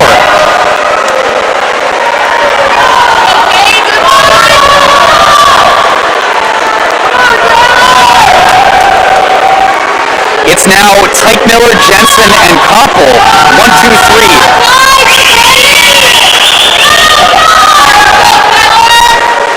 Okay, a little bit slow off that turn. He could have stayed a little bit more underwater, but that'll keep him in the lead there. Now about a body length ahead of Jensen. You got anything? Well, honestly, I'm just getting so I know Tyler really well, and I'm honestly just getting a little nervous. You think so? Yeah, well, he's a breaststroker, so I'm kind of hopeful, but part of me is like, wait a minute. This could be his next event. Well, that and the other people might be breaststrokers too. They might catch up. Oh my gosh, let's find out right here. Now into the breaststroke leg. Tyler's now still first, 2 body lengths ahead. Koppel second over there in lane 7. It's now Teichmiller, Koppel, and Jensen.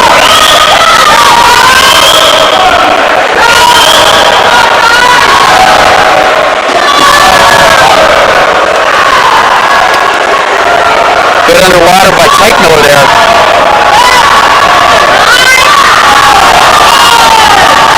I'm hoping he's looking really good. I'm hoping that he negative splits this, right? Because I know he can swim to breaststroke at a faster tempo. Yeah.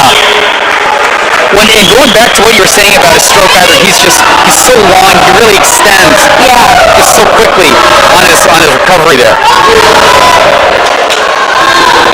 can tell you, I know he's tired. Yeah. But he looks so good right now. He's now almost a half of a pool length ahead of the entire playing field right now. Koppel still maintaining second ahead of Jensen there. Koppel in 7.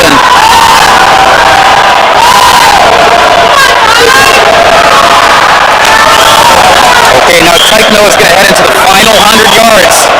This is the freestyle leg. Cade's going to come in second still. Now about a body length of lead against Jensen and Marcus. Then followed by Alex Johnson.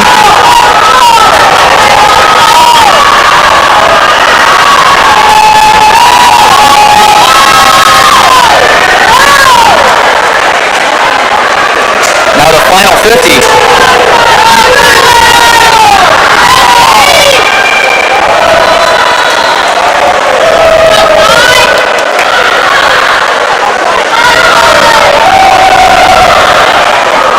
All right, Teichno finishing up with the last 20 yards. Coming in really strong. Look at his kick. He just looks so smooth.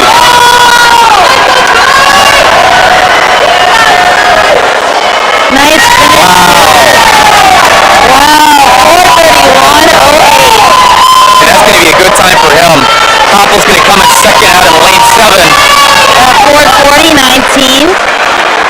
That was Koppel. It's kind of hard to hear. He was a 4:40:19 again, sorry. Yeah, you're good. And lane 6, that's Marcotte, 4:47:31. Fourth place, Jensen, 4:49:73. Fifth place, Johnson, 4:57:55. And sixth place, Goulet, 5:04:42. I believe this is now heat 2, the final heat. Last individual. That's right. This is the last individual event of tonight's schedule. Heat 2 of the men's 400-yard IM. Lane 1, we have Teddy Johnson of Gustavus. Lane 2 is Cam Harris, Stevens Point. Lane 3, Farouk Hussein, Gustavus. 4, Sam Young, Stevens Point. 5, Peyton Richardson, Gustavus. 6, Jacob Biskin of Stevens Point.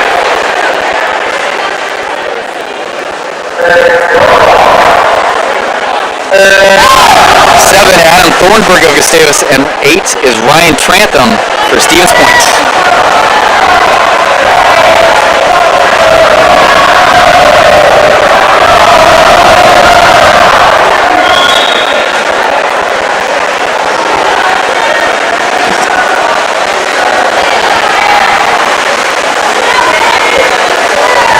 And Peyton Richardson off to a lead here just by a little bit though in that first 50. He looks really good. That was a 26:53 for Richardson out in lane 5.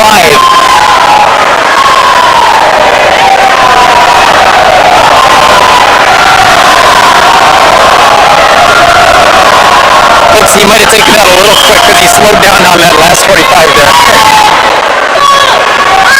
Richardson now followed behind closely by both Young and Biskin there. Now onto the backstroke leg. Yeah, Teddy Johnson doing a great job. Teddy Johnson also, yeah, that's right.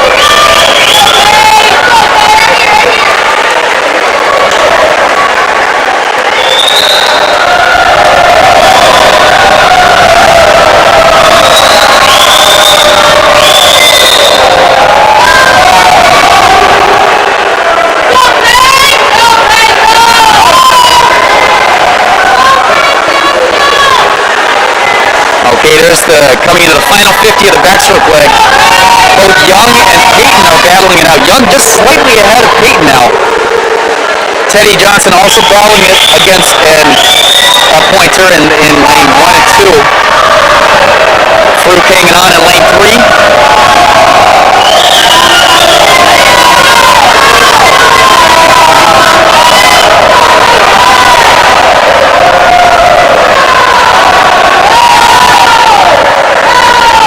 Okay, Young and Richardson now. Richardson's about to turn, but Young does the open turn. We'll see which one's faster. Oh man, they came out dead even again.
to him. Yeah, Biskin followed behind in third. all the pointers, they're all doing an amazing job of really taking their kick into gear the last bit of every single race we've seen today. That must be something in their training that's paying off. Yeah. Richardson is just right behind him by about a body length. He's got to take it into gear on this last 50.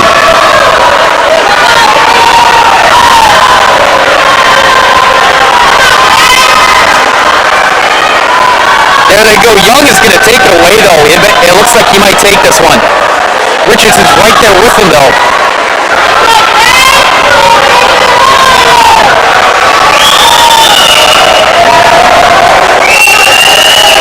And Sam Young takes it for the pointers in the 400 IM. Wow, we'll finish with a 4:16. 4:16:48. Peyton Richardson in a phenomenal 400 IM. I don't think I've ever seen him swim that either. He had a 4:19:31 out in lane 5. That will be followed by lane 6. That was Biskin first, the pointers as well. He was a 4:24:59. Lane 2 was 4th with a 4:27:37. Lane 8 was 5th with a 4:33:59. Let's see. Teddy Johnson there in lane 1. Wow, I forgot about him. Wow, he did great. That was a 4:34:44. Let's see, lane 7 was 7th with a 4:36:32, and lane 3 was 8th with a 4:41:02. And now we're on to the women's 4x100 freestyle relay. Looks like there's 3 heats of this. In this first heat, we have the Gustavus F relay in lane 3, the Gustavus E relay in lane 4, and the Stevens Point E relay in lane 5.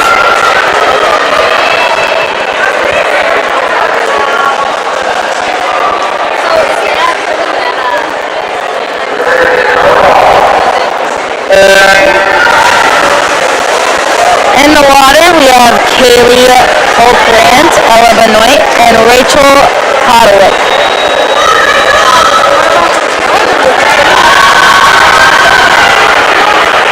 Coming up next will be Stokesbury, Maddie Stokesbury, Megan Lipke, and Cece Cervantes.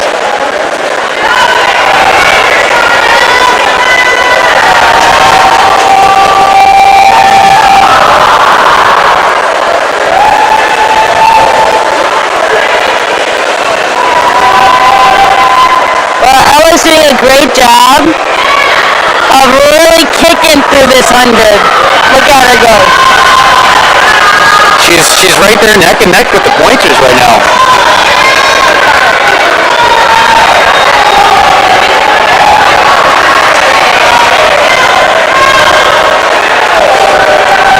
Looks like Cervantes will be first in the water, followed shortly behind by Lipke, and then Stokesbury coming in for lane 3.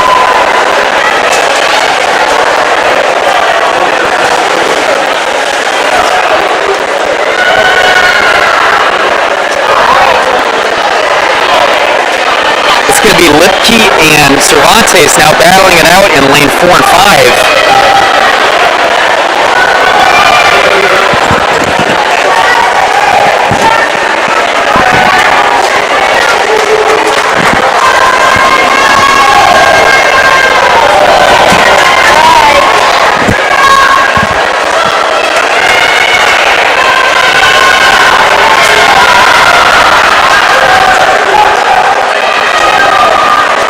Let me tell you, this is so hard. This has been so hard after however many individual races we've done today, right? But what makes it a lot easier is it being a team thing, right? Like you're swimming for not just yourself, but part of your other relay mates, and then also your whole team of Gustavus. Absolutely. Oh, I forgot to update. In the water right now we have Trinity Hall for Stevens Point, Sophie Hartley for Gustavus E Relay in 4, and Anna Gamble just went in the water for lane 3, Gustavus F Relay.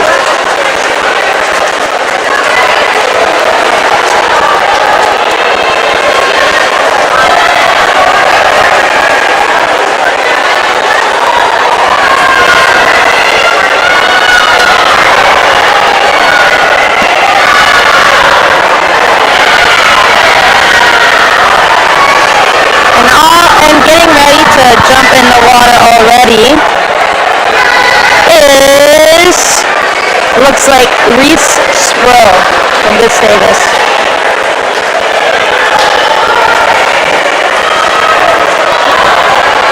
We have Harley's in from Stevens Point.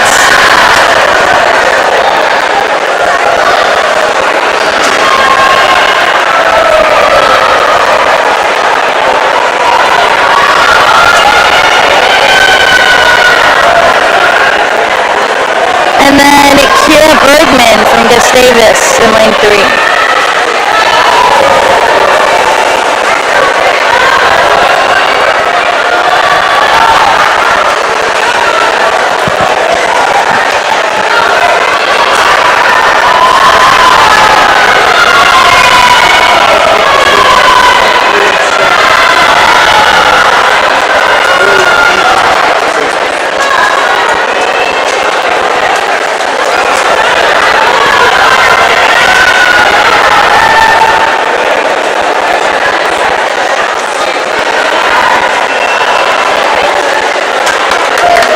Looks like the Gustavus E-Relay is going to finish first with the 4:11.15.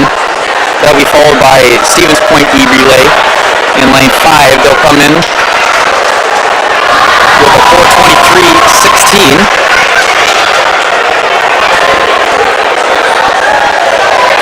Come on, Gustavus. That relay is going to finish up here with the last 12.5 yards. Kira Bergman coming to the wall now as the fourth swimmer. And she'll come in strong with a 4:43.18 for total time. Yeah, going into this next heat, we have the Gusties in lane D. The Gustie D relay in lane 2. Gustie C relay in lane 3. Stevens Point B relay at 4. 5 is Stevens Point C. 6 Stevens Point D. And 7 Gustie G relay. In the water now for the Gusties in lane 2, we have Sydney Krause. Tegan Jass in lane 3 for Stevens Point, Anna Pilecki. Paige Anderson in lane 5. And 6, Leah Erdman. And 7, we have Michaela Zaski for the Gusties.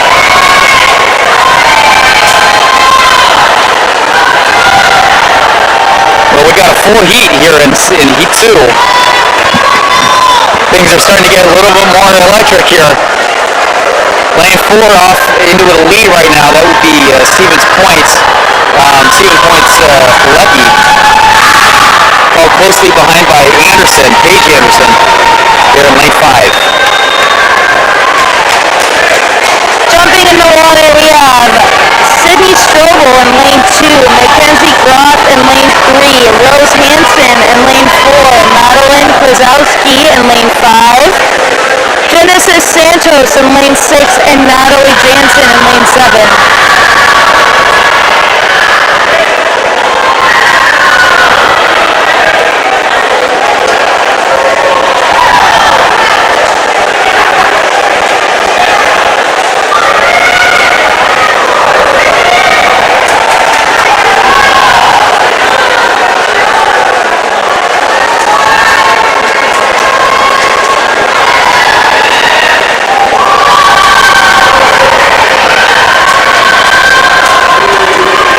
Hanston still keeping that lead for lane 4, but that's followed closely behind by Krasowski in lane 5. Next is going to be Ernst in the water for lane 4 and Powell in for 5. That'll then be followed by, let's see, Davenport for 3. I'm sorry, that's... You're right. Was I right? Okay. Yep, and in lane 2, Marin. Remember that. And let's see, who else? So we have Marin, Mary Davenport, Anna Pilecki, Carolyn Powell, Layla Ninmer, and Hannah Ewer.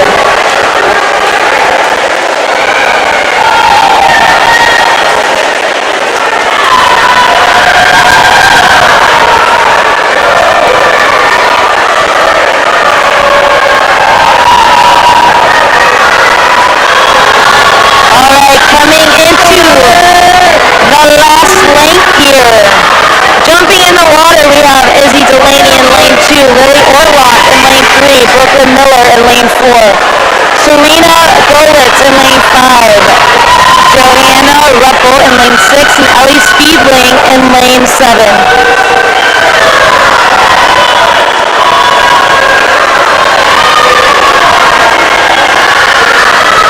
Well, Miller looks really good out there in lane 4. She's got a nice lead against her teammate there, Golitz.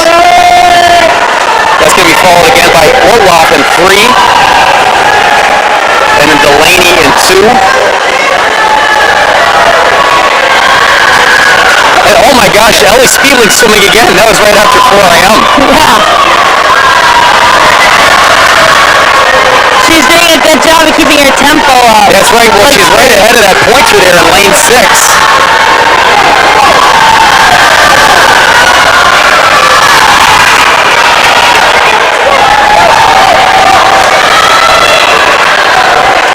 Orlock's going to finish 3rd. Speedling, she's going to try to get 4th into the wall coming into the final yards here. There she goes. She's going to try to stay ahead. Looks like she does. First place was the Stevens Point B relay with a 3:49.69. Second was Stevens Point C with a 3:58.01.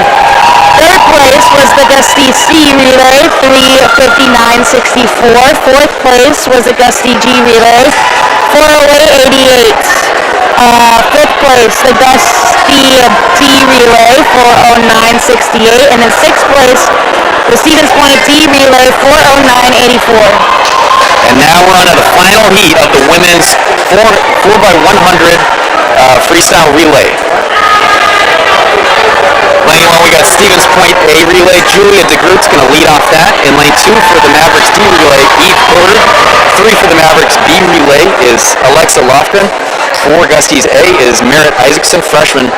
5 Mavericks A is Ella DeFever. 6 Mavericks C relay, Mary Doherty. 7 Mavericks E relay, Nicole Adeline. And lane 8 Gusties B relay, Hannah Jones. Yeah, this is going to be a great race, I can already tell.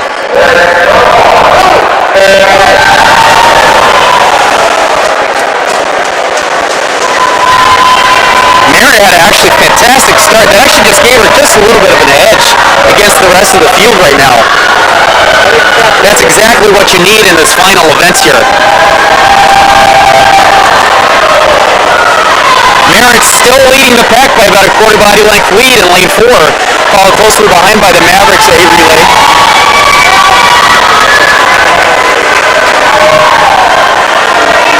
I should say Mavericks A and B relay, and C relay. They are neck and neck in this first 75, but Merritt's still holding on to that lead.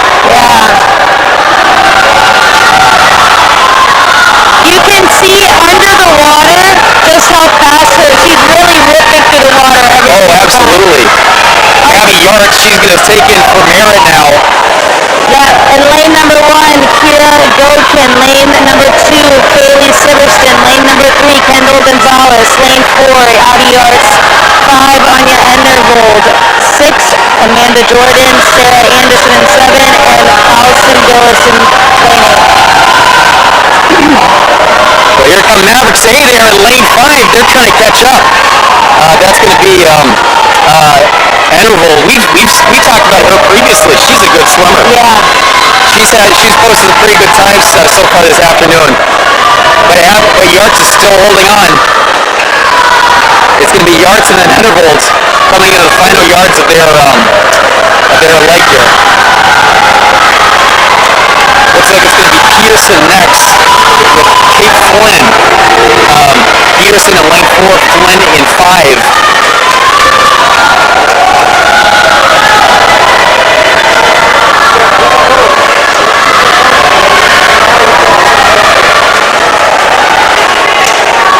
Man, it is neck and neck between Peterson and Flynn. That can be followed closely behind by Kirville in lane 3 and Alt in lane 6. Nikki Alt. Lane 7, Fergus Davis, that's Ursula Bader. Sorry, that was lane 8. Lane 7 is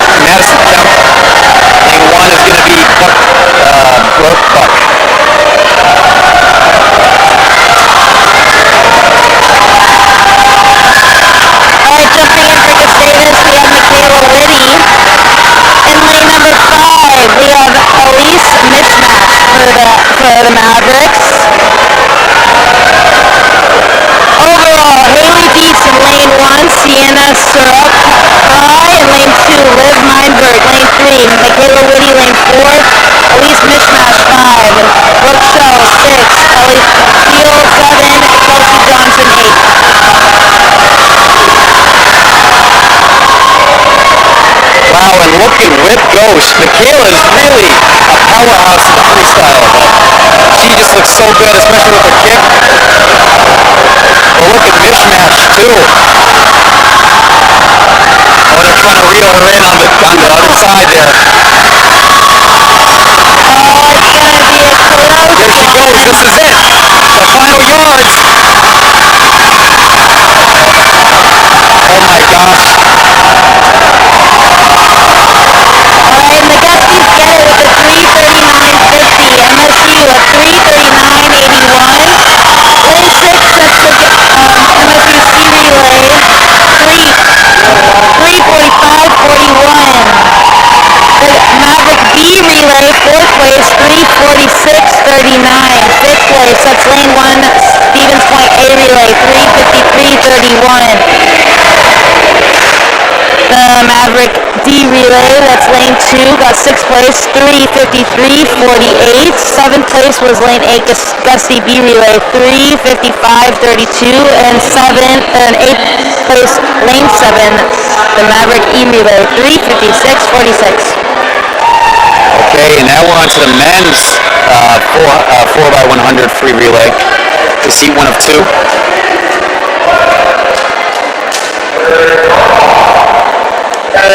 Lane 3 in the water is Ethan Otto for Stevens Point G. 4 is Jared Chatterson for Stevens Point E. 5 is Alex Horgan for Gusties E. And 6 in the water is Thomas Daniels for Stevens Point F.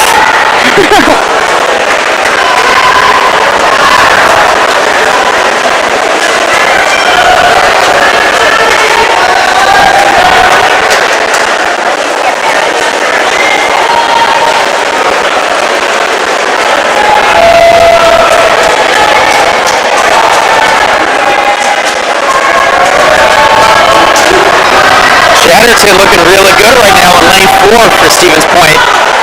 That's going to be followed by Spittelnick, Joe Spittelnick there in lane 4. Matthew Gorney's going to take over for Thomas Daniels in lane 6. That's going to be followed by Marcus Wynn in lane 5 for Gustavus. And then Simon Wade in lane 3.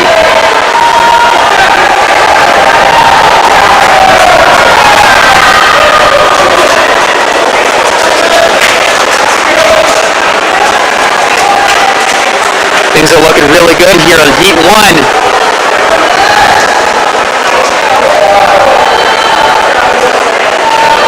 Spittelnick still keeping that lead by about 2 body lengths. He's got a great kick. That's going to drive him home for the last 12 and a half yards. Weaver's going to take over for him. I'm sorry about that. Wickenheimer is going to take over. Stasek's going to take over in lane 6, followed by Weaver in lane 3. Calvin Fagley is going to take over in lane 5, coming up right now. Wynn makes it to the wall in a 29-25 for the Gusties.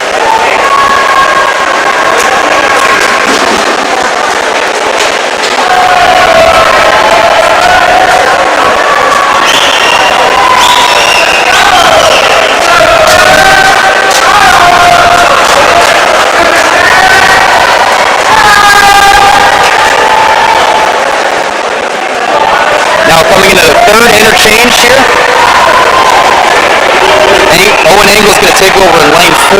He's going to go in the water first, followed shortly after by Ben Fader there in lane 6.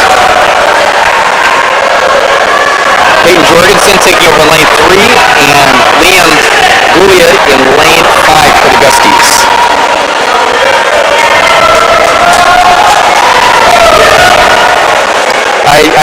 I meant the 4th interchange, not the 3rd. No, it's the 3rd interchange, but it's the 4th leg, right? Oh yeah, that's right.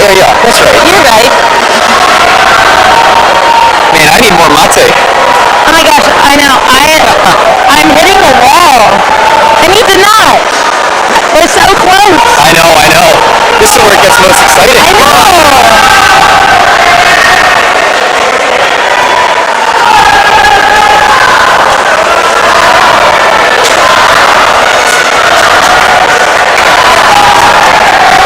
They're trying to reel him in again. and then they're going to push them away. The push and pull tactic works every time. In fact, I remember when we did that last time, we almost broke the bulkhead at Stevens Point. Yeah. Oh, what a time that was. They had to kick you out. All right, going into the last heat of the whole meet. That's right. And the cheerleaders are getting excited. Yeah, in lane number 1, we have the Gusty D relay, Jacob Metzger. Lane 2, Stevens Point C relay, Michael Schneider. Lane 3, Bryce Maleka, the Gusty C relay. Lane 4, the Stevens Point A relay, Will Leonards. Lane 5, Matt Strong in the Gusty A relay. 6, Stevens Point B relay, Peter Maholen, and 7, Gusty B relay, Naden Hill, and 8, Stevens Point D relay, Jacob Adamski. Man, things are tight here between lanes 4 to 6 right now. They are neck and neck coming into the 75-yard mark. Again, doing the old pull and push tactic. And I think it's working because there he goes. There he goes, and Kieran Rifkin's getting ready to jump in lane number 5 here. Man, I love that palm tree suit. That is dope. All right, in the water we have Teddy Rossow, Campbell Sullivan, Jared Dawson, Jake Larson, Kieran Rifkin, Cody Hellenbrand, Ben Urbaniak, Hayden Kuhn. I just can't tell you, it's so fun to watch Ripken. His freestyle is just so smooth and elegant. Yeah. I mean, it's like online with Nolan Larson at the same time, too. And look at this kick. It's just, oh my gosh, but here comes lane 6, though. Out of nowhere.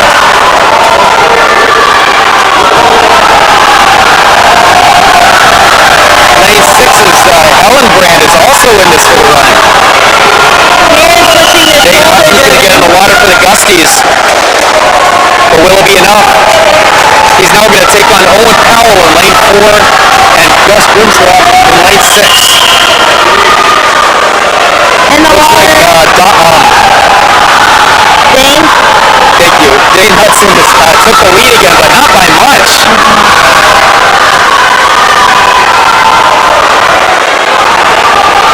In the water we have Michael Fitch, Alex Jeffers, Chase Broussard, Owen Powell, Dane Hudson, Gus Grimstad, Logan Schindler, Rise Gibbs. All right, Dane, let's hold it together. 12 and a half more. And into the final stretch here. Andrew Becker now going in the water after Dane Hudson finishes. This is it, folks. Wow, look at that kick. He's going to be followed closely behind by, Cooper Ponderzak in lane 6. I don't think we've seen him swim much. But look, wow, Ponderzak is really catching up to Becker now. Well, and he's even drafting off of him already. Yeah, no kidding.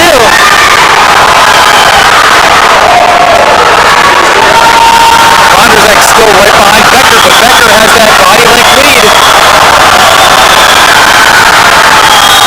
What you were talking about earlier, pushing off the wall, making sure you get under the wave you just brought in. Andrew did a great job of that. Absolutely. And that's why he just got ahead on those 2 turns there. And that's it. That's going to be the race Becker's going to take first. What a great race for the Gustavus. Gusty's with the 3:10.75. Wow. Pointers with the 3:13.74 and a 3:15.04. That's going to be followed by lane 8 Pointers. Pointers D relay, they were a 3:22.99. Gusty B relay, 5th place, 3:24.07. Lane 6, or in 6th place we have a lane 2, Pointers C relay, 3:25.88. Gusty's C relay next with a 3:32.12, and then the Gusty's D relay with a 3:35.01. Wow, well, what an amazing way to close out shop here at the Gustavus v. Morningside v. Stevens Point meet. That was really phenomenal just to see all those swims. Some great 100 flies, great 4IMs, and to top it off, this phenomenal 4x100 free relay. Yeah, thanks for having us, everybody. Thanks for listening in. I don't think they could see us on the air, but we had a great time broadcasting to you. We hope we brought the energy like it was here in person. Stay tuned for more as we bring to you more live coverage from more home meets here on ESPN the Ocean of the 8. Yeah, I think that Don Carlson also might come up and say something, so we won't turn you off yet. We'll stay live for now. But in the meantime, I'm Ryan Sklar.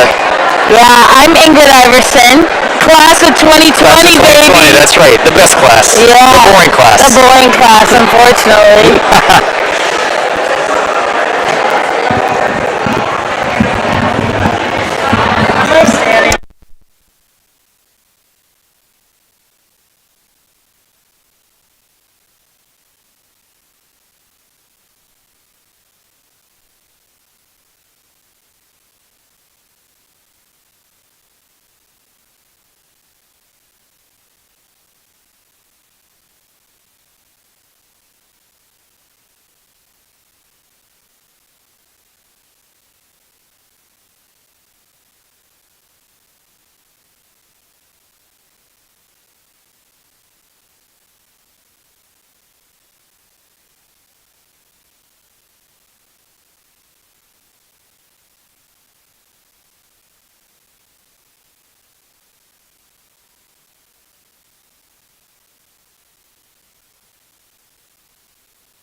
Okay, we got head coach John Carlson on the air after the meet finishes up. John, how do you think it went? I thought it went really well.